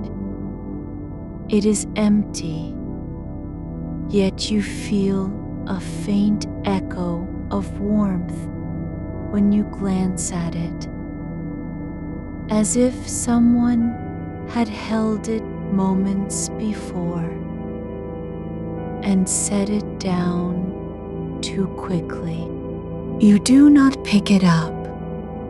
You do not turn it over to see whether anything remains in its hollow, but you let your fingers hover near the rim for just long enough that they begin to remember how to hold things without needing to keep them. To one side, a shallow channel cuts through the garden floor, a ribbon of smooth stone, bordered by low moss and tiny pebbles arranged in no pattern at all. Water does not flow here. There is nothing to carry it. But when you listen closely, when your breath slows down enough that even silence begins to speak, you hear a faint sound, like air passing through an old flute whose notes were never meant to be played. It is soft, unbroken, and continuous, not musical, but familiar in the way a heartbeat is familiar.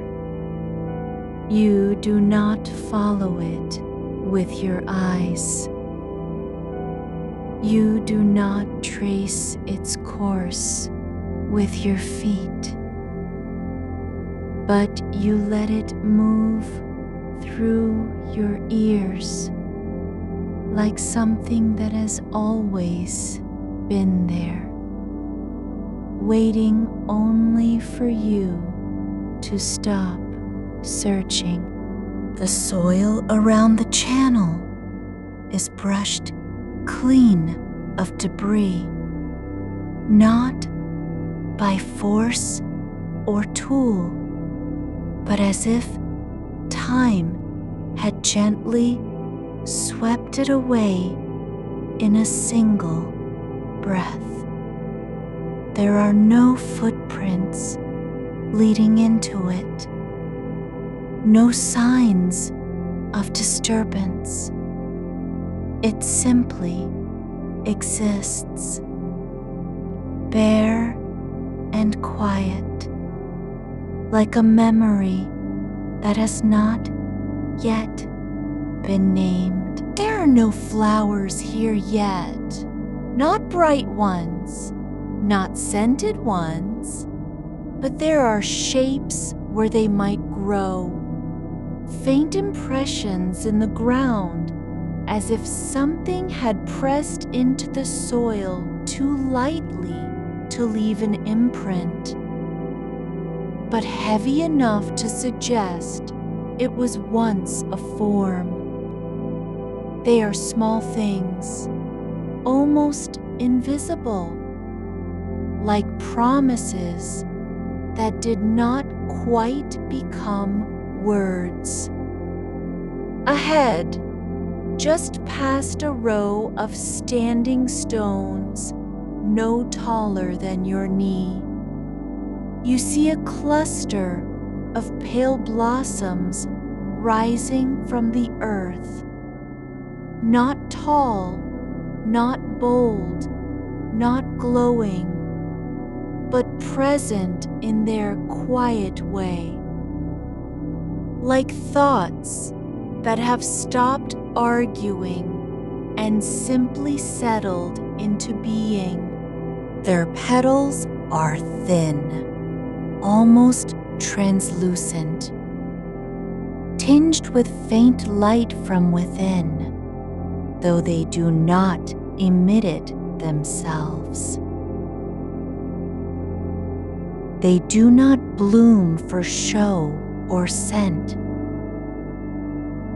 They exist only to be seen when someone is still enough to notice. You do not reach out. You do not kneel.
There's no moment when it feels complete, only moments where it feels like it has been allowed to be exactly what it was meant to be. A place that exists not because it needs to mean anything, but because it can. You walk beside the flowers, just close enough to feel their stillness against your skin, far enough not to disturb them. Their light is not bright, nor does it cast shadows.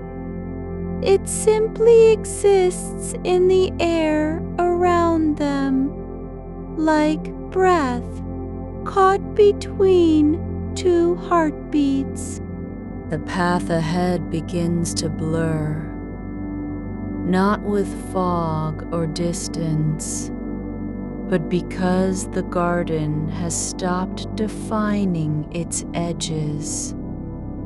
There are no more arches, no more benches, no more cups or basins.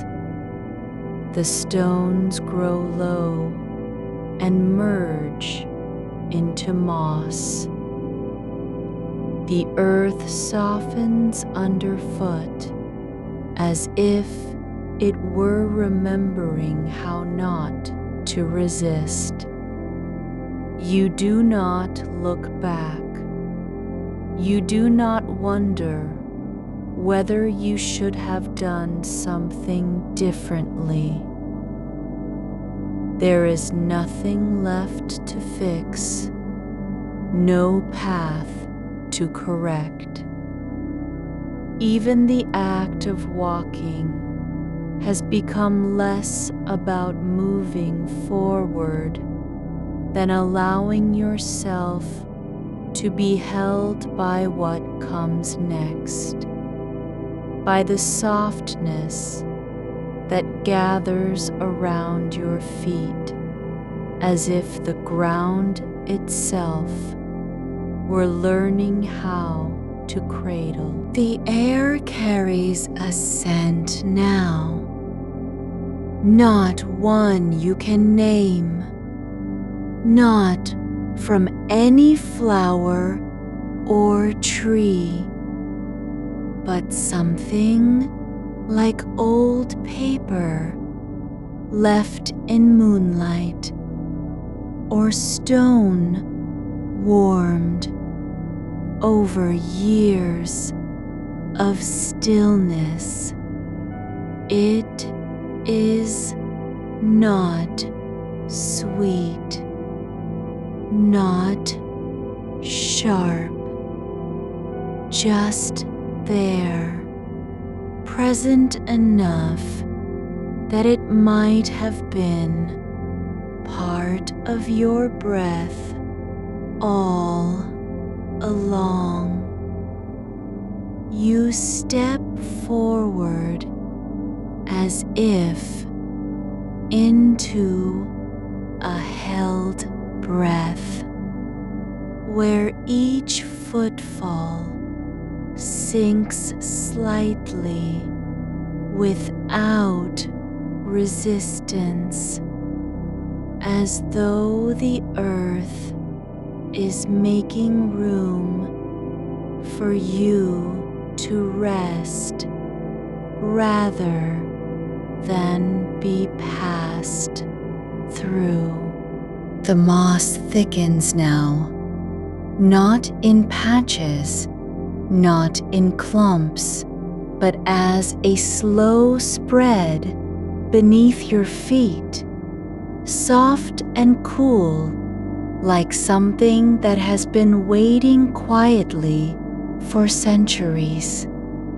It does not grow upward. It spreads sideways, curling around roots and stones with no haste, simply becoming more of itself without needing to announce it. The air above you is still, but not empty. There's the weightless motion of unseen things moving through space, too fine to be felt, like dust that remembers how to float even after falling. A bench appears ahead, not built, not placed, but grown from the earth in a way that suggests it has always been there. It curves gently into the ground, low and broad, its surface worn smooth by time, though not by use. There are no carvings, no marks left behind by hands or tools, only the faintest impression of something having sat upon it long ago, just enough to suggest a shape without requiring you to know who or why. You do not sit, but you pause beside it, and for just a moment, your hand rests against its edge, not to test it, not to claim it, but because your body knows the quiet difference between touching something that is meant to be touched and one that is only allowed to exist. Behind it, where there had been no path before, a narrow trail opens, so thin you might miss it, if not for how the light bends around its edge. It does not lead anywhere you can name. You follow it anyway, because your feet are already moving without direction. The ground here is loose in places, fine and pale, like powdered stone left too long under moonlight. A few small pebbles lie half buried, smooth as river-worn bones, each one sitting just so, not arranged, not scattered, but resting with a kind of stillness that feels intentional. You do not pick them up. They are not meant for carrying. The air shifts again, slightly, almost imperceptibly, as if a breath has passed through this part of the garden without being noticed by anyone else. It carries no scent now, but something deeper, a silence with texture, like wool left too long in stillness, or memory that has softened beyond recognition. You notice how your own breathing slows, not because you are trying to match it to anything, but because the space around you is already quiet enough that there's room for your breath to simply be. Ahead, there is a small bowl set into the soil, round and shallow, rim slightly cracked from age or temperature, but filled with clear water. It does not reflect the sky. It reflects nothing at all. The surface remains still, like glass laid over an absence. You do not look down into it to see yourself. You don't need to know how you appear. There is only the shape of your presence nearby, and how that shape seems to ripple slightly in the water, as if the pool were remembering a shadow that never fully formed. A sound comes, not from any direction, but from everywhere at once, like the quiet rustle of something folding inward after being unfolded too long. It's not a bird or an insect, not whined through leaves. It is the garden breathing into itself, letting go of a small tension it had been holding without knowing it was there. The sound lasts no longer than 2 heartbeats before fading into stillness again. A cluster of slender stems rises from the ground just beside your path, no more than knee-high, each bearing a single pale leaf that curls inward at the tip, as if trying to hold something too delicate to let go. They do not sway in wind. They do not move at all unless you pass close enough for them to sense your warmth. And even then, it is only a slight turning of their tips, just enough to show acknowledgement without expectation. You walk past them slowly, and as you do, one leaf opens slightly, not wide, not dramatically, but just enough that the light from within seems to touch the edge of your sleeve for a moment. Not hot, not cold. Just warm in the way that something forgotten might be remembered by accident. There is no gate here, no boundary, only the slow return of softness, the kind of quiet that doesn't come from removing noise, but from adding stillness so gently it feels like nothing has changed at all. The ground begins to slope downward now, not steeply, not with purpose, but as if gravity itself had decided after a long while that this place was meant to sink just slightly into the earth.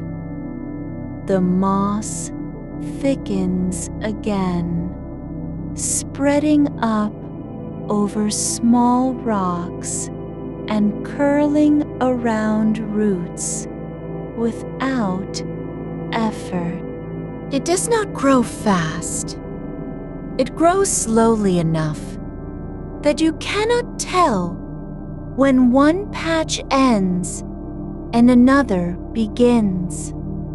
A shape appears ahead, not a path, not an object, but something like the outline of a door frame carved into the air itself.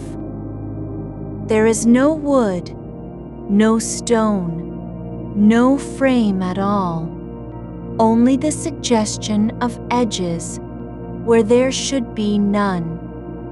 It stands open without being opened. You do not step through it. You simply pass beside it, and for one breath, you feel as though your body has been recognized, not by a name or memory, but by absence, the way silence remembers what sound used to mean. The air grows thicker in places, less like weight, more like thickness of thought that has stopped needing to move forward. It is not heavy with meaning. It is thick with possibility that does not need to become anything. You do not analyze it. You do not ask whether you are meant to go deeper or stay here. The garden offers neither permission nor warning, only continuation.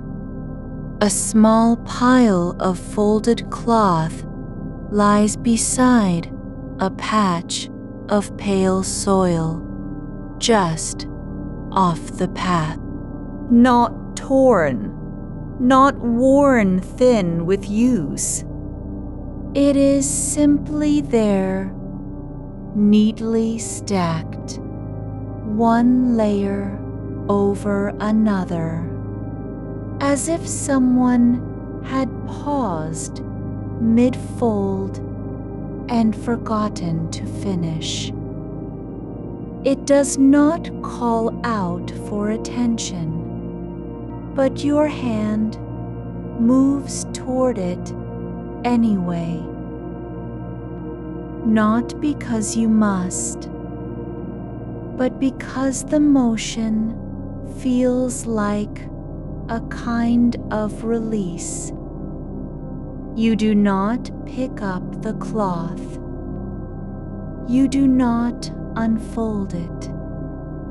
Instead, you place one palm flat against its surface, just enough to feel how cool it is, how soft at the edges, as though it had been laid down just moments before and never touched since. It holds no scent, no imprint of hands or breath, only the memory of being folded, held in stillness. The top layer begins to lift on its own, not dramatically, not with force, but slowly, like a leaf turning in slow motion. The movement is quiet enough that you cannot tell whether it happened because of you or because something else had been waiting for this exact moment. You do not react. You stand still and feel how the air around your hands settles differently, less restless, more contained, as if space itself had adjusted to make room for what was already there. The cloth remains folded at the top, but now it feels different. Not lighter, not heavier, but more complete in its incompleteness. As though it had always been meant to be left this way, half unfolded, paused mid-breath, unfinished because no ending was needed. You step away slowly, letting your hand fall back into stillness beside you.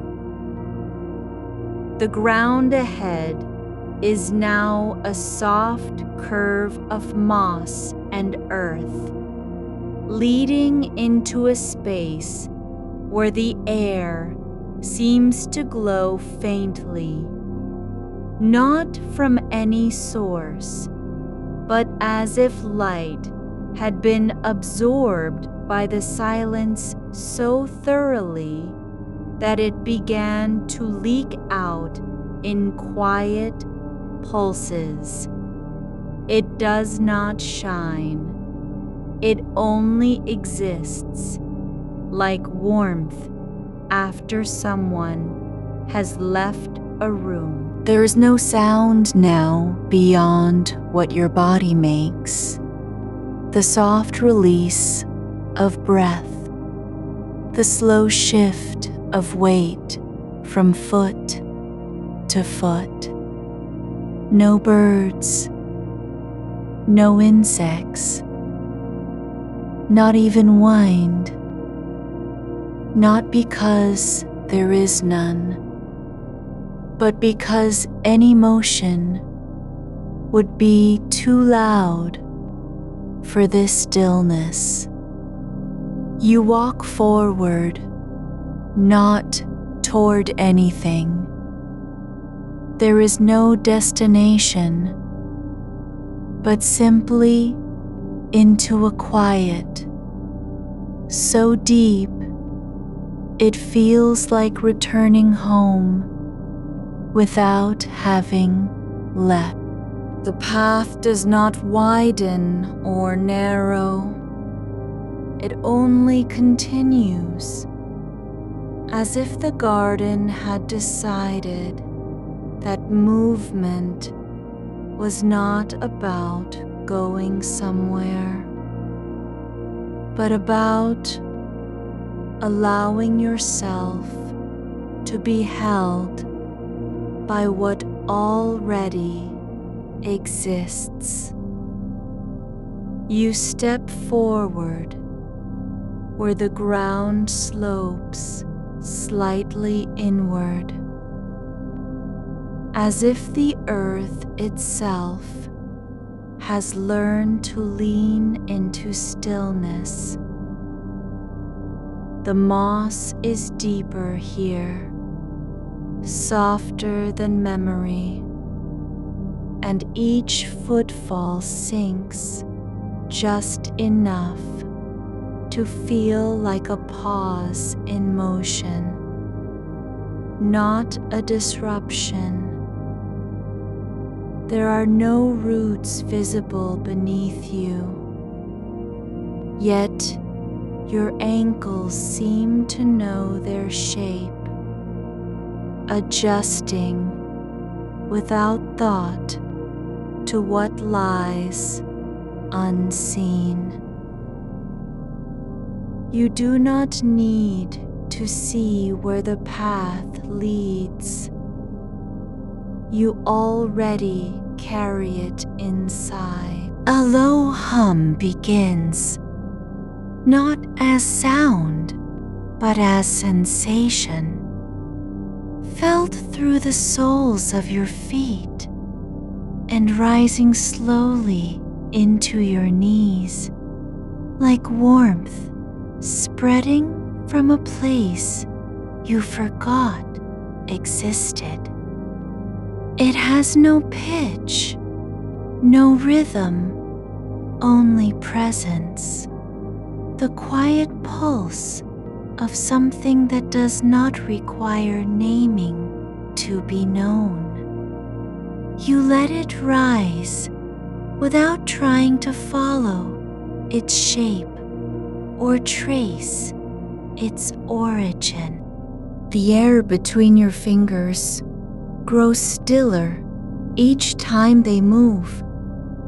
Ahead, a cluster of small upright stones stands in a loose circle, no larger than your handspan, arranged as if someone had placed them just so and then stopped.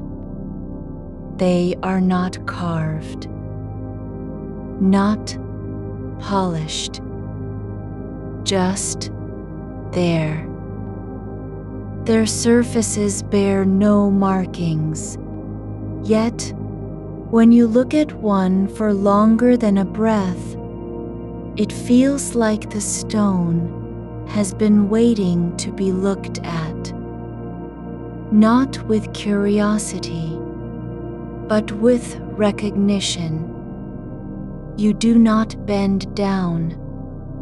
You do not touch them, but your shadow falls across their base in such a way that the curve of light matches the exact contour of the space between two stones, as though they had always belonged together. A single thread lies on the ground near the outer edge, thin, pale, like spun moonlight or dried spider silk.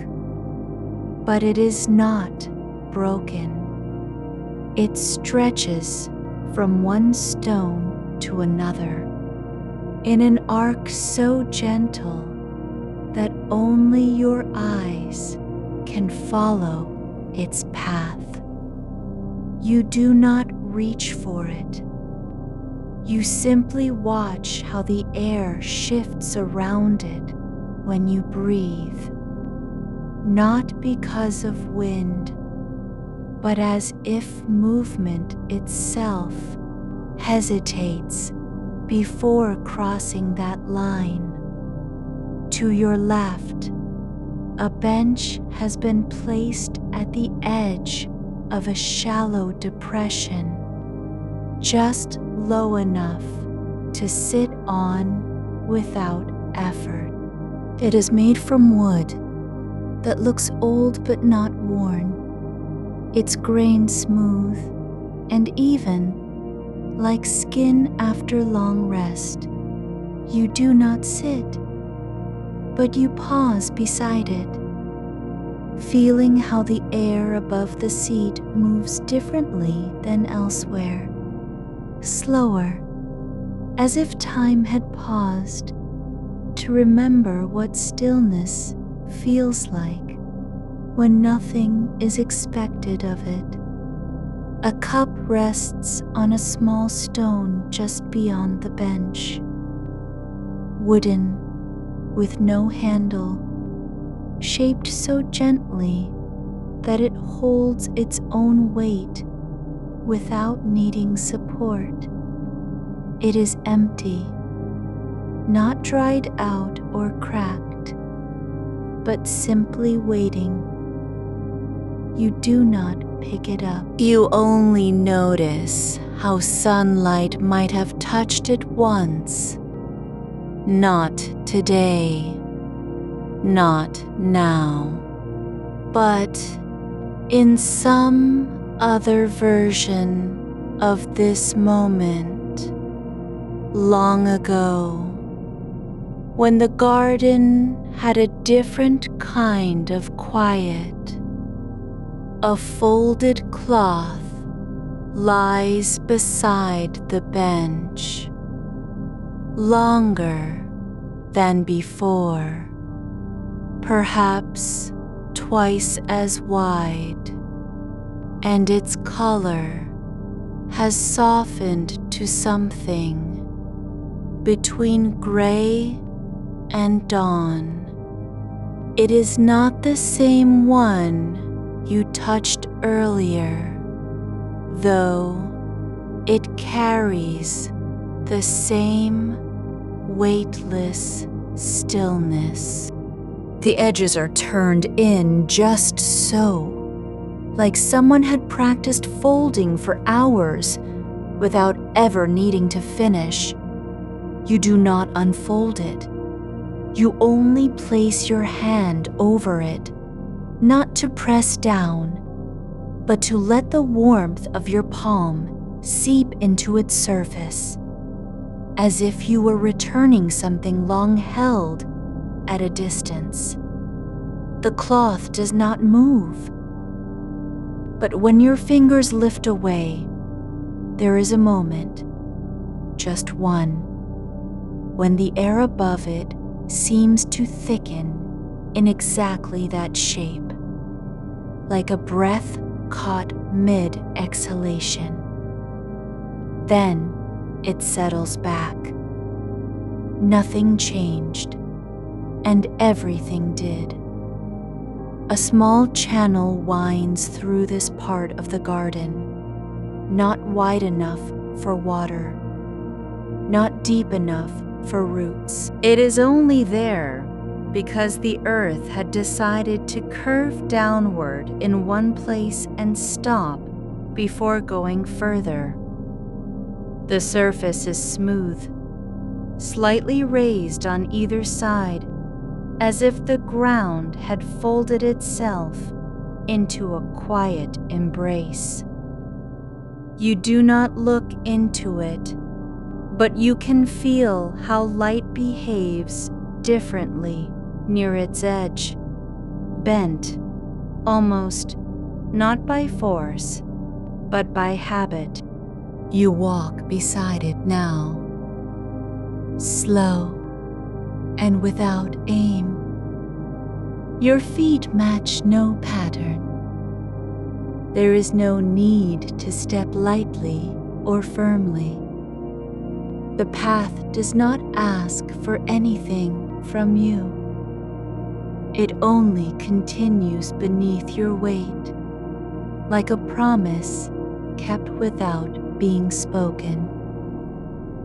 The flowers here are pale, no color at all in the way that things have when they've stopped pretending to be something else.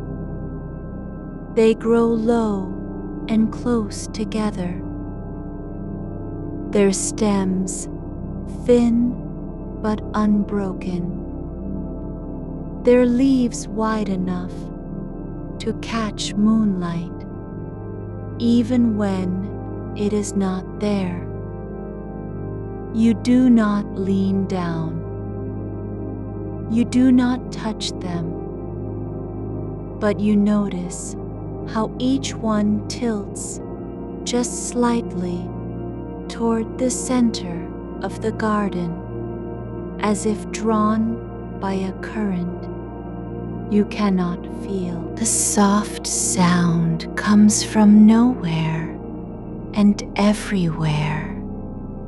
A slow sigh, like air being released after holding still for so long it had forgotten how to move. It is not loud, not quiet, just present, like an echo that has no source.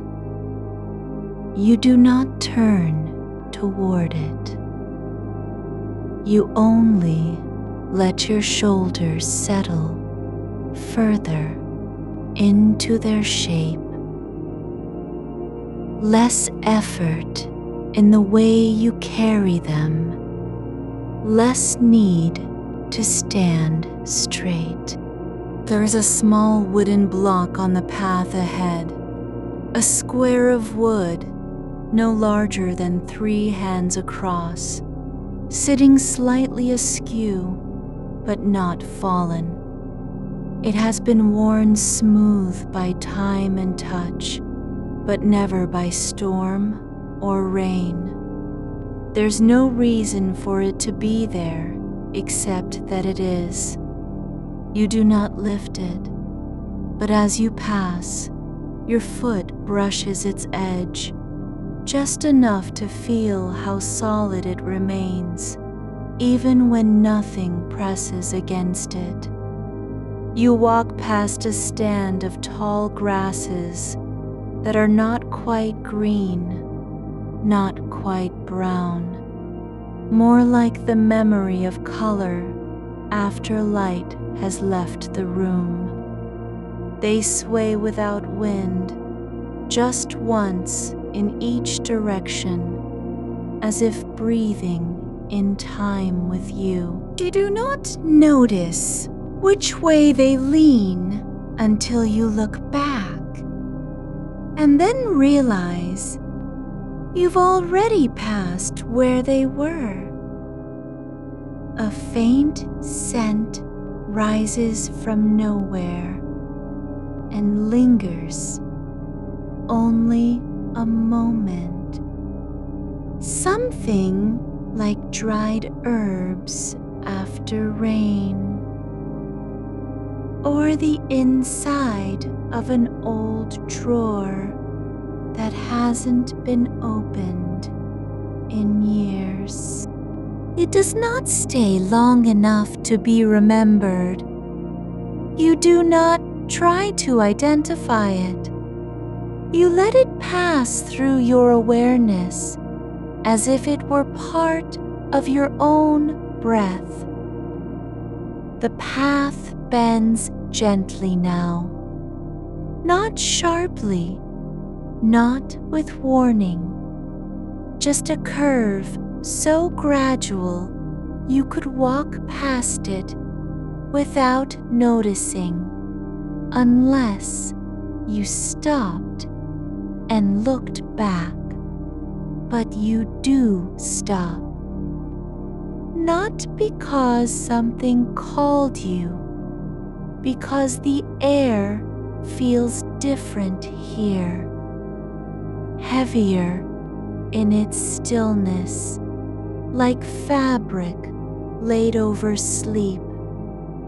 There is no gate, no door, nothing to mark entry or exit, only space that has been shaped by absence, by all the things that were not said, all the moments never taken, all the voices that did not need to be heard because silence had already spoken for them. A small patch of moss has grown over a stone that might have once held something, now hollowed out by time and quiet. You do not kneel, but you crouch slightly, not to see what lies beneath, but because your body remembers how it feels to be close to the ground without needing to rise again.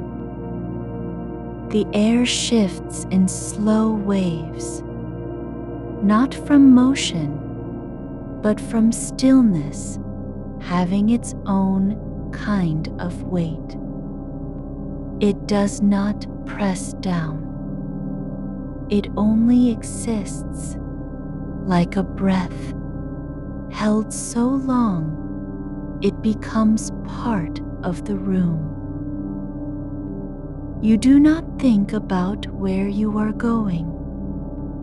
You do not wonder if this is real or imagined. The garden does not ask for belief.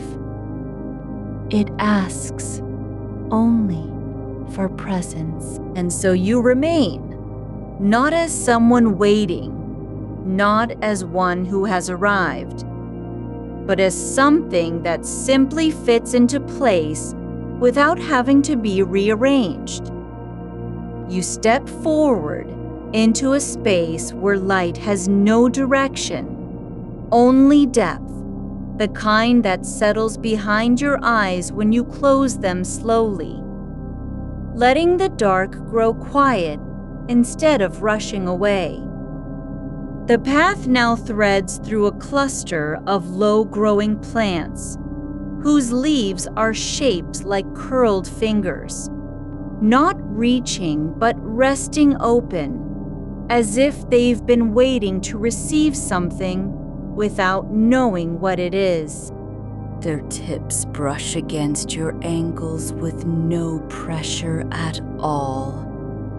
Just contact so slight that you might believe it's the shift in air from your own movement. they do not lean toward you. They remain still, even as you pass, as though they have already seen how you will stand when you stop walking. A thin ribbon of mist rises between two stones that are neither tall nor wide, just flat, worn smooth by time and footsteps that left no prints. It curls upward like steam from a cup long cooled, but it does not rise far before dissolving into the air as if it had never begun. You do not wait for it to disappear. You notice only how it feels when your breath meets it.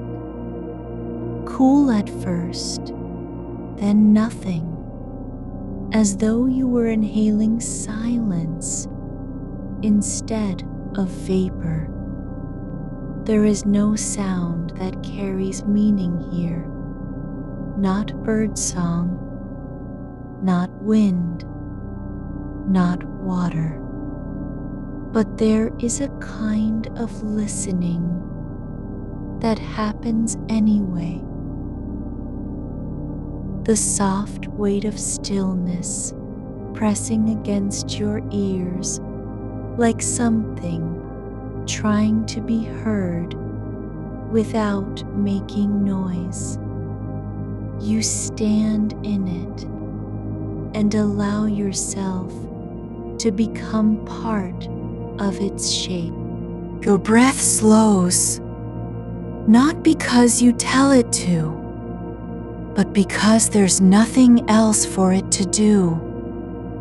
No urgency, no need to fill space with words or rhythm. Ahead, the ground dips slightly, and something moves beneath your feet. Not a tremor, nor vibration, but the sense that the earth is breathing just below surface level. Not in any way you can name, just the quiet unfolding of soil shifting, like cloth being laid over an unseen form. You do not step back. You place one foot carefully down, as if testing whether it's safe to continue. Then let the other follow, feeling each moment settle into the next without needing to anticipate what comes. A small bench appears at the edge of a shallow depression, carved from wood so old that its grain has turned inward like folded hands. It is not broken nor cracked, but worn down in places where somebody long gone, or perhaps just never named, has rested here often enough that the curve of their body became part of the shape. You do not sit, but you crouch beside it as though checking whether its form still remembers warmth. Your fingers trail across its surface, not to feel the wood, but because your hands know how to trace patterns even when nothing is meant to be found. The bench has no backrest, no arms, just a flat length of wood, slightly curved at both ends, where someone once leaned their head or rested their elbows. You place one palm on it and let it rest there, not pressing down, not lifting away, but holding the moment like you might hold an old letter without reading its words. A faint scent rises again, this time from beneath your own hands, as if the bench has absorbed something over years. Dried lavender, yes, but also the ghost of lemon peel left in a bowl, and the soft musk of cloth that once covered this very seat. It does not last long. It never lasts long here. But it lingers just long enough to make you wonder why you remember it at all. A single cup lies on the ground nearby. A simple wooden bowl carved with shallow lines that don't form a pattern, only suggest one. It is empty, not drained, just finished, like something set down after being used once and never picked up again. There's no dirt in it, no stain, but there's weight to its emptiness, an absence so complete it feels full of what was not said. You do not reach for it.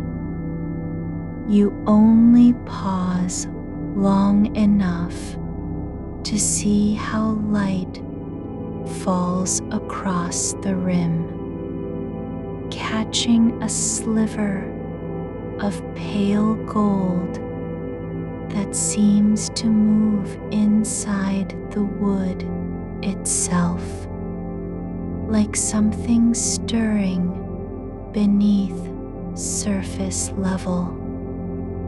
Then you step over it without touching, as though your body knows better than your mind what must be left behind. To one side, there is a folded cloth, long and thin, its edges worn so soft they've nearly dissolved into air. It lies curled at the base of a tree whose bark is not dark but pale grayish white, like skin that has been touched too much by shade. The fabric looks older than anything else in this place, not ruined, but worn down to something closer to memory than an object. You do not unfold it, but you lean toward it slightly, just enough that the air between your face and the cloth shifts, just a ripple of stillness that passes through both without disturbing either. The cloth is faded, yes, but not in color so much as in intent. It was once something meant to be seen or used or carried, but now it lies here like an old promise that never needed keeping. You do not pick it up. You let your breath pass over its surface instead, slow and even as if saying goodbye without words. There is no reason to remember this moment. There is also no need to forget it. The path continues through a row of flowers, not tall, not colorful, just pale shapes that rise like hands from the soil when they are ready. They do not open or close. They simply exist in their quiet color, soft gray-white, with veins that glow faintly when light touches them at an angle, just enough to suggest movement without any actual motion. You walk between them and feel no need to look down, no need to count them. Their presence is not measured by number, nor by beauty. It's simply there. The kind of thing you notice only because your footsteps are slow enough to hear the difference. Each flower has a stem that bends slightly at the top, like it once tried to lean toward something and gave up before finishing. But they do not fall. They remain upright, not from strength, but from habit, from having been taught how to stand by silence, alone. You notice your own feet now, not because you see them, but because you feel where each one lands. First, the ball of the foot, then the heel, then weight shifting forward again, as if nothing were ever lost in motion. There is no effort in walking, only continuation, like a thought that does not need to be completed. A small stone sits near your left foot, a flat oval with a smooth surface worn down by something you cannot name. It has no markings, no meaning attached, just the shape of being here, long enough for time to erase what it once was. You do not pick it up, but when your toe brushes it, there is a moment, just one, when you feel its center as if it were part of your own balance. Then you step away. The garden does not change. It only becomes less defined, not in detail, but in distance. The trees grow softer at the edges. Their trunks blur slightly where they meet the air, like ink that has been left too long on paper. The path ahead no longer seems to go anywhere specific. There is no marker for arrival or departure, only a continuing shape, a line drawn not with purpose, but because it must be. You walk through a space where sound doesn't echo and light does not reflect. It simply settles like dust in a room that hasn't been entered for seasons. You are not alone, but you do not feel company either. There is no presence to acknowledge, nor absence to mourn.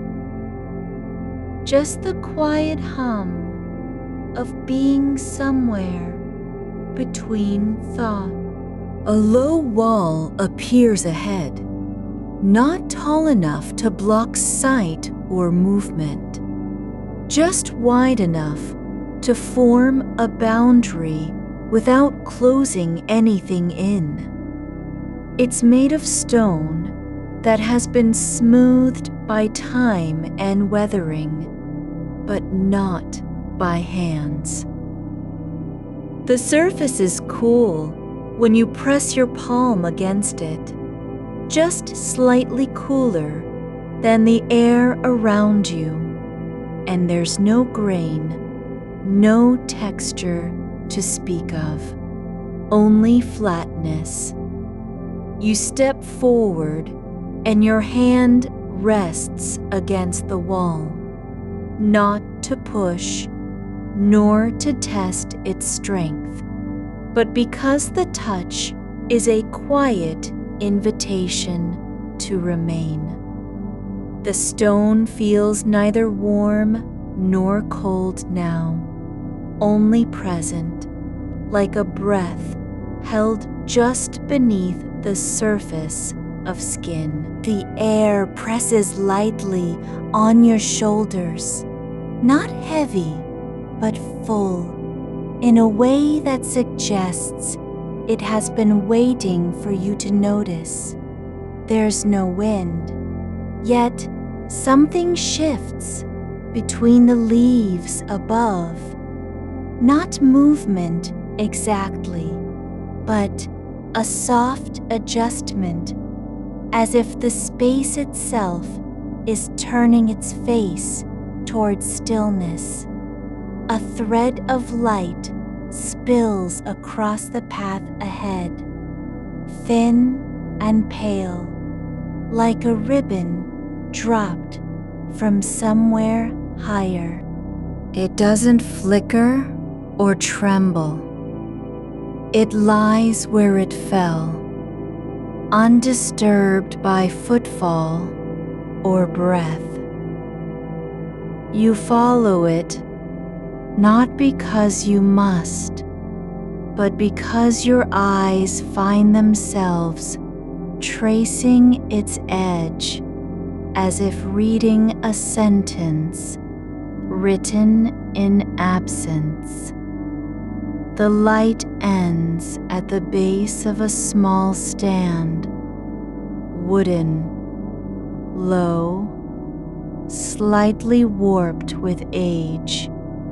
It holds nothing visible. No cup, no lantern, no folded cloth.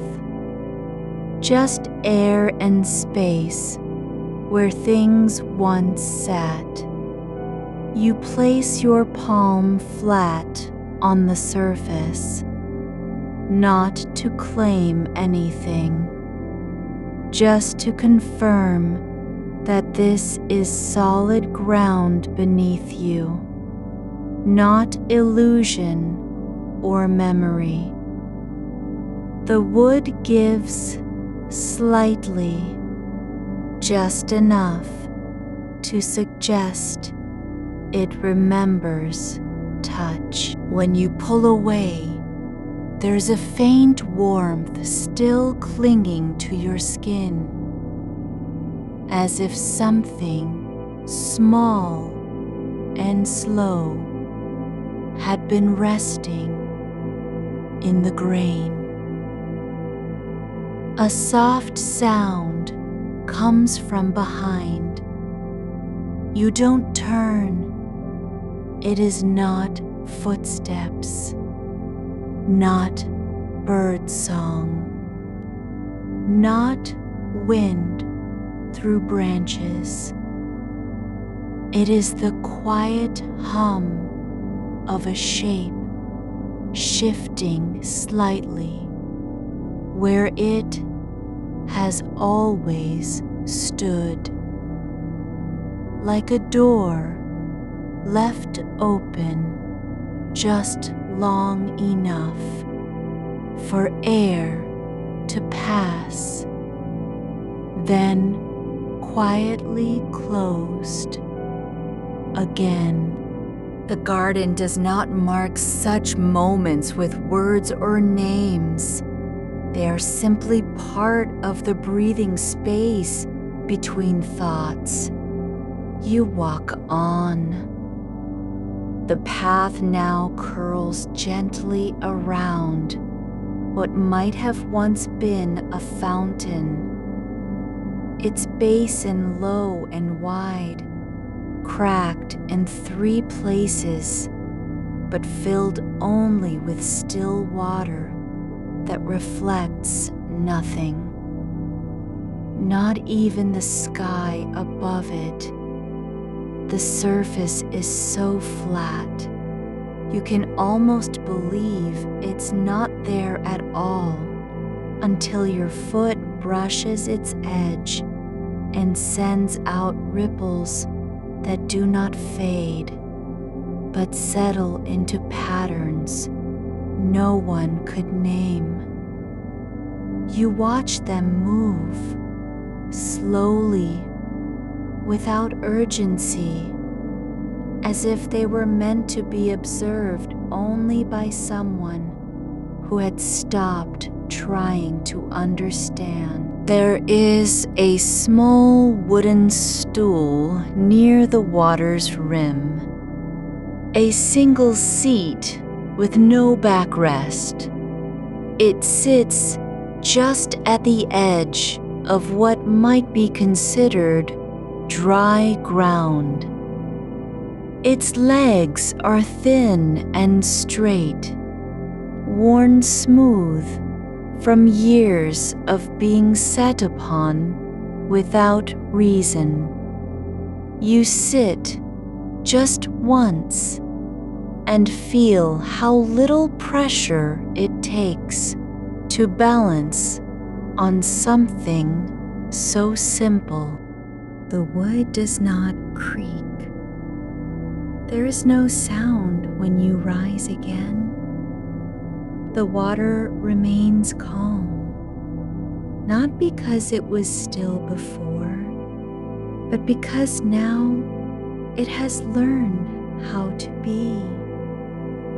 A shape drifts across the surface, not a leaf, not debris, just a faint suggestion of motion, like a word spoken too softly to catch.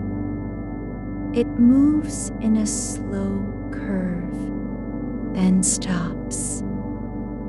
The moment after it halts is longer than any other moment you've known today. Not because time has changed, but because your body no longer counts seconds. You rise and step away.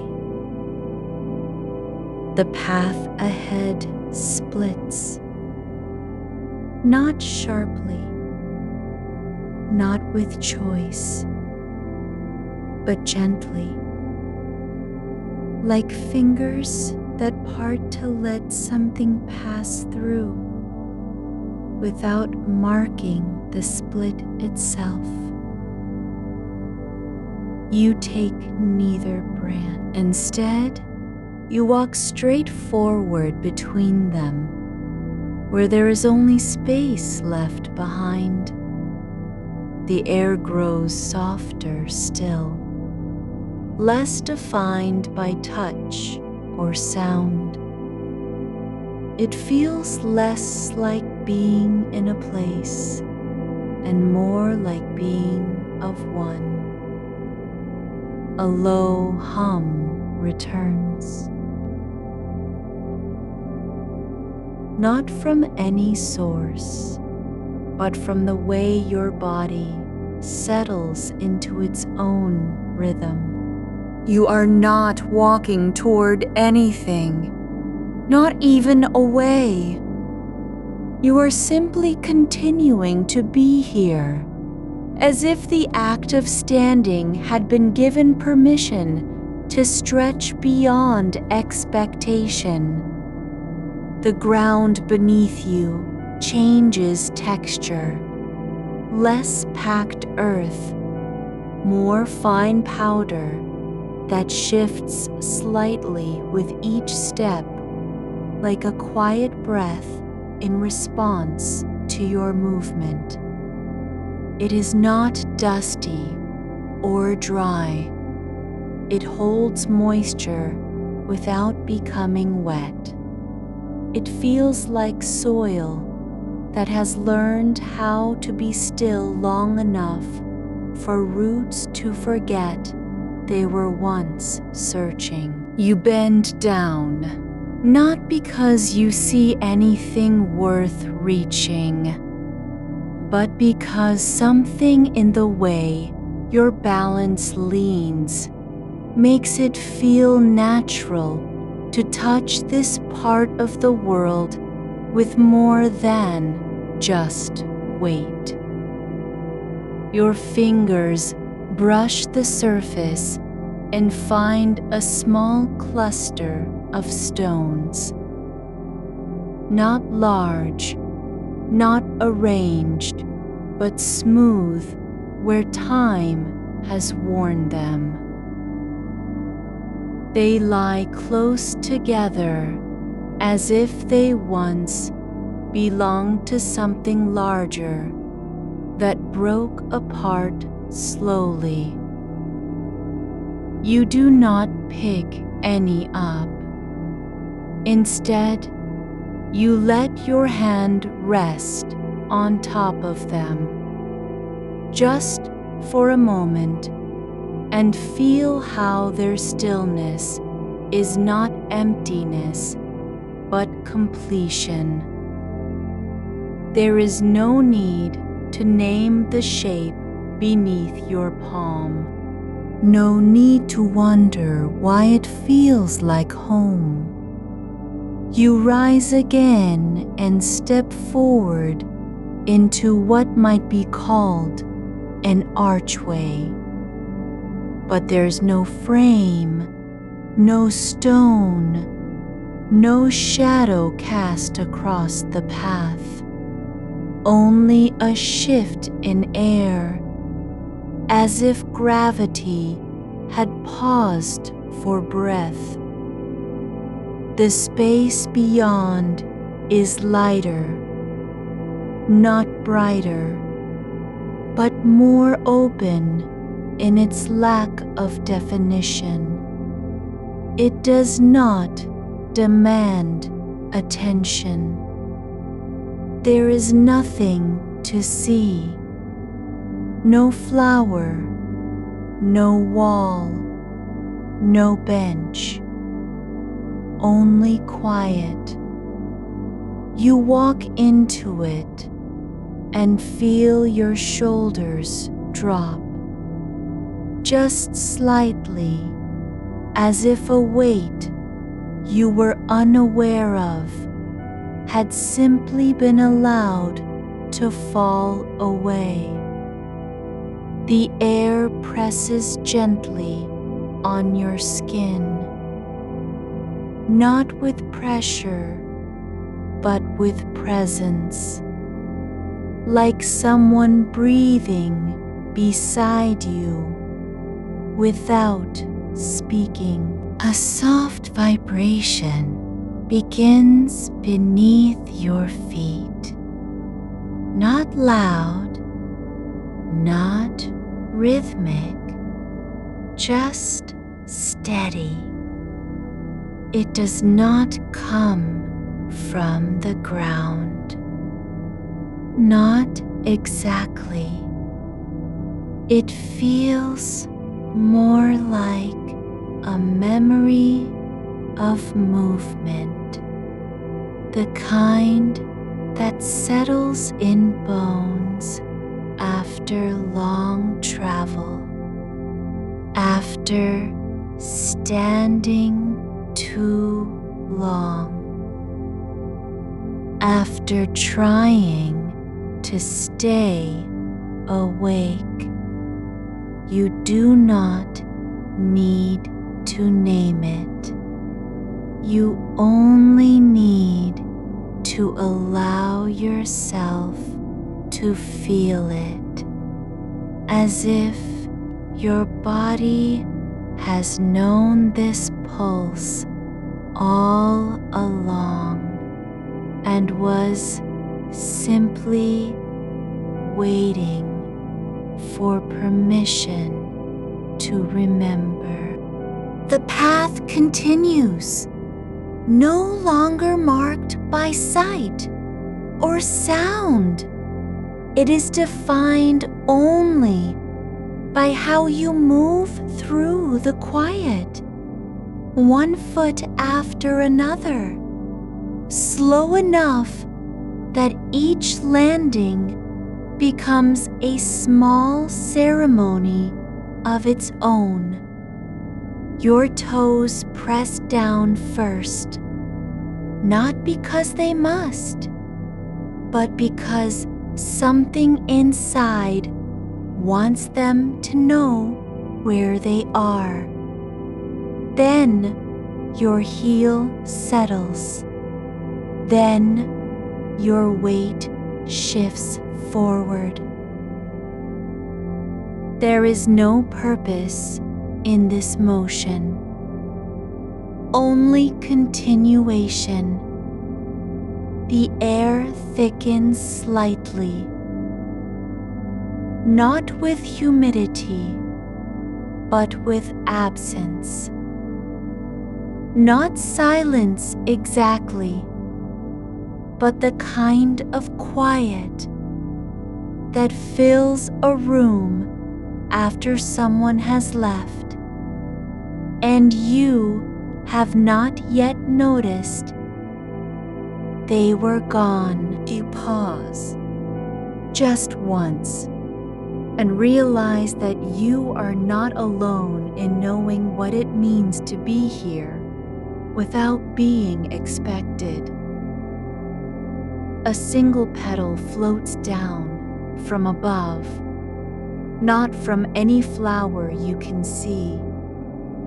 It drifts slowly, like something remembering how to fall. It lands on the path ahead and rests there, curled at one edge, as if holding its breath. You do not reach for it.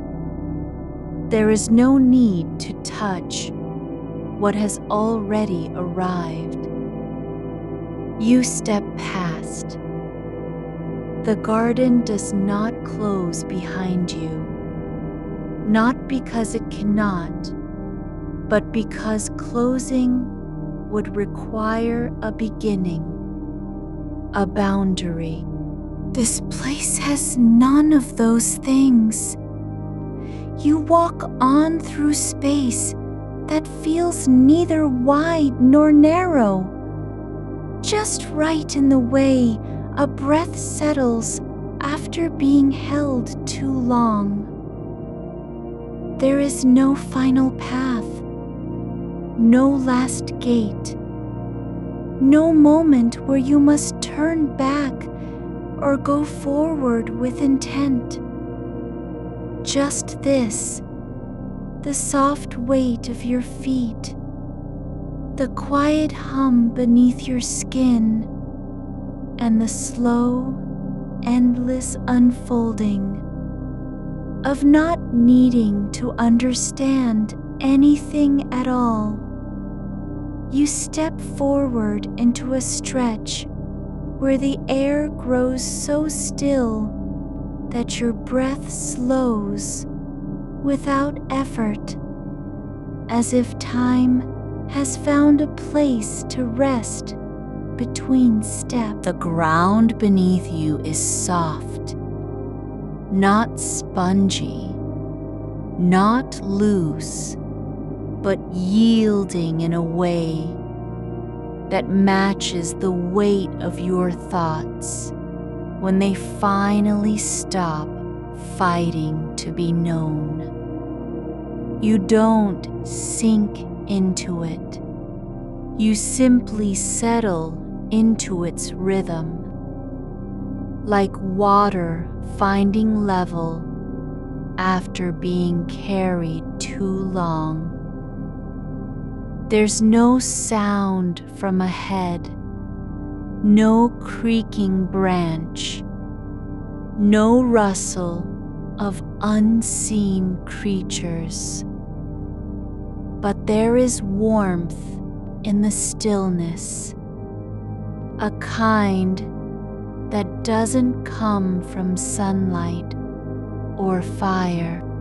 It comes from how everything around you seems to breathe with you. A path unfolds not by design, but by consequence. Because your foot moves, another appears, not built, not carved, just revealed, like skin, remembering where a scar used to be. You don't need to see it clearly. The shape of the next step is already in your body before your mind catches up. The air thickens again, not with weight this time, but with memory.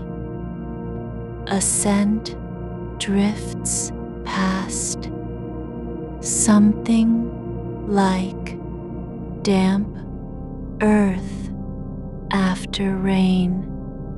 Yes, but also honey left too long on a shelf, or old paper warmed by sun through a window you no longer open.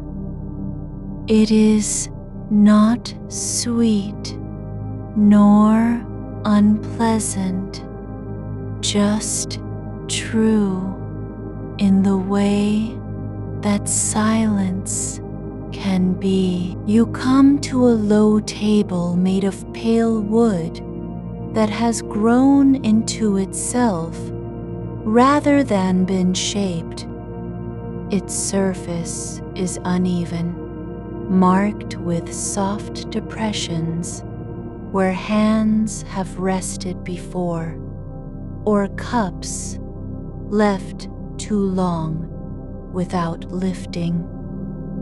There's no object on it now, not even dust, but you feel its presence as if your hand had already placed something there and then remembered to let go.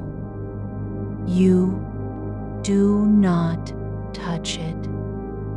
Instead, you stand beside it, just a breath away, and allow the quiet of that space to settle into your arm. It is not about possession or completion. It's about what remains when nothing has been taken.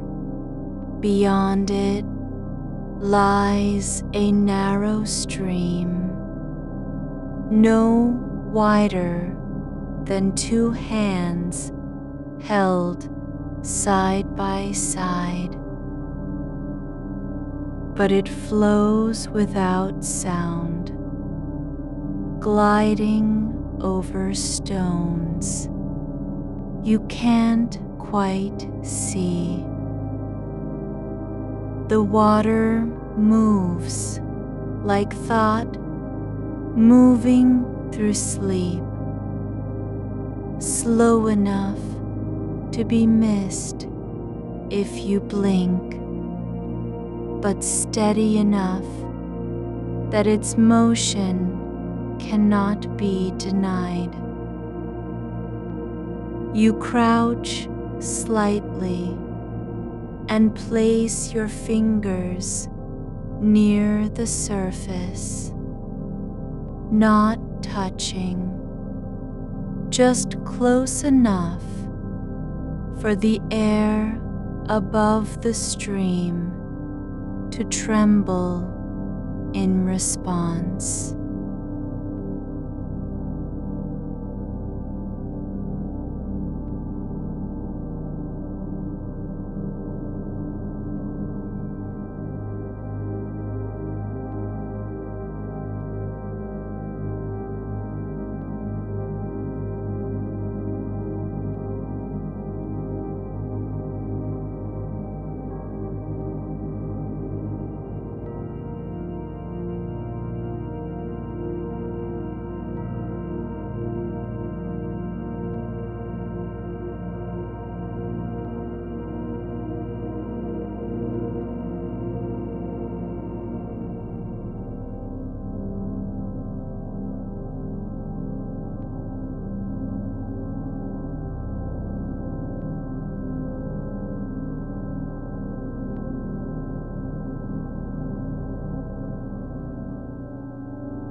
The bank is lined with moss that doesn't look green so much as still.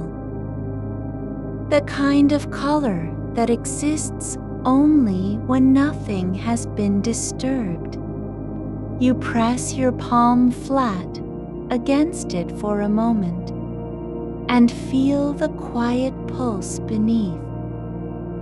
Not life exactly, more like patience, like knowing that no one will come, and never having minded. The moss does not answer. It does not change, but something in you shifts, as if part of you had believed the world required more motion than this. You rise slowly, brushing your knees with both hands, not to clean them, but to say goodbye to the shape they made while crouching.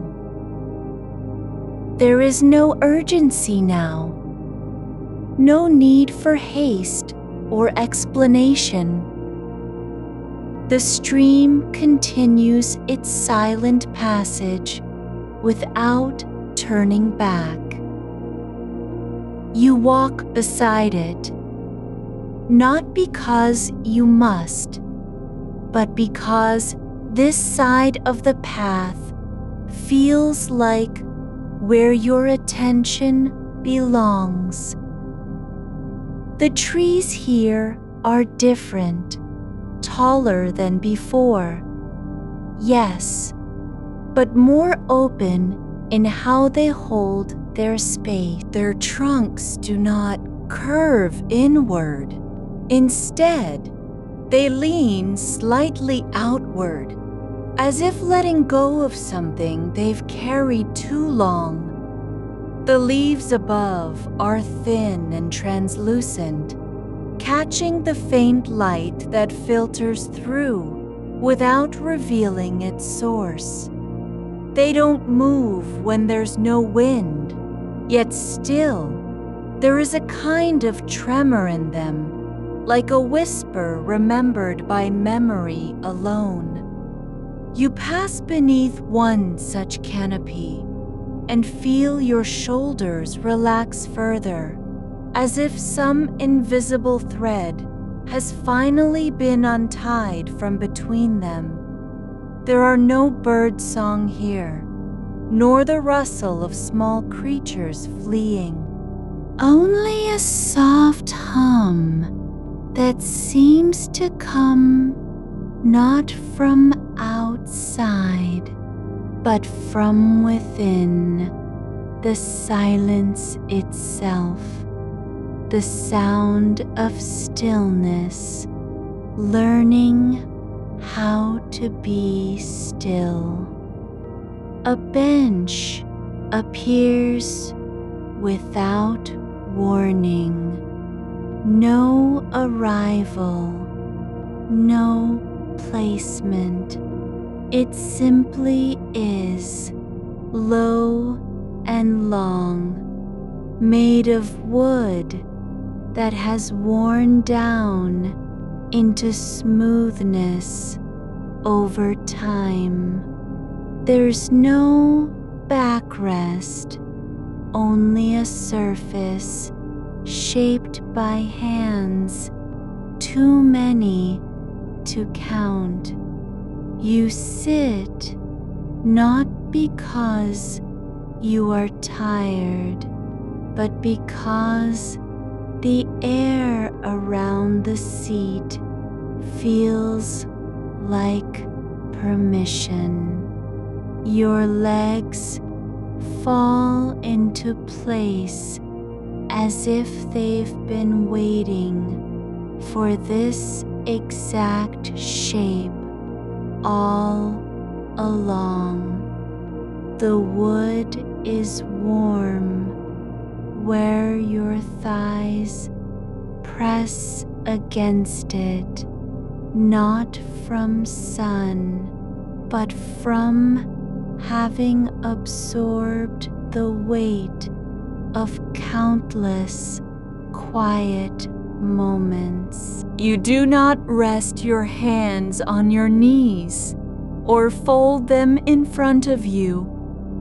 You let them lie open on your lap, palms up, fingers relaxed, not expecting anything to land there. The space between your hands is full enough with air and stillness. There's no need to fill it, no reason to clutch. A cup sits beside the bench. A simple wooden thing, hollowed out by hand, its rim worn smooth from many uses. It holds no liquid now, not even a shadow of one. You do not pick it up. Instead, you lean forward slightly and let your breath pass over the opening just once, and feel how the air inside moves in response, as if something deep within had stirred for just long enough to know you were there. You sit longer than before. The bench does not change. The light does not shift. Time here is not a line, but a shape. The kind that folds inward and returns, without end or beginning. You are not required to stay.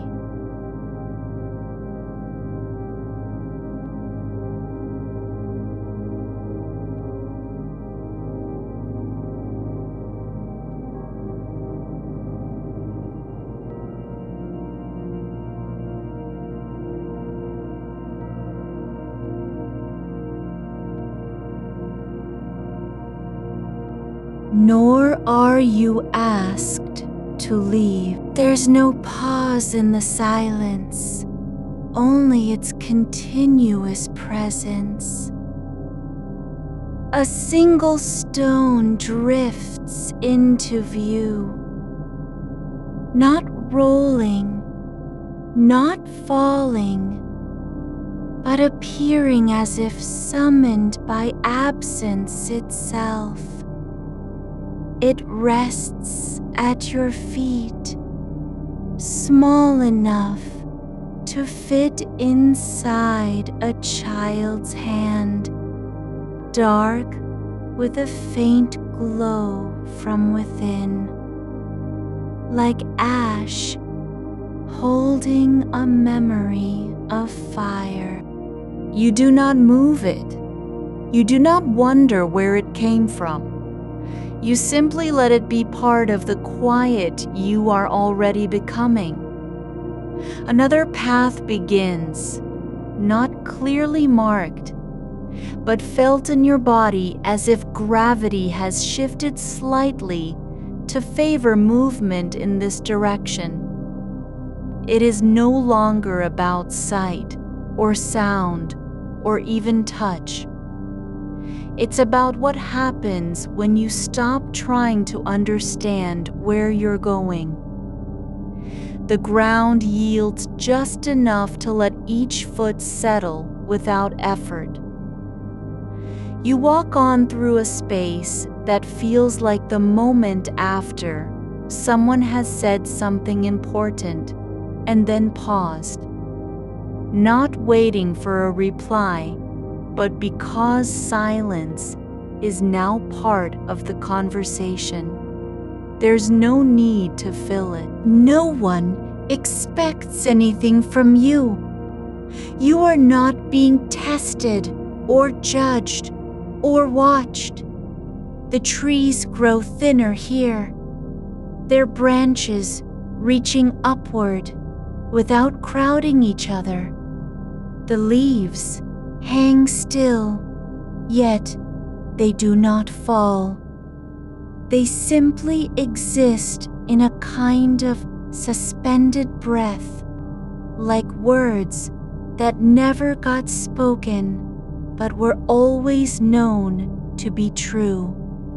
A small shape appears, a cluster of pale flowers, no taller than your ankle, growing from the soil as if they had been waiting for this exact moment. Their petals are soft and slightly translucent, catching light not from above, but from within, like stars too dim to see unless you're already looking down.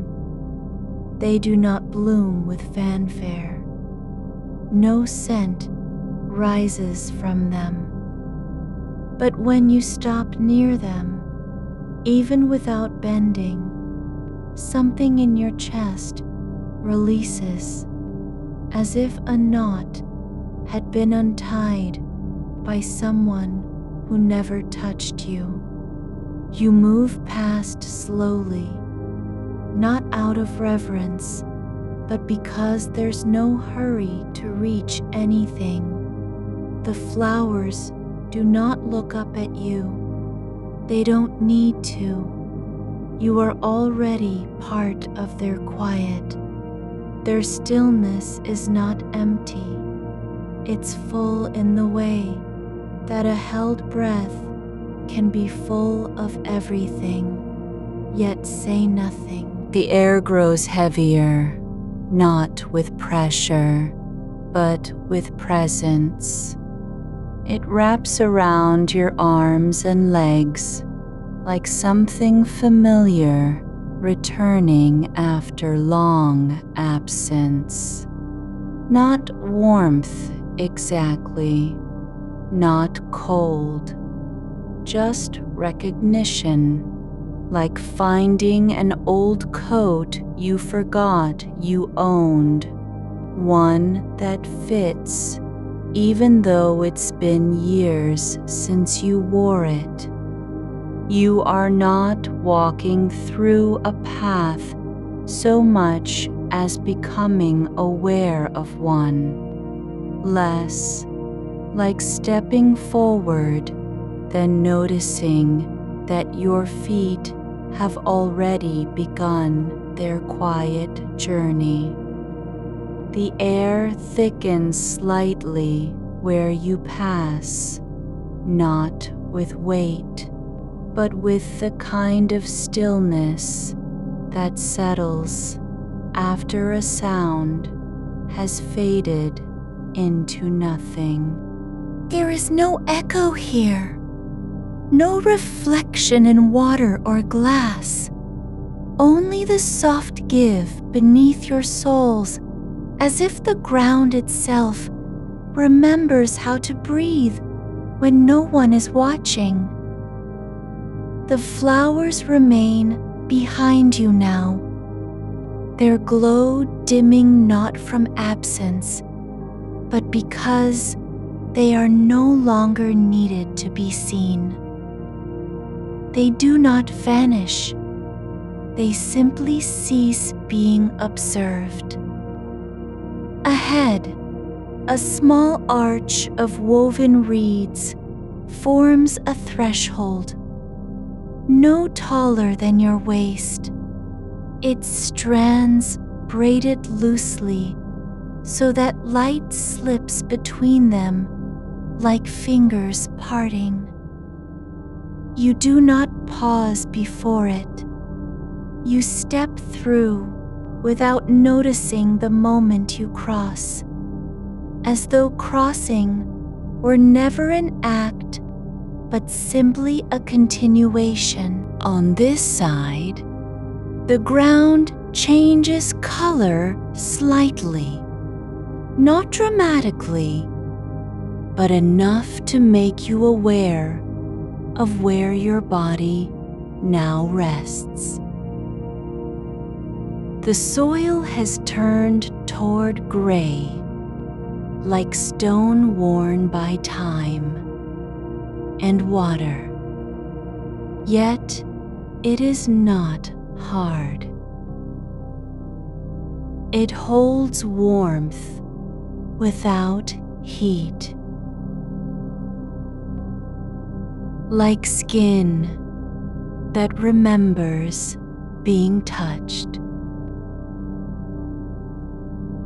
A single vine lies across the path, long, thin, curling gently from one side to the other, as if laid down by hand and then forgotten. Not broken, not dead, just resting in a place where nothing pulls at it anymore. You do not lift it or step around it. Instead, you let your foot press against its length without pressing too hard, just enough to feel the faint pulse of life still humming through it. It does not react. It doesn't need to. The moment is complete as soon as you acknowledge it. To the left, a low wall rises, not stone, not wood, but something like moss grown into shape over centuries. Its surface is smooth and cool, where your hand brushes it by accident, though you never intended to touch. There's no reason to pull away. The contact lasts only long enough for warmth from your skin to seep in. Just a whisper of heat that lingers briefly before being absorbed. You don't wonder why the moss holds heat or how it knows not to burn. It simply does, like rain, knowing where rivers are meant to go. A sound comes, not quite music, nor wind, but something older. A low hum, barely audible, rising from beneath the earth. Not in rhythm, not steady, just present, like breathing that has no need for breathers. You don't look down. You don't try to find its source. The vibration moves up through your legs and settles behind your ribs, not as discomfort, but as recognition, like a memory of being held when you were small enough to fit in someone's arms. The trees grow sparser here, their trunks thin and pale, more like veins than bark, translucent where the light passes through them. They do not cast shadows because they are not solid. Their roots are shallow, reaching only far enough to touch what is already beneath.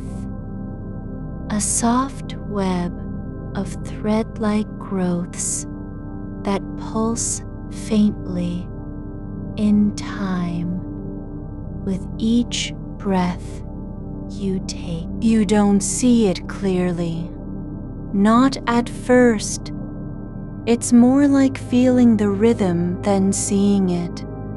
A breeze stirs, not wind exactly, but air shifting between one moment and the next, as though something has turned slightly aside to let you pass. Leaves do not flutter or rustle.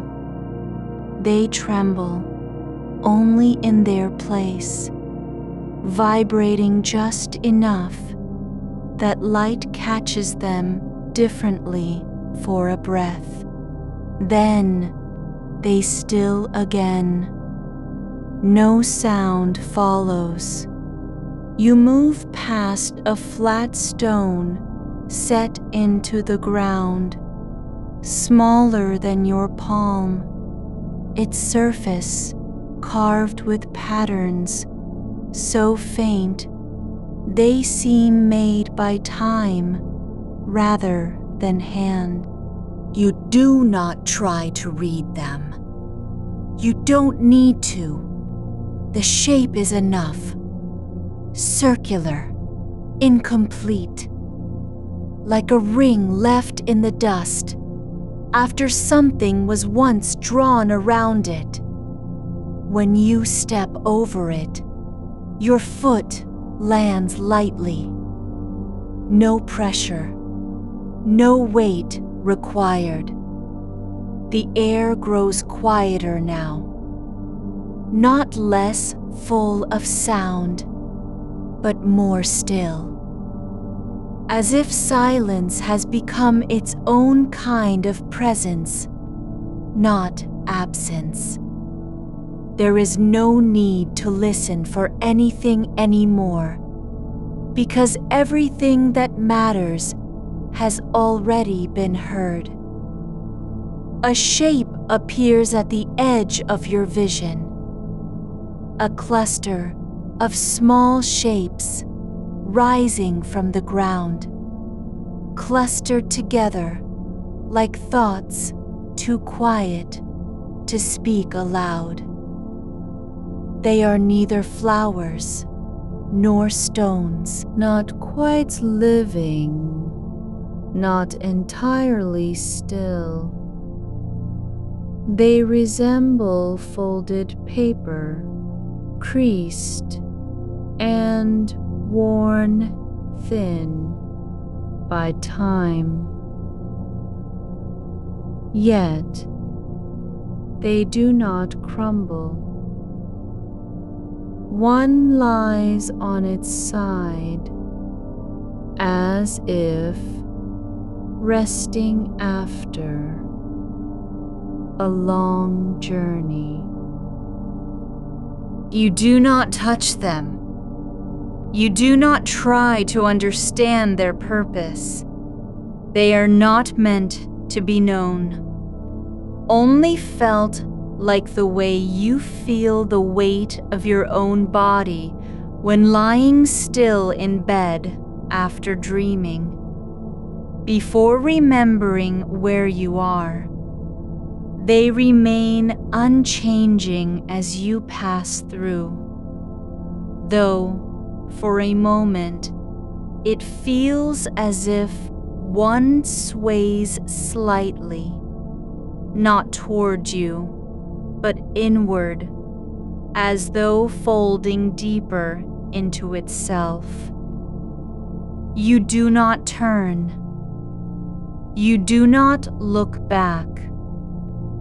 A low hum continues beneath your feet, the same vibration from earlier, but now it has settled into your bones. It is no longer something outside of you. It has become part of how you are breathing, not forcing, not controlling, just happening. The rhythm matches the quiet inside your chest, where thoughts once gathered and pressed too tightly together. You walk through a space where the air feels like water, but does not move. You do not sink. You do not float. You simply exist in a place where motion is not required, only presence. A patch of ground opens slightly underfoot, not wide enough to be a hole, just an indentation where the surface has softened, as if something had been sitting there for years and then left without leaving anything behind. You step into it slowly, your foot sinking no more than a fingertip wood in mud.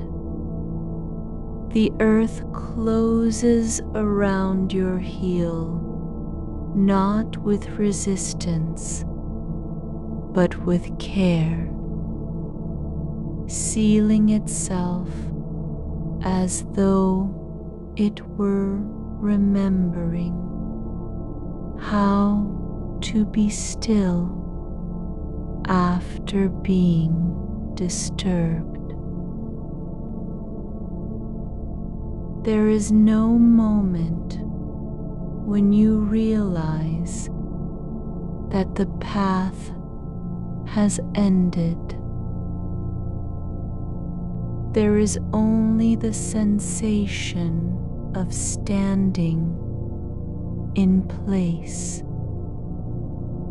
not because you have stopped moving, but because stopping was never required.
You do not turn toward anything. Your body leans forward slightly, not in anticipation, but because gravity has softened enough that leaning feels like falling into softness rather than down. There is no sound now, only the kind of quiet that does not come from silence, but from being fully inside it. Your hands rest at your sides, not clenched, not reaching, just present, as if they had always known how to be still. The air around you shifts, not in direction nor temperature, but as though space itself has folded inward, gathering you into a place where nothing happens except the quiet continuing on its own. You do not need to remember anything. You do not need to let go of anything. The weight is gone, not because it was lifted, but because you are no longer trying to carry it. There is a warmth behind your eyes, not from tears nor memory, but from being seen by something that does not see in the way people do. Not with intent, not for purpose, just as a tree knows what it means to be rooted without needing to say so. You are not alone, but you are not joined either. There is no one here, no presence named or formed, only space that has learned how to hold still. The light above begins to soften, not dimming, but deepening into something like the color of old cloth, worn thin by years in a drawer, pale and warm and full of time that never asked for anything. You step forward without stepping, just as if the ground had decided to move under you instead of waiting for your weight. The air thickens slightly, not with pressure, but with stillness that settles like dust on a shelf long unvisited. There is no wind, yet something stirs in the space just beyond sight. A soft breath drawn by the garden itself, exhaling slowly through roots and hollows you cannot name. You do not hear it. You feel it as a shift in your skin's awareness, like the moment before rain begins, but without any of the urgency that usually comes with weather. A stone path unfolds ahead, not carved, not laid, but grown into shape by time and patience, its surface worn smooth from years of feet that never quite landed hard enough to leave marks. The stones are pale, almost translucent in places, as if light had seeped through them while the world was asleep and never left again. You walk on them barefoot, but your soles do not touch. They hover just above, suspended by a kind of quiet gravity that does not demand balance. Your feet know their place without needing to find it. To your right, a cluster of low green stems curls inward toward the center, not in protection, but because each one has simply chosen to lean into the warmth radiating from beneath the soil. Their tips are tipped with tiny white buds, no larger than the point of a pin. But they do not open. They wait, like breath held too long before release.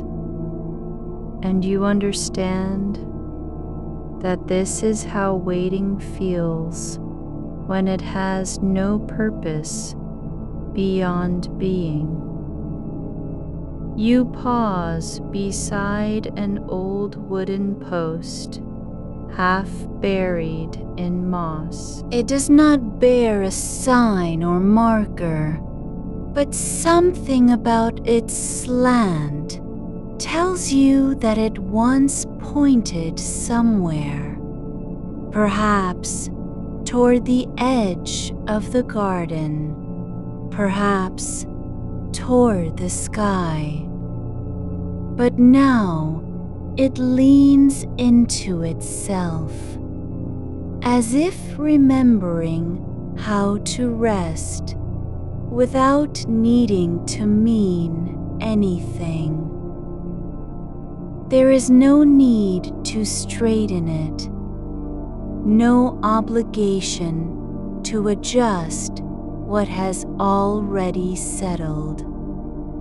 Still, your fingers drift toward it, not to pull or push, but because they have learned to touch things that do not belong to them, to honor the quiet decisions made by stillness. You brush a hand over its surface, and the moss yields like old cloth under pressure, releasing a scent of damp earth and something older, memory without story. A low hum returns, not loud, not sharp, but it vibrates just beneath your ribs, as though some deep part of you had been waiting to feel this frequency again. It is not music, it is not language, but your body responds as if it has known this tone all along, like a door opening when no one knocks. You turn slightly toward the path's edge, where a single branch arches low over the walkway. Its bark is dark and deeply furrowed, but at its tip, 2 leaves hang forward, perfectly still, not trembling despite the absence of wind. One appears to have fallen some time ago, caught mid-rotation in suspended air just above the ground. It does not touch earth. It floats there, curled like a letter, left unopened for decades. You do not wonder how it stays aloft. You simply notice that its underside is faintly silvered, as if touched by moonlight, long after night has passed. A moment passes where nothing changes. No shift in light, no new sound, no movement from anything at all. And yet, you feel yourself change. Your breath slows not because you are trying to slow it, but because the air around you has grown so dense with stillness that resistance is impossible. You do not close your eyes. You simply stop seeing. The garden does not ask you to see. It only asks for presence. You walk on now without noticing how far or fast you go, just as if the path had always known where it was leading, even though there is no destination marked. The trees above are taller here, their trunks wide and smooth, covered in a soft gray lichen that seems to breathe when you look at it sideways. It pulses once every few breaths, not with life, not with death, but as if the forest remembers how to exist between those two states. A small bench appears ahead, wooden, weathered, its seat cracked down the center like a dried riverbed. Two cups lie beside it, one tipped slightly forward, the other upright but empty. The cup that leans is made of something thin and warm to the touch, as if shaped by hands long gone, yet still remembering how to hold liquid. You do not pick up either cup. Instead, you sit, not on the bench, but beside it, your legs tucked beneath you in a way that feels natural, like folding into yourself. The ground is soft here, yielding just enough to cradle your weight without needing support. Your hands rest open between your knees, palms facing upward, not waiting, not reaching, but simply there. You notice now how the air tastes, like cold stone warmed by sun after rain. Not sweet, not bitter, but true in a way that does not require explanation. Nearby, a shallow channel of water runs parallel to the path, so narrow it could be mistaken for a crack in the earth. It holds no current, yet its surface shivers faintly, not with wind or movement, but because something beneath is stirring slowly, like a creature waking from sleep too deep to name. You do not watch it, you listen. There is no sound, but your ears know what silence feels like when it has been shaped by water that does not flow.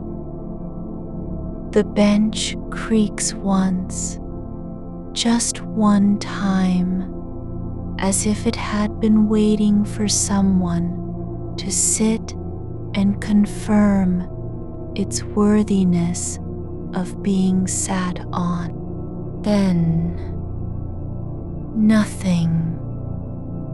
The lichen pulses again, faintly, in rhythm with a hum beneath your feet. You place a hand gently on the earth beside you, not to dig, not to feel roots, but because your body remembers that touching ground is how one learns to stop drifting. A thread of light rises from within the soil, thin and pale, like smoke from a fire long extinguished. It does not rise straight up. Instead, it curls upward in slow spirals, as though deciding where to go while also knowing it has nowhere to be. You watch it for no reason at all. The garden is not making anything happen. It is simply continuing on its own, like the way clouds move when no one watches them, like how dreams dissolve when you try to hold on to them. You do not need to think about where you are. There is no need to place yourself in a world or name your position within it. You are here because you have been invited without invitation, allowed to be present without having earned it. There is an old cloth folded neatly on the bench, faded at the edges, its color long worn into something between gray and gold. It does not belong to any ceremony, nor to any task. You reach for it, not with urgency or curiosity, but because your fingers have known this gesture before. You unfold it slowly, letting each corner fall open like a hand uncurling after years of holding tight. The fabric is soft against your skin, worn thin in places, but still whole where it matters. It smells faintly of lavender and dust, of rooms never cleaned but never forgotten either. You do not fold it back immediately. Instead, you lay it over your lap as if shielding something delicate from the air. Not for warmth, not to cover anything, just because There is a moment when fabric can be allowed to simply be on someone's body without needing purpose. A faint vibration moves through the bench, not loud enough to shake, not strong enough to disturb, but it travels up your spine like an echo of something you forgot long ago. You do not know what it was. You do not need to remember. The sky above is no longer visible. No stars, no moon, no blue or black.